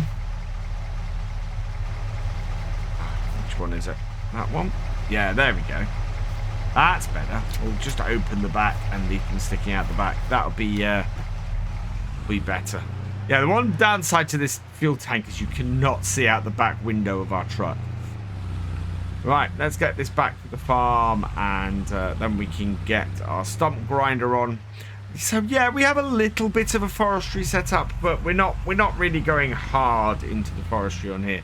We might do as we expand out and we get more groups of trees, but I mean, just look at that area where we are. It's just such an idyllic bit by the lake, and I don't really want to spoil that view over there. Right, turn that off. Just gonna take these out quickly. Put them with here. I'll do some nice firewood. I do want to get an upgrade to our to our campsite at the moment as we go forward. So we've got a few houses and things, and it really all depends on how much money we make from the silage bales. We've got a decent number of them now. Close that up. There we are. But I don't know how far they're going to go, so we want to just make sure of that. And bring this round. This on the back. Lots of people asking me if I would do the mower on the front and the baler on the back to save time, and I understand where they're coming from. It does seem like very much of a time-saving setup, but my thing of it is I cannot find any evidence of anybody doing that kind of setup. I can find evidence of people putting a mower on the front and a windrower on the back, and I actually like that idea, and we might get a 3-point hitch for this tractor to do that once we work this field again. But yeah, I've found no evidence of anybody putting a mower on the front and a baler on the back. If you do have something, a video or images or something like that in the real world of that kind of thing, I am very intrigued to see it. So yeah, please do put a link, comment in the Discord or something like that with that, or in the comments, and yeah, I'd love to take a look. Right, let's turn this on. Yeah, does not take long for this to get rid of these stumps. They are like the trees themselves. There's not much to them. There we go. And we only have this to do this. Is this rented? I'm trying to remember. I don't think we rented this. No. This is another piece of equipment that, yes, we do own. I mean, we might thin down... We might thin down this wood in front of us here a bit, maybe. Because, yeah, it could... it would allow us to have more grass field. There we go. Right, turn it off. And fold it up. There. There. There we go. Get it nice and compact. Yeah, not much to doing that. And then we can set these fields up and go from there. The next thing we're going to do is put the road in and sort that. Might end up with, yeah, I don't know how big a barn I'm going to end up with here. I don't want to do too large a one, but certainly we've got a fair amount of equipment. I am beginning to think we may need a larger trailer to get these bales sold. It's yeah. Right, let's lower that. Okay, and let's connect all that. And then we should be able to just go and park this back over by our truck. And then that is all done. How much those silage bales make are really going to make all the difference on the farm. So what we need to do now is we're going to have to divide up this field. We need to get, as I said, we need to get the grass in along the edge here. So we're going to start with that. That would be decoration. No, where is it? Here, no. It's under landscaping plants. So grass is 50 each. We want to be careful. We're trying not to spend too much on this. And somebody did point out in one of my other videos that yes, spend a load, try and save a load of money, and then go and spend a massive amount on doing a load of landscaping. So yeah, I want to be a little bit careful with exactly how much we use here. I'm going to change the shape of this actually. Right, yeah, there we go. Put some tufts in this road. Just to bring this back. As several people pointed out to me before. And then I'm going to bring in painting and a little bit of... What's that? That's animal mud. I want dirt. Just through here. There we go. Right, perfect. Now, we want to divide these fields up. And I think, looking at this, we've got a thinner area at this end. With this bit getting progressively wider. And I'm thinking that going pretty much straight across here will give us a slightly longer section there and a squarer section there. So just after this rock, I'm going to increase the size of this to about the same size as we have on the road. And yeah, just go straight across here pretty much. So down there and bring it straight across. So yeah, we don't own the land at the top, but that will do nicely. And then just take the size of this down slightly and we'll open it around here. Now, I'm not going to put grass in the middle because my thinking here is that we have... basically, this is a brand new road we're putting in. So that means that it comes across there like that and it's great. And eventually what I plan to do is come out around here and we'll have an entrance to this woodland area up here. And I want to plant the top area here as trees. So basically we're looking to expand this forest area up the top. Make a path through it, and the area around here, not massively farmable. So if we get the next bit of land, we can basically make a forestry area around there, which will work really, really well for us. Which I like a lot. Now, can we get one of these fields ploughed today? Would be the final thing to do. We'll put our little plough on, we'll line it up, and we will see if we can actually do it. I'm going to try a slightly different method to what I've done before, and something that I've seen done actually in real life. So we'll lift this up. We will turn the create fields on. And I think we might try and do the squarer field. I think that might be a better go for us. Or actually, no, I know which field we're going to do today. We're going to do this one.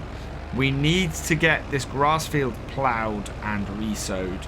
So, yeah, we might as well start with this. It's a slightly more annoying shape of field. So, yeah. Oh, actually, I was right where I was. So we're going to mark the edge. And then we're going to mark where we want to plough up to. Is where I'm going with this. So, we come here. And we mark the edge. And then again, I'm going to do the same over here. And mark the edge.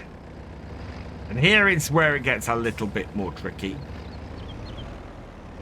But if I can do this and then mark up to where I plan to plough, it should work fairly well for us. So, yeah. Up to the edge here. We can be a little bit more fluid on these grass fields.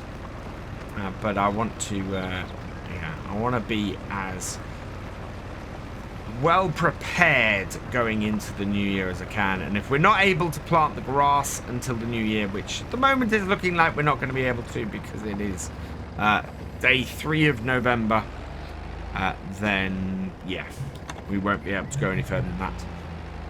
Right, the other one is to take this across here, like so.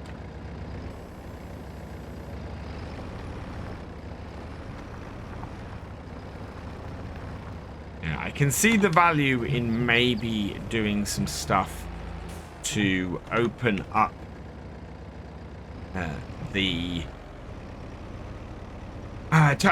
this little bit of the field down this end. But yeah, I don't think we're going to do a lot of forestry work otherwise. So down and away we go. So what I've done is I've ploughed the area that will basically be my headland. And but left a gap for me to be able to work across and come back to later. I'm gonna do something similar across here. So again, I want my plow slightly out, and then I'm going to just bring this across here and at roughly the same angle as that. And that basically means that we get a nice straight line where the headland is, and get things a little bit easier going forwards, and gives me an area to turn around that I can then plow out later. Makes it a little bit bumpier at the end, but means we get some nice straight edges in our plowing rather than anything that's particularly troublesome. And then we can just follow this down here, and we'll do something similar at this end. We'll do 2 plow lines, following the same way that we're turning the rest of the field, and that hopefully should give us a much cleaner setup. So again, what I'm gonna do, come up here, and yeah, biggest surprise earlier. This is not the end of the land we own. There's actually a little bit further that it goes, but I want to just sort of keep it to here. I think this will be a better little shape of field for us to go with, and then if we expand out that way later, we can do something, or we can plant. Wait, where's my tractor gone? Or we can go and plant some trees in this space, And yeah, just have a little area that we can work later. All in all, it should just sort of work itself out eventually. Right, there we go. And then we can just pull this edge over here into this area here, and have a nice time of ploughing this, I hope. I'm wondering if taking that tree there out might be a good idea as a start for sorting this field out. It may be something that we look at when it comes to the new year, and we have a little more cash. Our little bit of landscaping we've done today, dividing those two fields and everything, has actually really cost us. We're down to only £183, and yeah, so we need to get this money in soon. The only stuff we've got to do, and what we're probably going to be doing next time, is some more ploughing. We need to get the other two fields ploughed before planting opens in, well, probably March. So we've got a while. We can skip forward a bit. And I think once we've got everything prepared and everything done, we might. Alternatively, as I said, we might see if we can get some forestry done, get some extra money in over the winter as things go. This corner is going to be a pain to fill in. It really is. Gonna have to come around here like this and try to get it so that we're close enough to the rock to effectively farm it, but not so close that it's giving us a problem. Actually, I think we might have got this. Down there. A little bit wibbly wobbly. Don't want to turn the tractor too sharply while the plough is in the ground. Of course, that is not good for the tractor or the plough. There we go. Yeah, not a huge amount of field to finish, and looks like we're coming up to this corner that's a bit of a problem anyway. So we will get this done today, and then, yeah, in between getting some silage bales sold and trying to get some more money in, we will get the other two fields ploughed, and of course these fields de-stoned as well, because if we don't do that, we're going to have a load of problem. Plus, we're going to make a whole load of money from the stones. It's so very dark with this rain falling. And, yeah, we've just heard that blood-curdling cry go out again. Went out at 5 p.m, so I'm guessing it's either a sunset thing or it's a timed thing. But, yeah, still a little bit freaky to hear that. And yeah, I still need to get a house, which hopefully over the winter we're going to do. As soon as we're able to sell those silage bales, we should get some money in and be able to sort things. I'm not going to turn around for this last one. We're going to go up the field. And actually what I'm going to do is I am going to just bring this up here. And then I'm going to go and bring it down the field along this edge here, and then we've just got this little headland left to do along this end here, and that will then prepare this field for replanting in the spring with more grass, because we need a grass field, and this actually is the ideal candidate for it.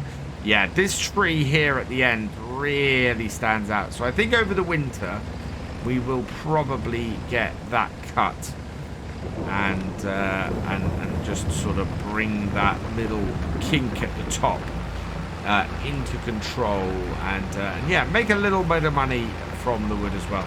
It's one of those things where we can work things a little bit and end up with just a slightly better shaped field for us to work with overall. There we go. That's brought us up to there. And then we've just got this area to fill in here. Best way to do this, go around the outside edge first. So up here and push this out. Yeah. And that way we've got the headlands all being turned the same way. And next year, I need to make sure that I turn them the other way. Although, we're not going to be reploughing this field, so not going to be a massive issue anyway. Something has also turned up in the shop that I think we should probably pick up. We've got this. 7,600. It is well worn and well used, but it takes both the solid fertilizer and the lime. And it's something we're going to need. It's 64% off. It's got 30 hours on it. But I don't think that's a huge problem for us. I think that that would just be a really good piece of kit for us to have. So I'd have to borrow money for it. Let me know in the comments whether you think I should grab it or not. And I'll hold off moving to the next game until... or the next game day until I see what you guys say. But I think that that would be a really useful little bit of kit for us. And there we go, as we're coming up to 6 PM. The last little bit of field. Just to finish it off. And yeah, I'm not going to take it quite out as far as we originally did the mowing, because yeah, that is a little bit far out. But certainly that should do the trick. Perfect. There we go. All done and dusted. It's 8 o'clock. It is dark and wet and cold, and there is absolutely no point in dropping the plow off the back of this. So we'll turn that off, jump out, nice and close to our cover. We are headed up to the shop because, as I mentioned at the end of the last video, this came up for offer. So this is an Amazon spreader. It's not that small. It looks so much smaller in the shop than it is. But this was a whacking 76% off, I think.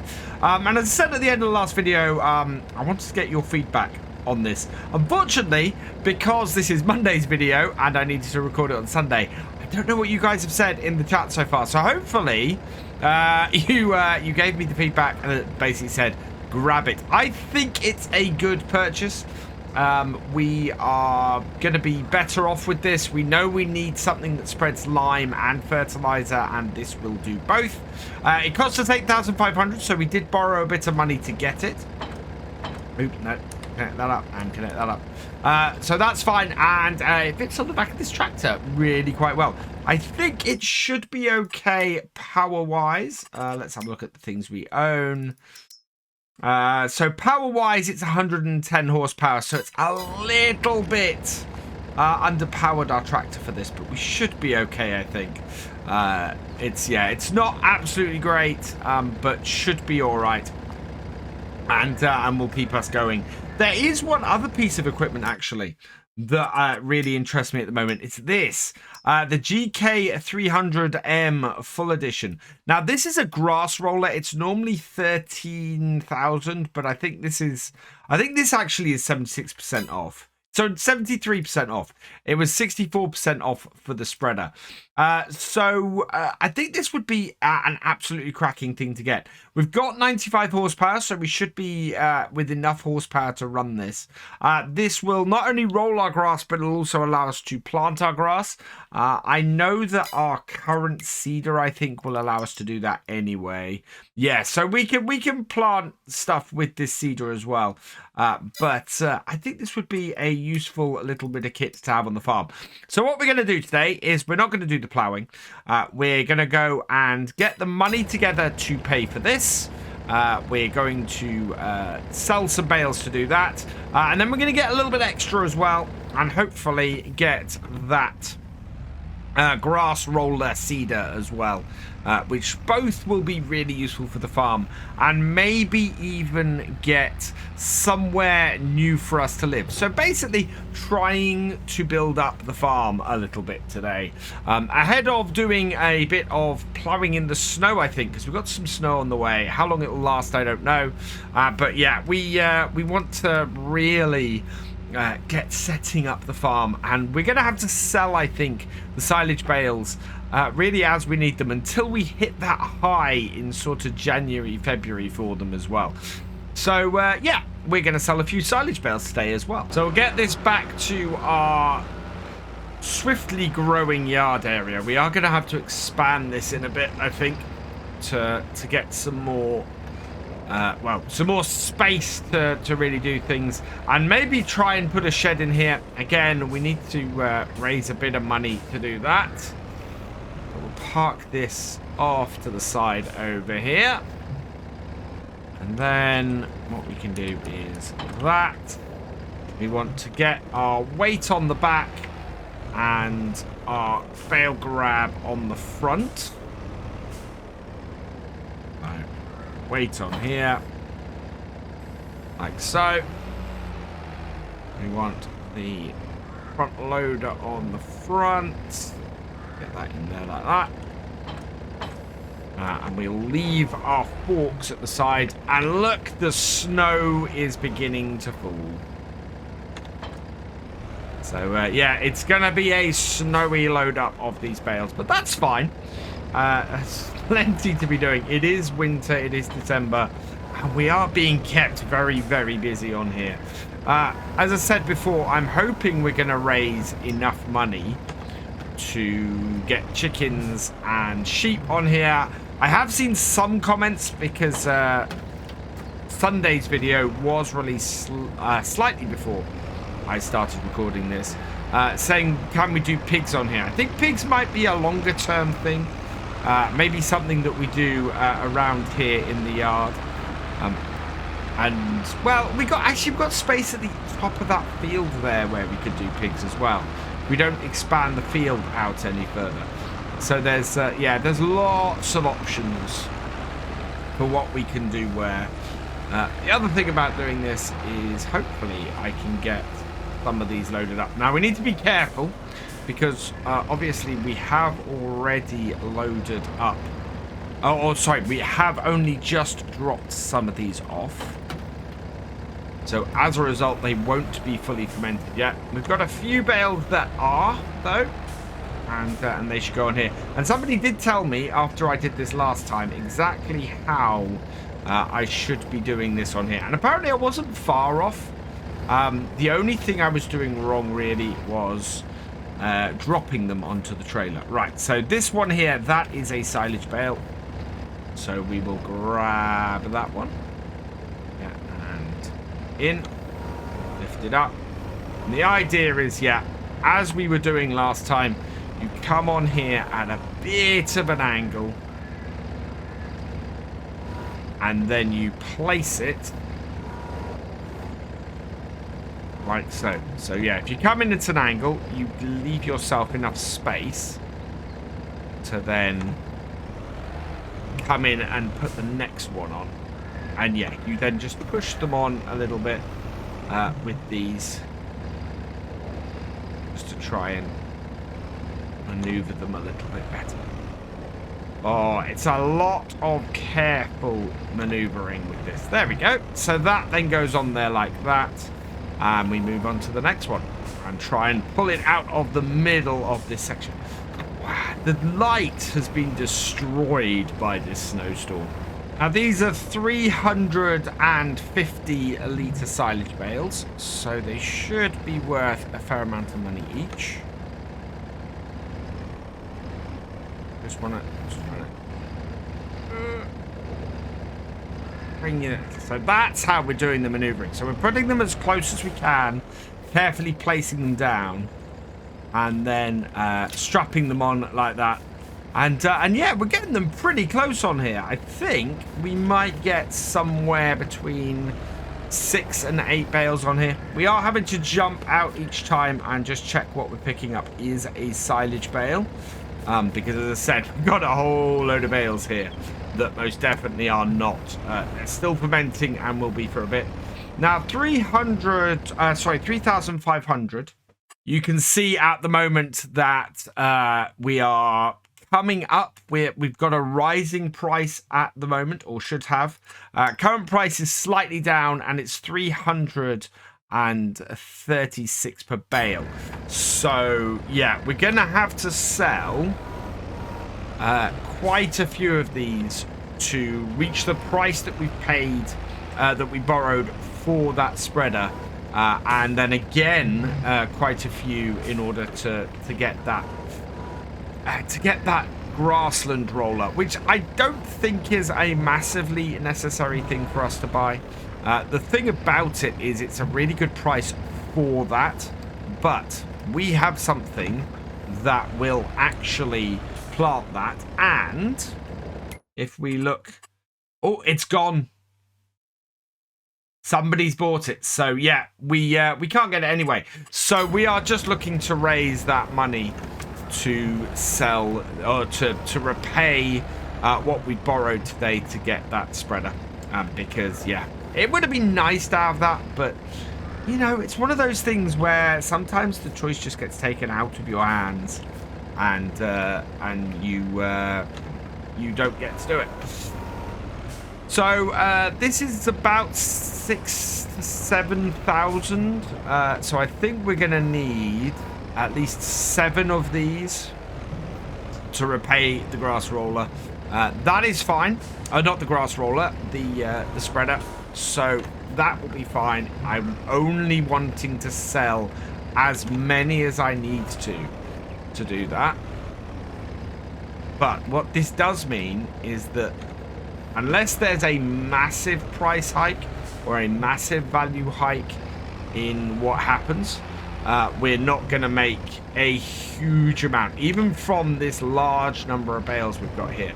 I would like to sell, I think, 8 or 9 today. So, we've got 6 on here so far. I'm trying to bring this around. Oh, there we go. Just shove that across a little bit. And lock that one on. Yeah, I'd like to probably sell about 8 or 9 today. If we can do that, that's going to give us a nice little amount of money kicking about. Can we get that one? Yeah, that's silage, and then we should be able to get that one as well. And then we're going to be fairly well set up going into winter. We're not going to get a lot of money for our tent, but we'll turn the lights off now. But we should hopefully get a nice little amount to do the other bits with. There we go. And open. Right, and then we'll put one on from the back and get 8 bales sold today. And yeah, get a nice little income from this. And we're going to have to do this over a period of several days, because just look at the number of bales we've got. It's a large amount, and we need to get them sold over time, preferably without having to buy a brand new trailer, because that would be expensive. There we go.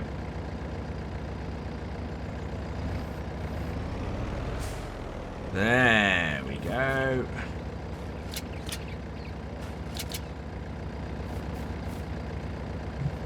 Close that down, bring that down, and then we can hook this up and go and get these sold. Which is going to save us, well, going to save us a bit of money, and hopefully get everything moving nicely again, so that we can come back here and start getting these 2 fields plowed. We really need to make enough money though to get that placeable and start making some cash from the rocks. Now the moment of truth. How much is 28,000 litres of silage going to be worth? Let's pull up onto the sell point. And then we can unlock them.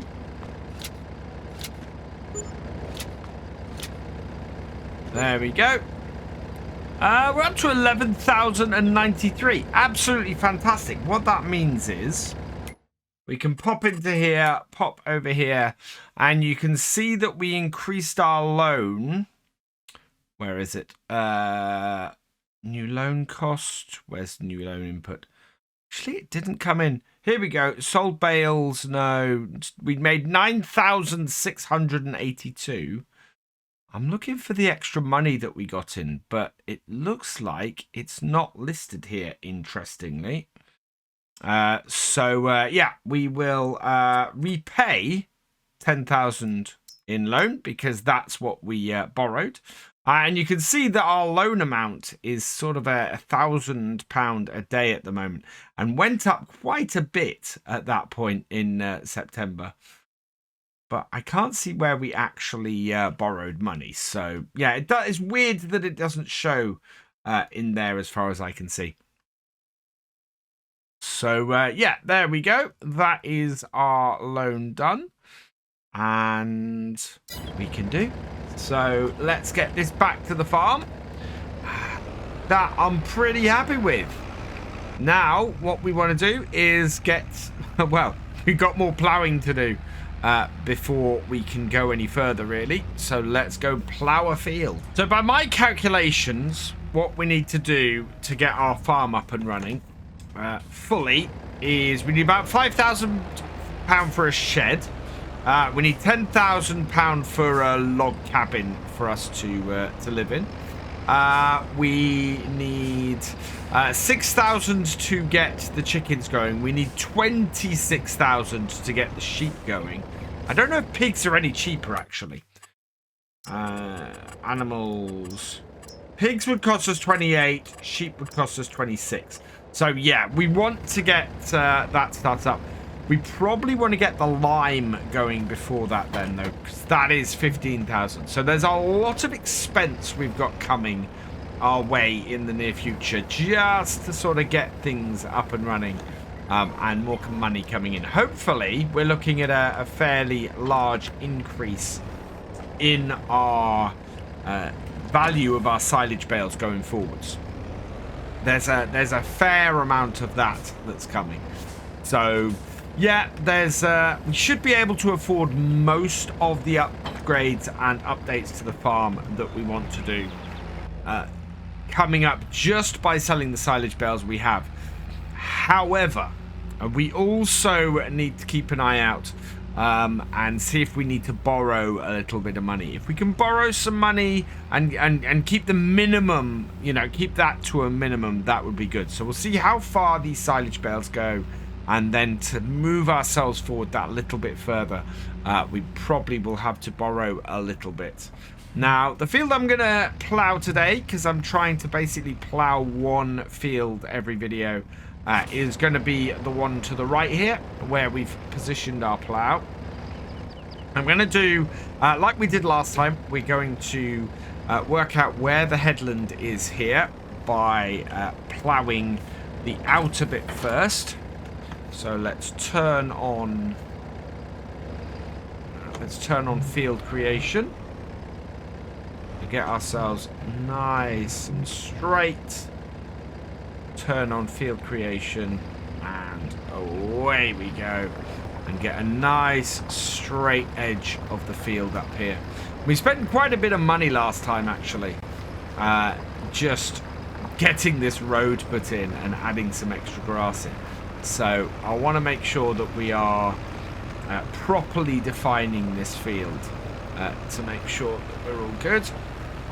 And like last time, what I'm going to do is we're going to come up to the top here. We're going to basically plough almost as far as I can because we've mowed pretty much as far as we can. Turn the plough and we're going to add an area in which we can turn around in and define this headland up the top here. So bring this down to here. We're not quite at 180. There we go. That's close enough. and 180 straight back down the field on this end here. And that will define our sort of our headland area there. It'll take 3 or 4 plows to come across and cover it, but it should mean that we get a nice turning area and get things nicely squared off as well. I'll bring that to that there-ish. Right, perfect. And we're going to go to the other end and do the same thing. We want to move the furrow in the opposite direction, though. We'll come up to the end of our field here. And, yeah, we're going to move it in the opposite direction this time. So, into the field, whereas before we were doing it out. And that means that the headlands then both move in the same direction each time. And we reverse it when we do it the next year. And that keeps it that little bit more realistic when we're doing that. And up to that point there. And again, turn the plough, make sure we're going the same way. Give ourselves a nice headland to work with. And do the same thing again. And this should mean that we are able to work this field a little bit easier, and we'll work it really within this this inner boundary we've created, and then come back and do the headlands afterwards, and should work out quite well. I'm also going to start at the top end of the field, as that's the straighter edge, and you can see that the road here is a little bit odd. So, turn the plough.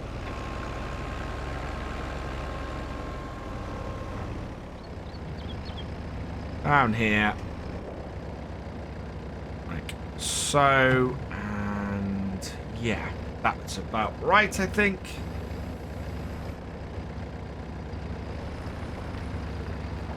Do 70, and across the field we go.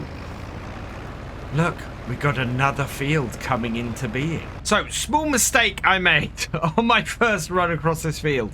I had my plough turned the wrong way. My wheels on the plough should be into the field in order to keep the right direction and everything. So, I've now corrected that. Managed to correct it on my first run, or second run across the field. First furrows would have been turned the wrong way. So, yeah, that's not great. But, corrected now and all good. And we're making good progress through this field. We're probably about a third of the way through it at the moment, I think. And, yeah, it's turning over nicely. We're getting a large number of stones on here. Not surprising, because we've had that pretty much for every field we've ploughed on here so far. But as I said, the whole reason we're looking to get the lime production facility going forward is because we're not looking to cultivate on here. We're not looking to have a cultivator on here.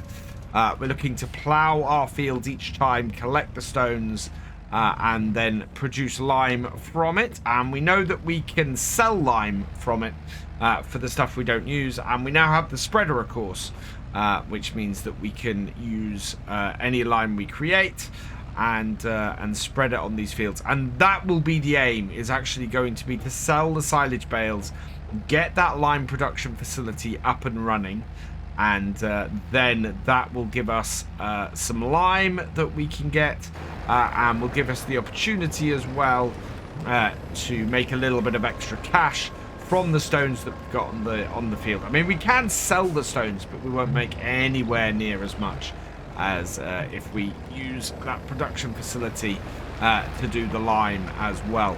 The whole setup for the field is working well as well. I'm very pleased with how everything is going. And so, yeah, as always, we seem to be doing pretty well on our little farm here on No Man's Land. It is coming together very, very nicely. So what is the plan going forward here on No Man's Land? Well, basically, we want to get our 3 fields that we've got here ploughed. So we're about halfway through that process. We should get the final field ploughed next time. So by mid-December, all of our fields will be ploughed. We can then go stone picking on here. We want to get these 3 fields de-stoned late December and collected up. At which point we should have all of our silage bales fermented. And just about ready. At which point I'm going to be keeping a very close eye on the price. And I might in January just skip forward a little bit. We know the price sort of peaks in January and holds in February for the silage. So January may be a month where we skip through and don't move forward. Unless something big happens, like a combine becomes available or something like that in the sales, in which case we'll have a quick bit and do that. But in general, we want to get to the best price for the silage and keep a good eye on that. As soon as we hit that, we can sell the remaining silage bales and get this. We're then in a position to move forward. The first thing I want to buy is the lime production. We buy the lime production. That gives us an income from the solar panels that are on it. It gives us an income from any lime that it creates, as well as giving us lime for these 3 fields. And we want to get these 3 fields limed before we plant them in March. So, yeah, it's going to be a little bit tight to get these done. And then in March, when we hit that, what we want to do is get these fields planted with a cash crop that we can do with the same combine harvester header as we will be able to do our barley with. So our best bet is probably going to be to do a crop like canola. Canola plants really early. It's going to be soybeans, isn't it? Something like soybeans on here, or sorghum. Prices for soybeans. So sorghum sells really quite well. Price fluctuations. Yeah, sells best in January, whereas soybeans sells best in July, but harvests in October, November. So our best bet actually is sorghum. Sorghum is going to be a good cash crop for us on here. It uses the same header as our other crop, as our barley. And so, yeah, it will be a good turnaround for us. I don't know. Does our cedar plant sorghum? It does. So, yeah, we can do that. And so it's looking like we're going to be a barley and a sorghum farm. Interestingly enough, our chickens will also eat sorghum. So, yeah, we'll have plenty of options.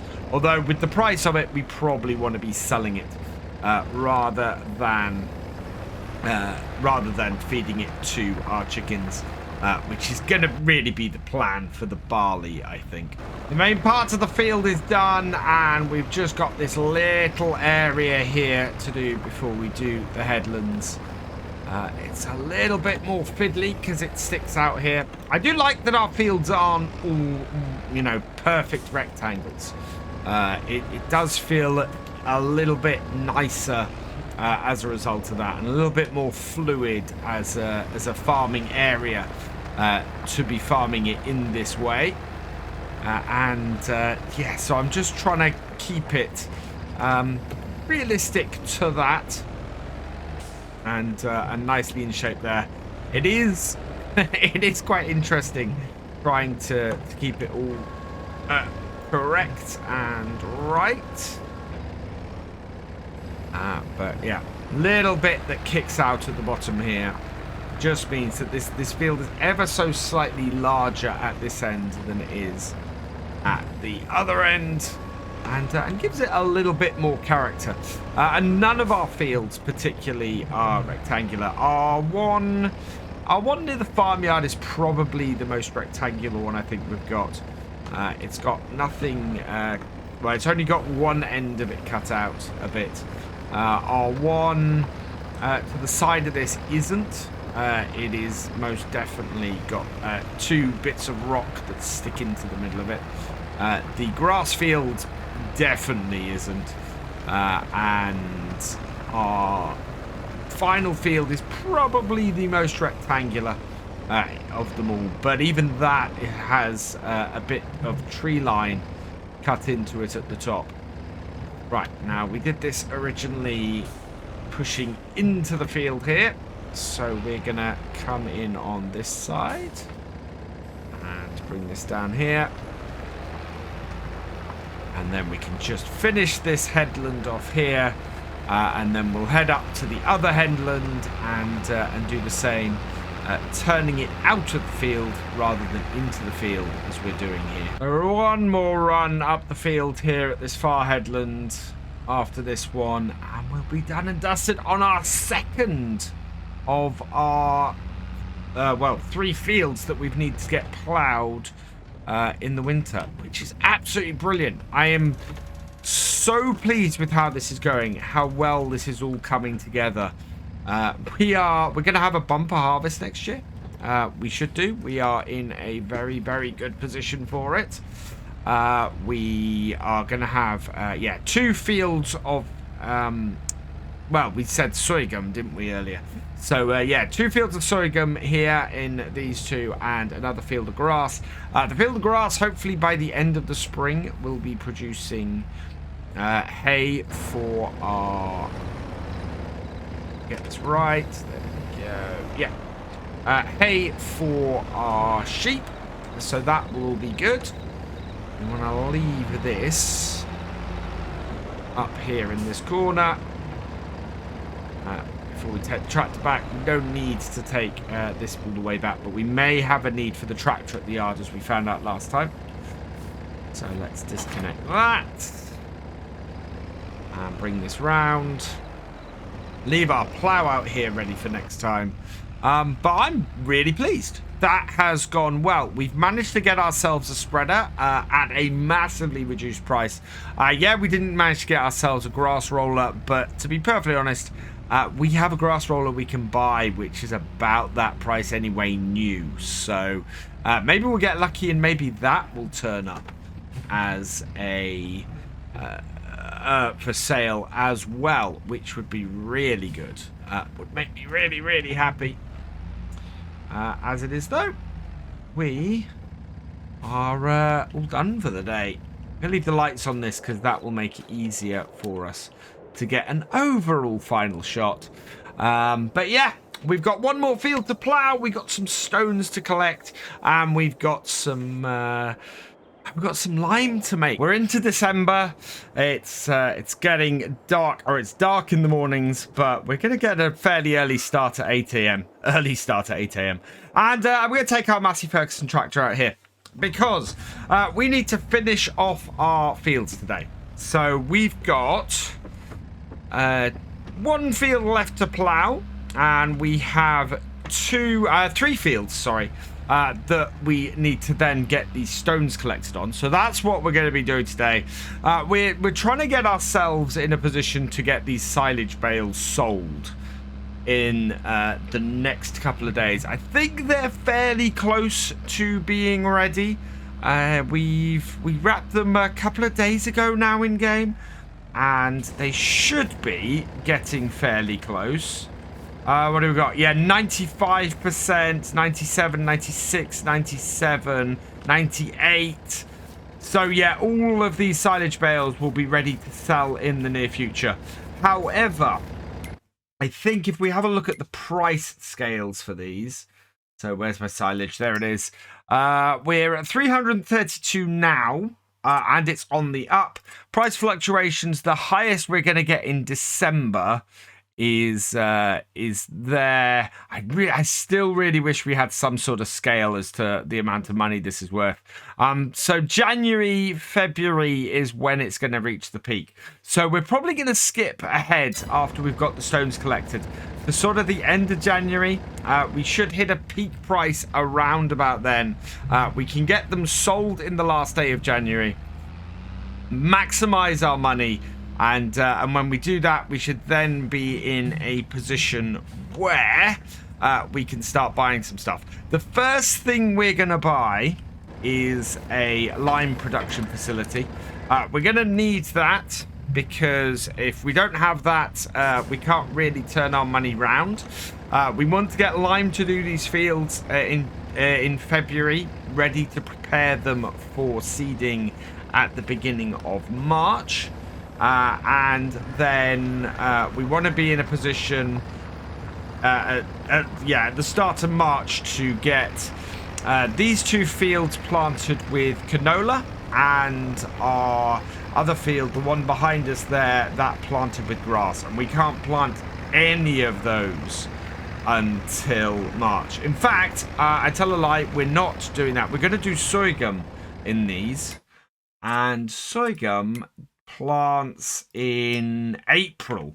So these two fields here need to be ready for planting in April, and our grass field needs to be ready for planting at the beginning of March. So it's not going to be, we're not in a massive rush for lots of stuff here, and in actual fact what we're going to want to be doing is spending a little bit of time preparing things. I think we're probably going to end up getting animals before we're planting these fields. What it does mean is we're going to be able to do a little bit of jumping ahead and be able to move a few days ahead to speed things along a little bit, because once we're prepared and done and everything, we should be in a fairly good way. Looks like I haven't cut this right along the roadway here, so we're going to have to, when we select the start point at this end, I'm going to want to come into this uncut grass a little bit, I think we want to be around about here-ish. Right, we are at 1.3 degrees, so we need to take that down to 0. There, down we go, and yeah, that looks a bit better. And that way we should then have a nice straight edge this way, have a fairly good setup down there, and go fairly well up to this corner here as well. And yeah, this field does have a kink in it, so I think we're going to do the straight edges along the bottom there. It's not going to be an exact 0 degree straight edge, but it should work us fairly well. Turn the plow and round, and hopefully at this point here we should again be able to get the plow down right on the edge of the land we own. So bring that down there. Yeah, look at that. So yeah, we didn't cut it exactly straight, but we're going to define our field a lot better and have this much better positioned to do as well. And I think what we'll probably end up doing is having a road along the edge here in front of us as we build probably several more fields out that way.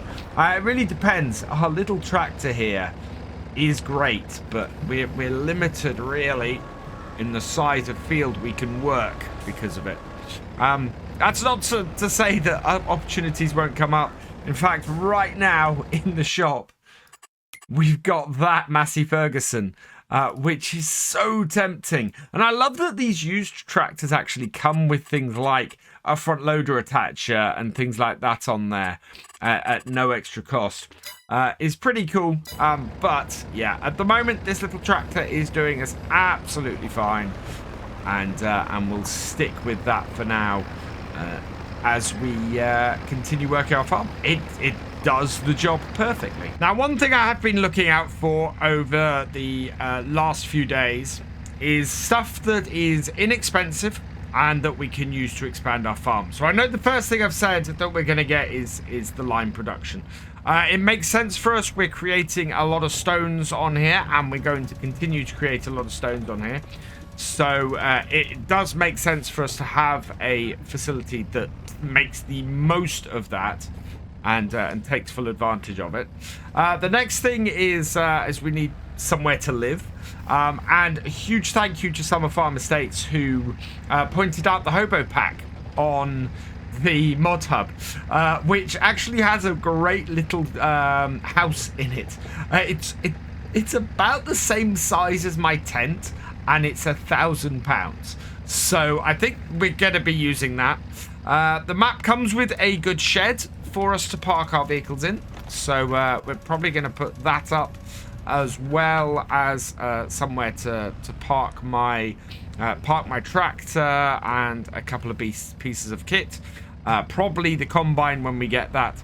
We've got a combine lined up. I'm kind of hoping it might turn up in the sales before the actual harvest comes up.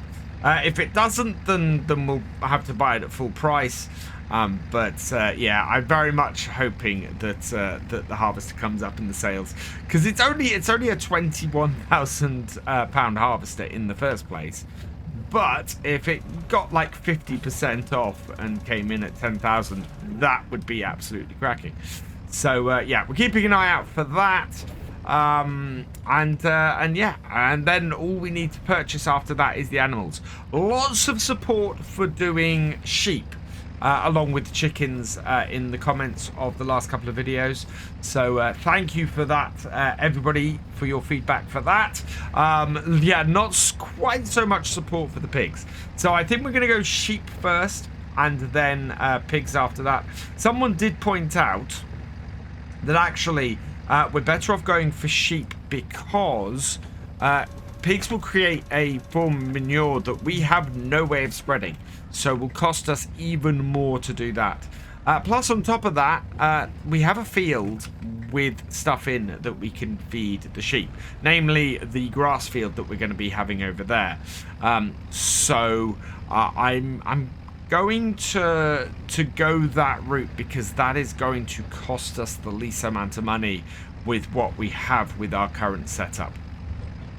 Whereas pigs, we're going to have to get a lot more work done to get the right food for them. So that makes more sense from that point of view as well. And we'll probably try and do that pretty soon after we have got the bales sold, if we can. It's one of those things where it kind of depends on how we are money-wise. I think getting the animals started as quickly as we can in the new year, though, is going to be useful, especially if we're not going to be planting these two fields until April. We're going to have a little bit of time in March to get those animals set up. Still love how well this little tractor works with this plow. I mean, this little tractor has been a godsend on this farm. It has worked with pretty much everything we've thrown at it. The only thing I'm slightly concerned about at the moment is the spreader, the fertilizer spreader. It does require 15 horsepower more than the 95 horsepower our tractor has. Having said that, it's done pretty much everything else we've thrown at it. It does have an advantage in the way we're doing this, in that we're currently plowing this across the slope. And the idea of that is purely to make it easier to work with everything else. If we're not having to go up and down the slope, then it's going to have an easier time of working. Whereas trying to work and pull up and down the slope is a much harder thing, puts more strain on it. So hopefully it's going to work fine with that spreader. We do have that tractor currently available in the used tractors. I think that'll be there for a while.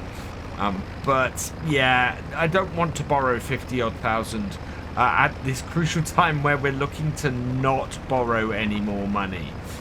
You know, the stuff we borrowed to buy the spreader, we immediately paid back. I don't want our loan getting any bigger. So yeah, at the moment, it's really a case of this is the tractor that is going to do us for a while. What I might do is get a front 3-point for it come the new year, because lots of people have suggested that we get that mower on the front, which it is a front mounted mower. I do agree that that's probably the best way to go with it, but what I'll do is probably put either the header or the windrower behind it rather than the baler, which is what everybody was suggesting, because I think that's a much more realistic and reasonable setup. As we get closer to the top end of this field, the angle that we've done this at the bottom actually seems to make more and more sense. It's gonna pan out to work pretty well with the top part of the field here. You can see here the angle kind of fits in with the angle of where the edge of the woodland is here. Now I am going to take it right up to the top border of the land that we own, but I think it's worked out really well. It's not going to be too much of a hassle to fill this extra bit in along the top here, I don't think. Which is absolutely great news. That's just going to make life so much easier. Looks like I need to clean up the top of that field there a little bit, looking at that. So I might do that before I finish today. One thing that has happened, though, is it is 10 past 1 in the afternoon. And in December, we've only got about a couple of in-game hours left of daylight. That is going to cause us a problem because obviously I want to get 3 fields worth of stones cleared today.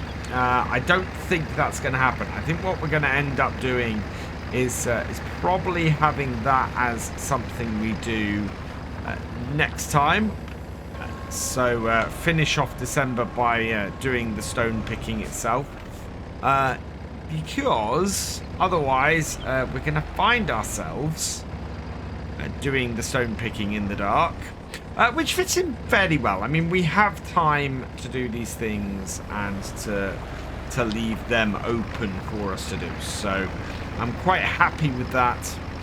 We are also probably going to be entering into negative numbers going into the next day. We've only got, as I said, £732. We are, what's our cost? So our cost per day for the loan, because we're a day in, is, yeah, £361 a day our loan is costing us. So it costs us, yeah, about £1,000 a month. And we're going to need to try and mitigate that a bit in the future. But yeah, so we won't actually go into negative figures in December.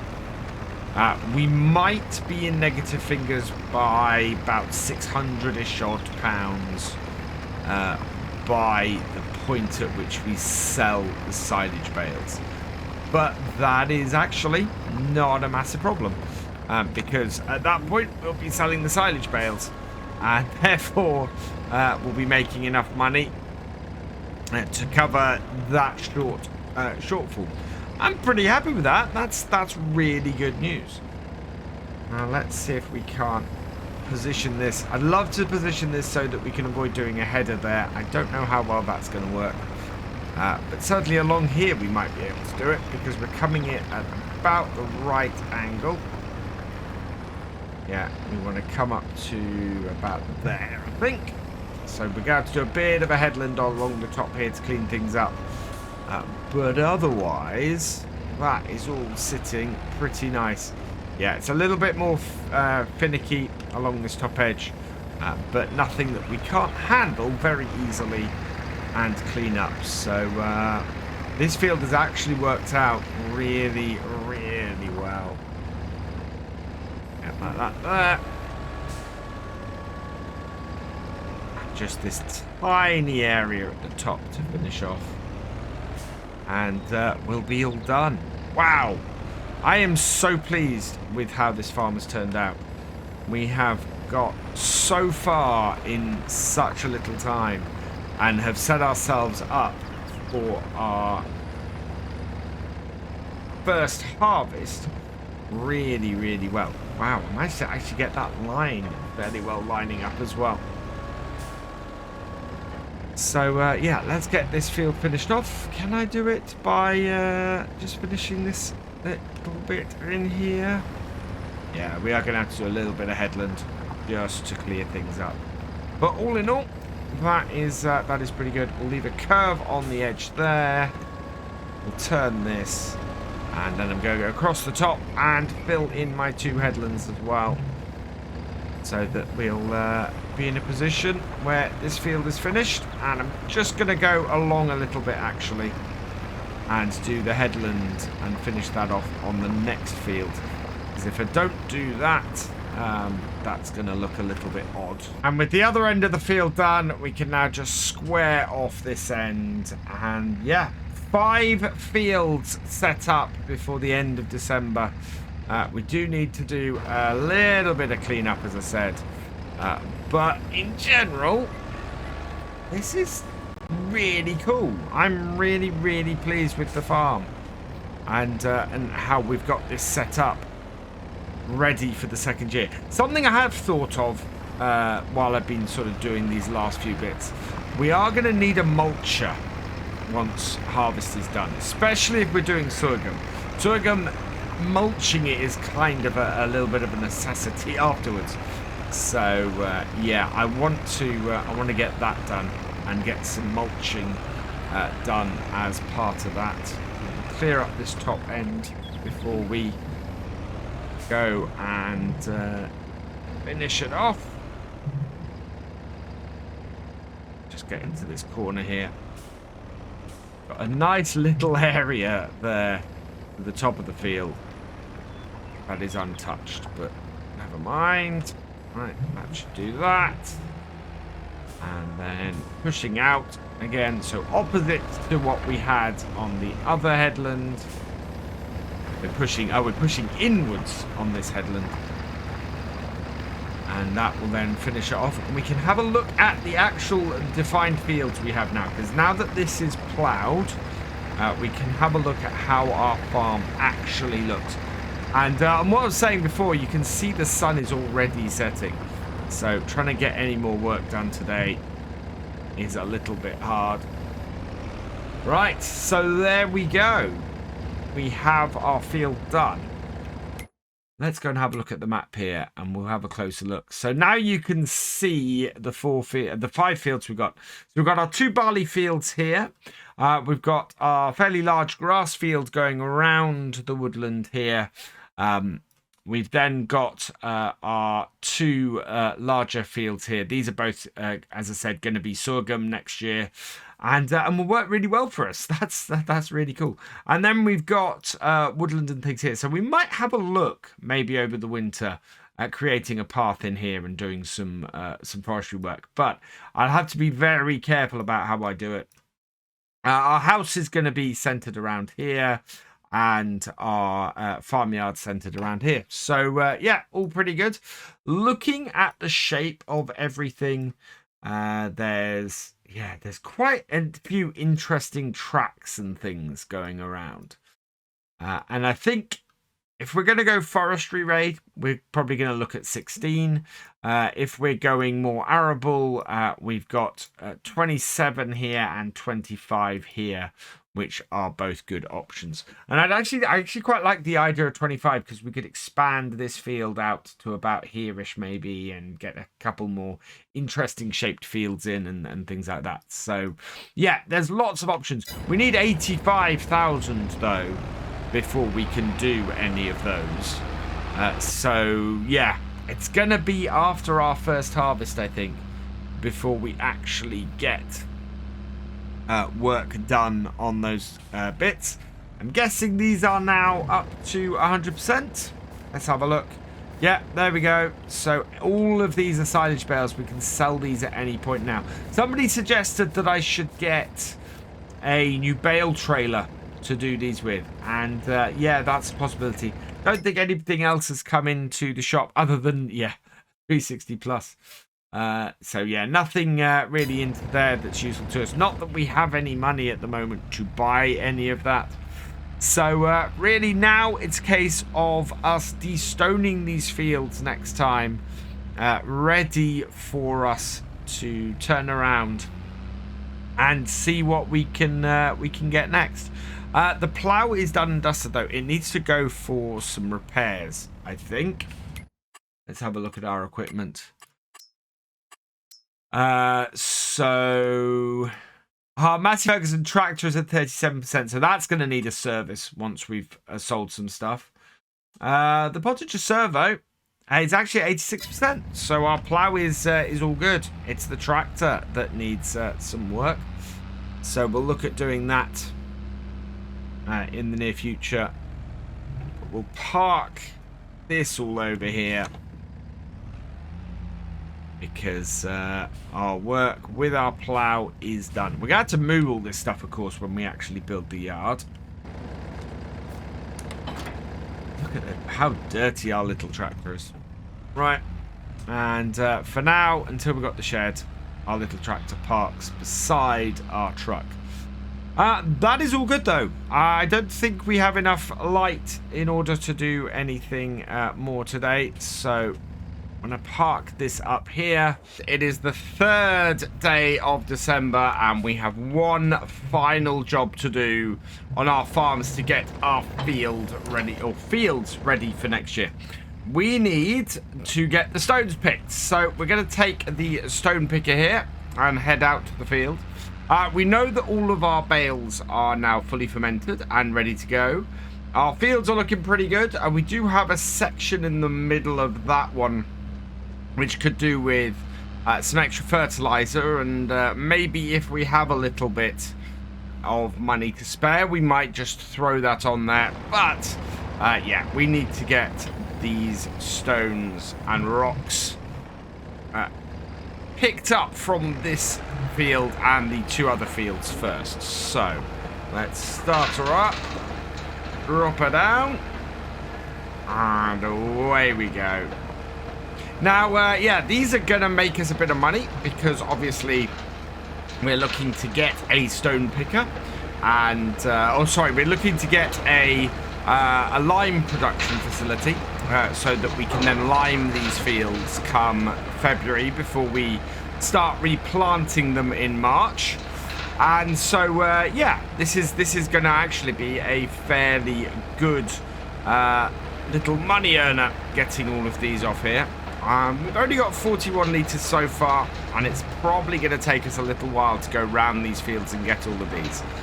But, yeah, it is going to be well worth it. And as we're sticking with the plough for our equipment or for preparing fields between harvests, because that will stop us getting any weeds, we're going to be doing this on a fairly regular basis. And as a result, earning ourselves a pretty good whack of money each year just from collecting stones from our fields, which is why we got this piece of equipment in the first place and kind of went down this road, just trying to maximize how much our farm is worth. Missed a few at the edge there, and yeah, it means we won't. So I've gone around the field 3 times. This is our 3rd little run down this side here, and it's got this this dog leg here all cleaned up. So what we can do now is start going a little bit more along the furrows that we've got on the field here. We've not had a huge amount of stones off here yet. We're at 371 litres of stone. Which isn't a massive amount, but it is a start. We should get, at the rate the factory or the production facility works at the moment, that will give us over 1,000 litres of lime. So it's actually pretty good. Plus the stones that we've already picked up off the 2 fields that we've already done.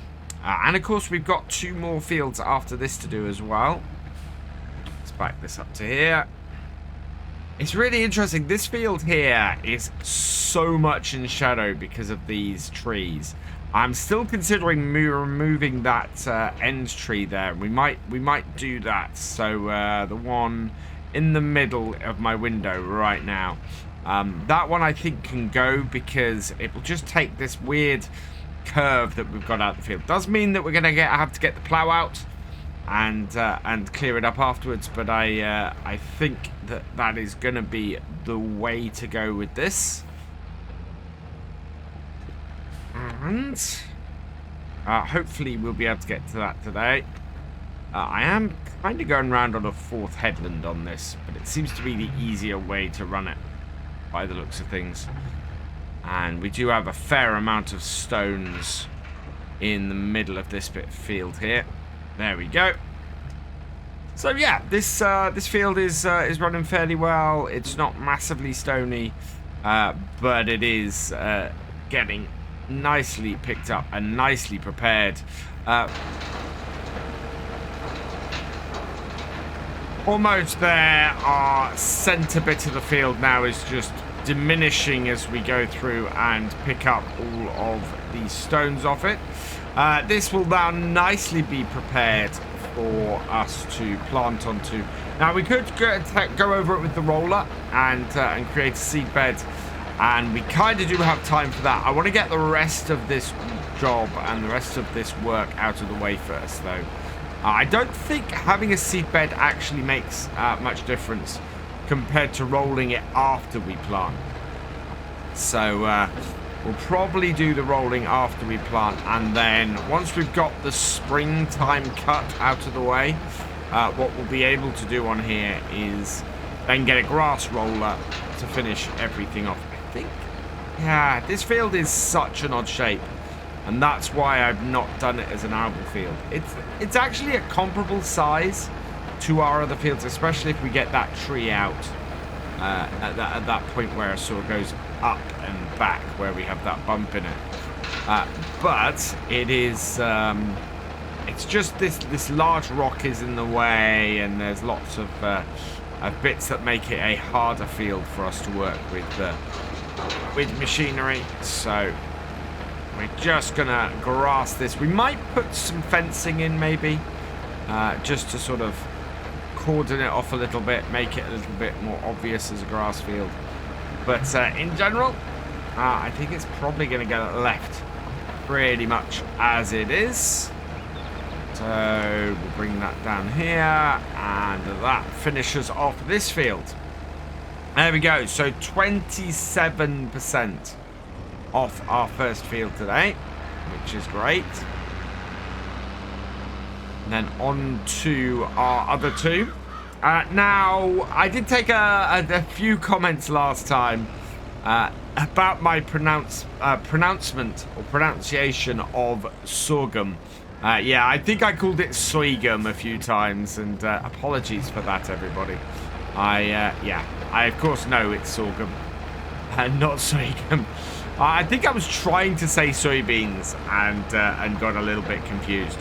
But anyway, we're going to be putting, as I said, sorghum in these two fields and try and earn a bit of money out of them.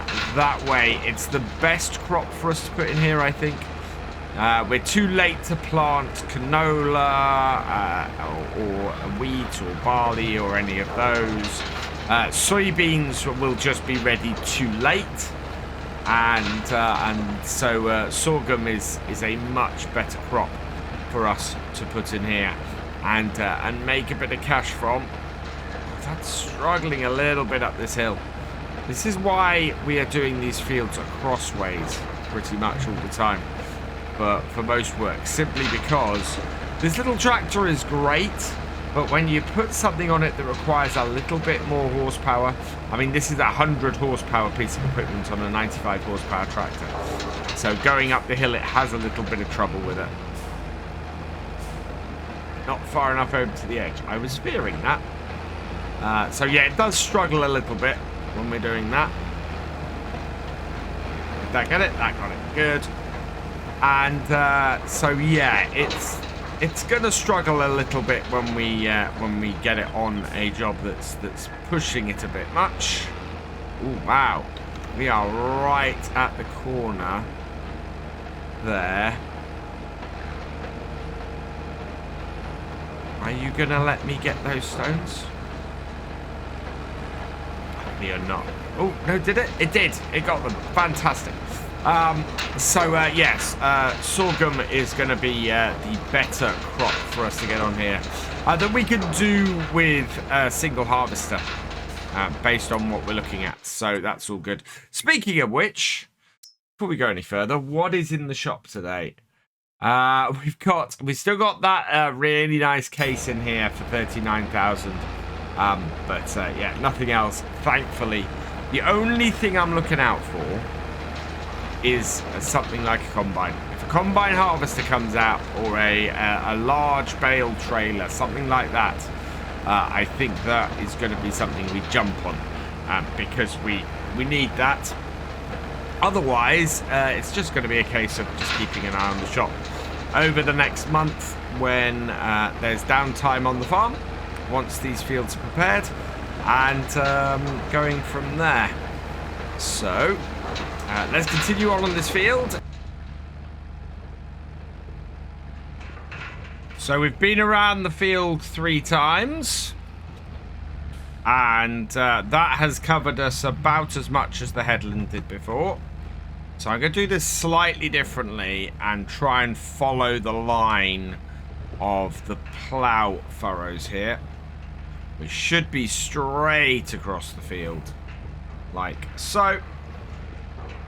And hopefully then we can just open things up on each run, and keep things nice and straight and running fairly well. It does run really well on the back of this, despite the slight power issue. It doesn't really have that much of a problem. Let's turn this around and take ourselves out here. Yep. And then line it up, drop it down again. And we should be good. Yep, along this line here. Perfect. I'm happy. We are up to 45% full after the headlands, so that is quite interesting.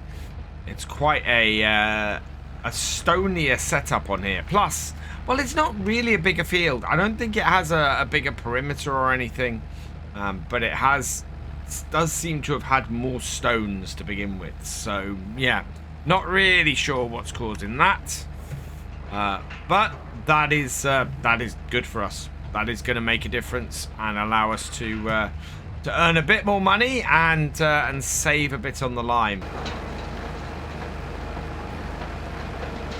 Based on how things have gone so far on these first 2 fields today, I think we might actually end up with a full stone picker worth of stones, which would be great. I mean, it holds around 2,000 litres, I think, just over. And yeah, that is going to be great. That would be 8,000 litres of lime that we'd get off here, and would work absolutely wonderfully well for us. We'd be able to put most of that, actually, I think most of that would end up on the fields, and then the rest would then be able to be sold, which is, yeah, absolutely fantastic. Would make a big difference to our income on here, and gives us a whole lot better setup going forwards. Opening this up like this is making things a lot easier for me in picking up these stones, but only up to 55%. I think we need to be somewhere in the vicinity of about 66, maybe 2/3 of the way through, in order to be in a position where we should have a full thing of lime today. So and we're up to 66% before we even touch the last bit of field here. It is at, yeah, we're at 66%. I'm not gonna cut through the middle on here. What we're gonna do is go around the edges, so the other way of doing this on here, and see if we can get more. Are we gonna hit 70-75%? It's been climbing steadily the whole way through this job, and to get as high as sort of 75% might mean we actually have more than a picker's worth. of stone, which would be even better. That would, yeah, that would make me even happier to have that much stone on here, even though we would need to go, of course, go back to the farm, empty it out and come back down to the field. But it's just more money and more lime, both of which are things that we very much need on our farm on here. Can't believe that I've done so much with just a single plot of land on here. Seen so many other people playing on this map, and they've got 4 or 5 plots of land, and I'm just happy pottering around my my single plot with 4 fields and sort of planning and going into the new year, and it's working out well, and our farm is nicely growing. And yeah, I do want to get the loan paid off as soon as I can, because that just is going to make life so much better if I can do that. But we need to get the farm set up and the farm working fully first. So there is that. And look at this, we are at 71%, 75%. Final row here on the field, and yeah, we've passed 75%. We're actually up to 77% before we finish the field. And I've just had a thought, actually, about this tractor and why it might be struggling a little bit more on the hills here. And that is because we can go and have a look at our equipment, and yeah, the new, no, it's not a New Holland, is it? It's a, maybe it's actually the Degelman. The Degelman's at 94. Ah, there we go. No, our Massey Ferguson's at 33%.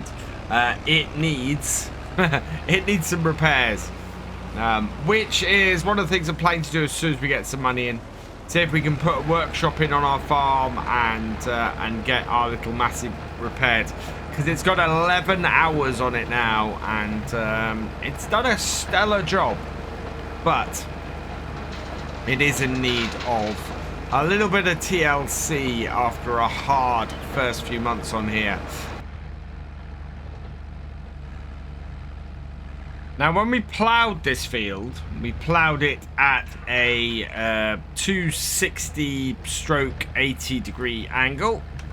So we're going to try and do that again at the bottom here. It means we won't be quite going the way of the plough furrows, but the plough furrows, unfortunately, are not MTA. So we want 260 degrees. There we go. And across the field at this angle. This is going to be hard for this first bit, because the plough furrows going across them a little bit is going to make us go off course. So we want to make sure that we adjust it a lot as we're going across here. Make sure that we're not making a squiggly line, and that should do the trick. We'll pop out of cab now. Yeah, you can see here we've got a nice straight line across the field, and we can just open this up, and then that makes life easier for us overall. And when we get to the top of the field, it actually means that little bit that dips in from the woodland causes... It looks like our timing is going to be pretty good. We've just had snow appear on the weather forecast. So the snow is going to fall just when we're finishing getting the rest of these stones up, which is absolutely perfect. Couldn't be happier about that. And means that they won't get hidden under the snow and stop us from doing this job, which is brilliant. We are up to 90% full, but we don't have a massive number of stones left on this field. Whether we hit a full stone picker, I don't know, but we'll see as we get closer and closer. At the moment, though, it's not going up very quickly. Not like it was on the last field. The last field seemed to have a lot more stones than this one does. I'm wondering if there's something underlying that we're going to find in precision farming eventually to do with this and with how many stones turn up. I don't know. I suppose it's not built into this map because this is not a base game map. So, yeah, that would require some thought ahead of time. So, yeah, I think maybe not. But I would love to see the different types of land produce different levels of stone when precision farming. Coming up to the top end of the field, and yeah, we're 94% full now. We've got one more strip down to do down the bottom, and then I need to try and work out how I'm going to do this slightly oddly shaped bit at the top.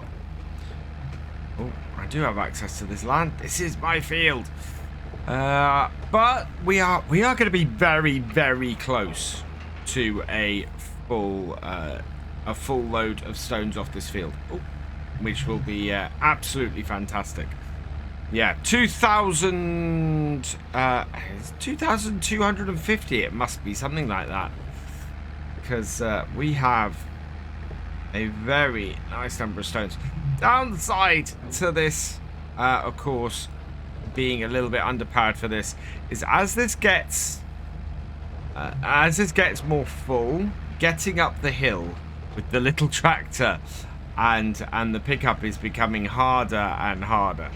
So just trying to get past that issue is good fun at the moment.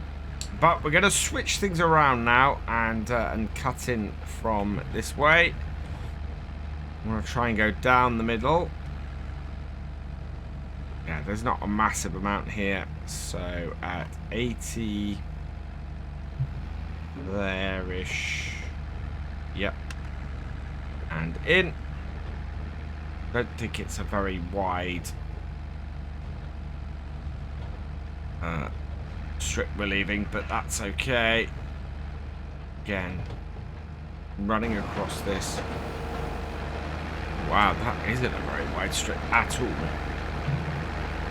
fact, I'm not sure there is a strip for part of that.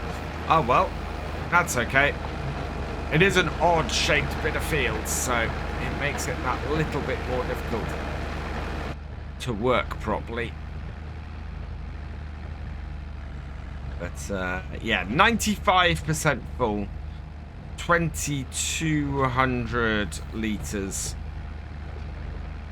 It's not to be sniffed at all. Make sure we avoid the trees. Bring this in here.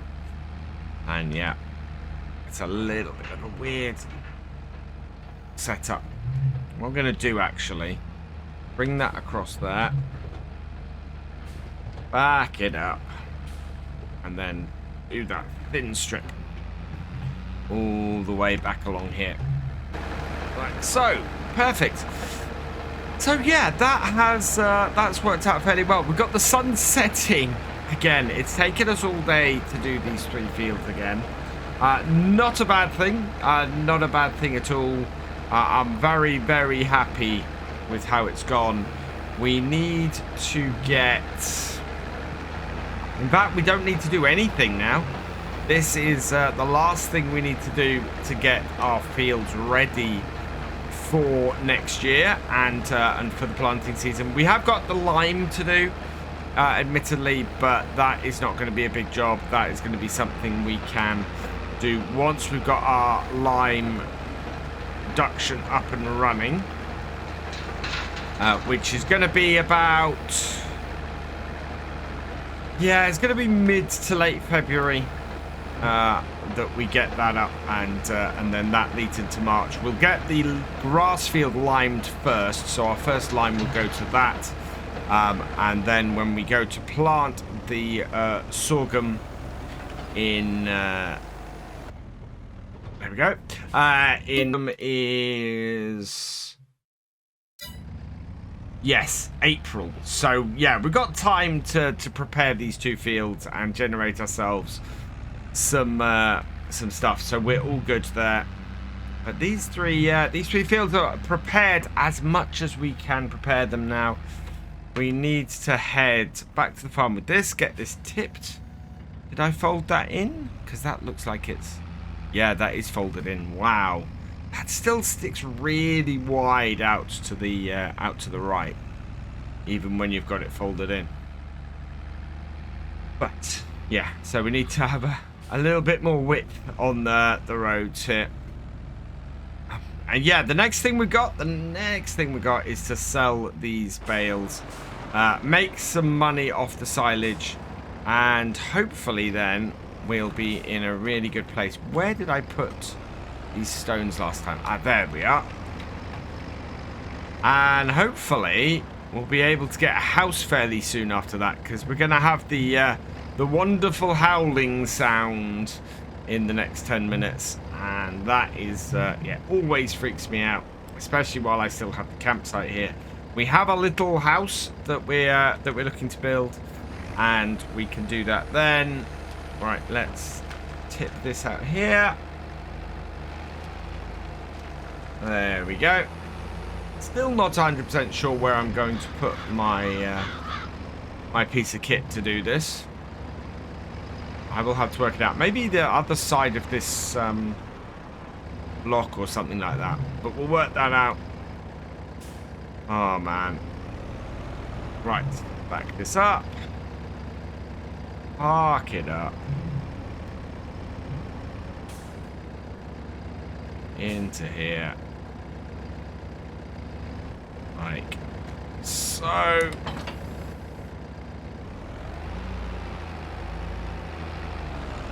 Get this back over with our car. I do love the surrounding trees we've got here. Soon this will have its own shed.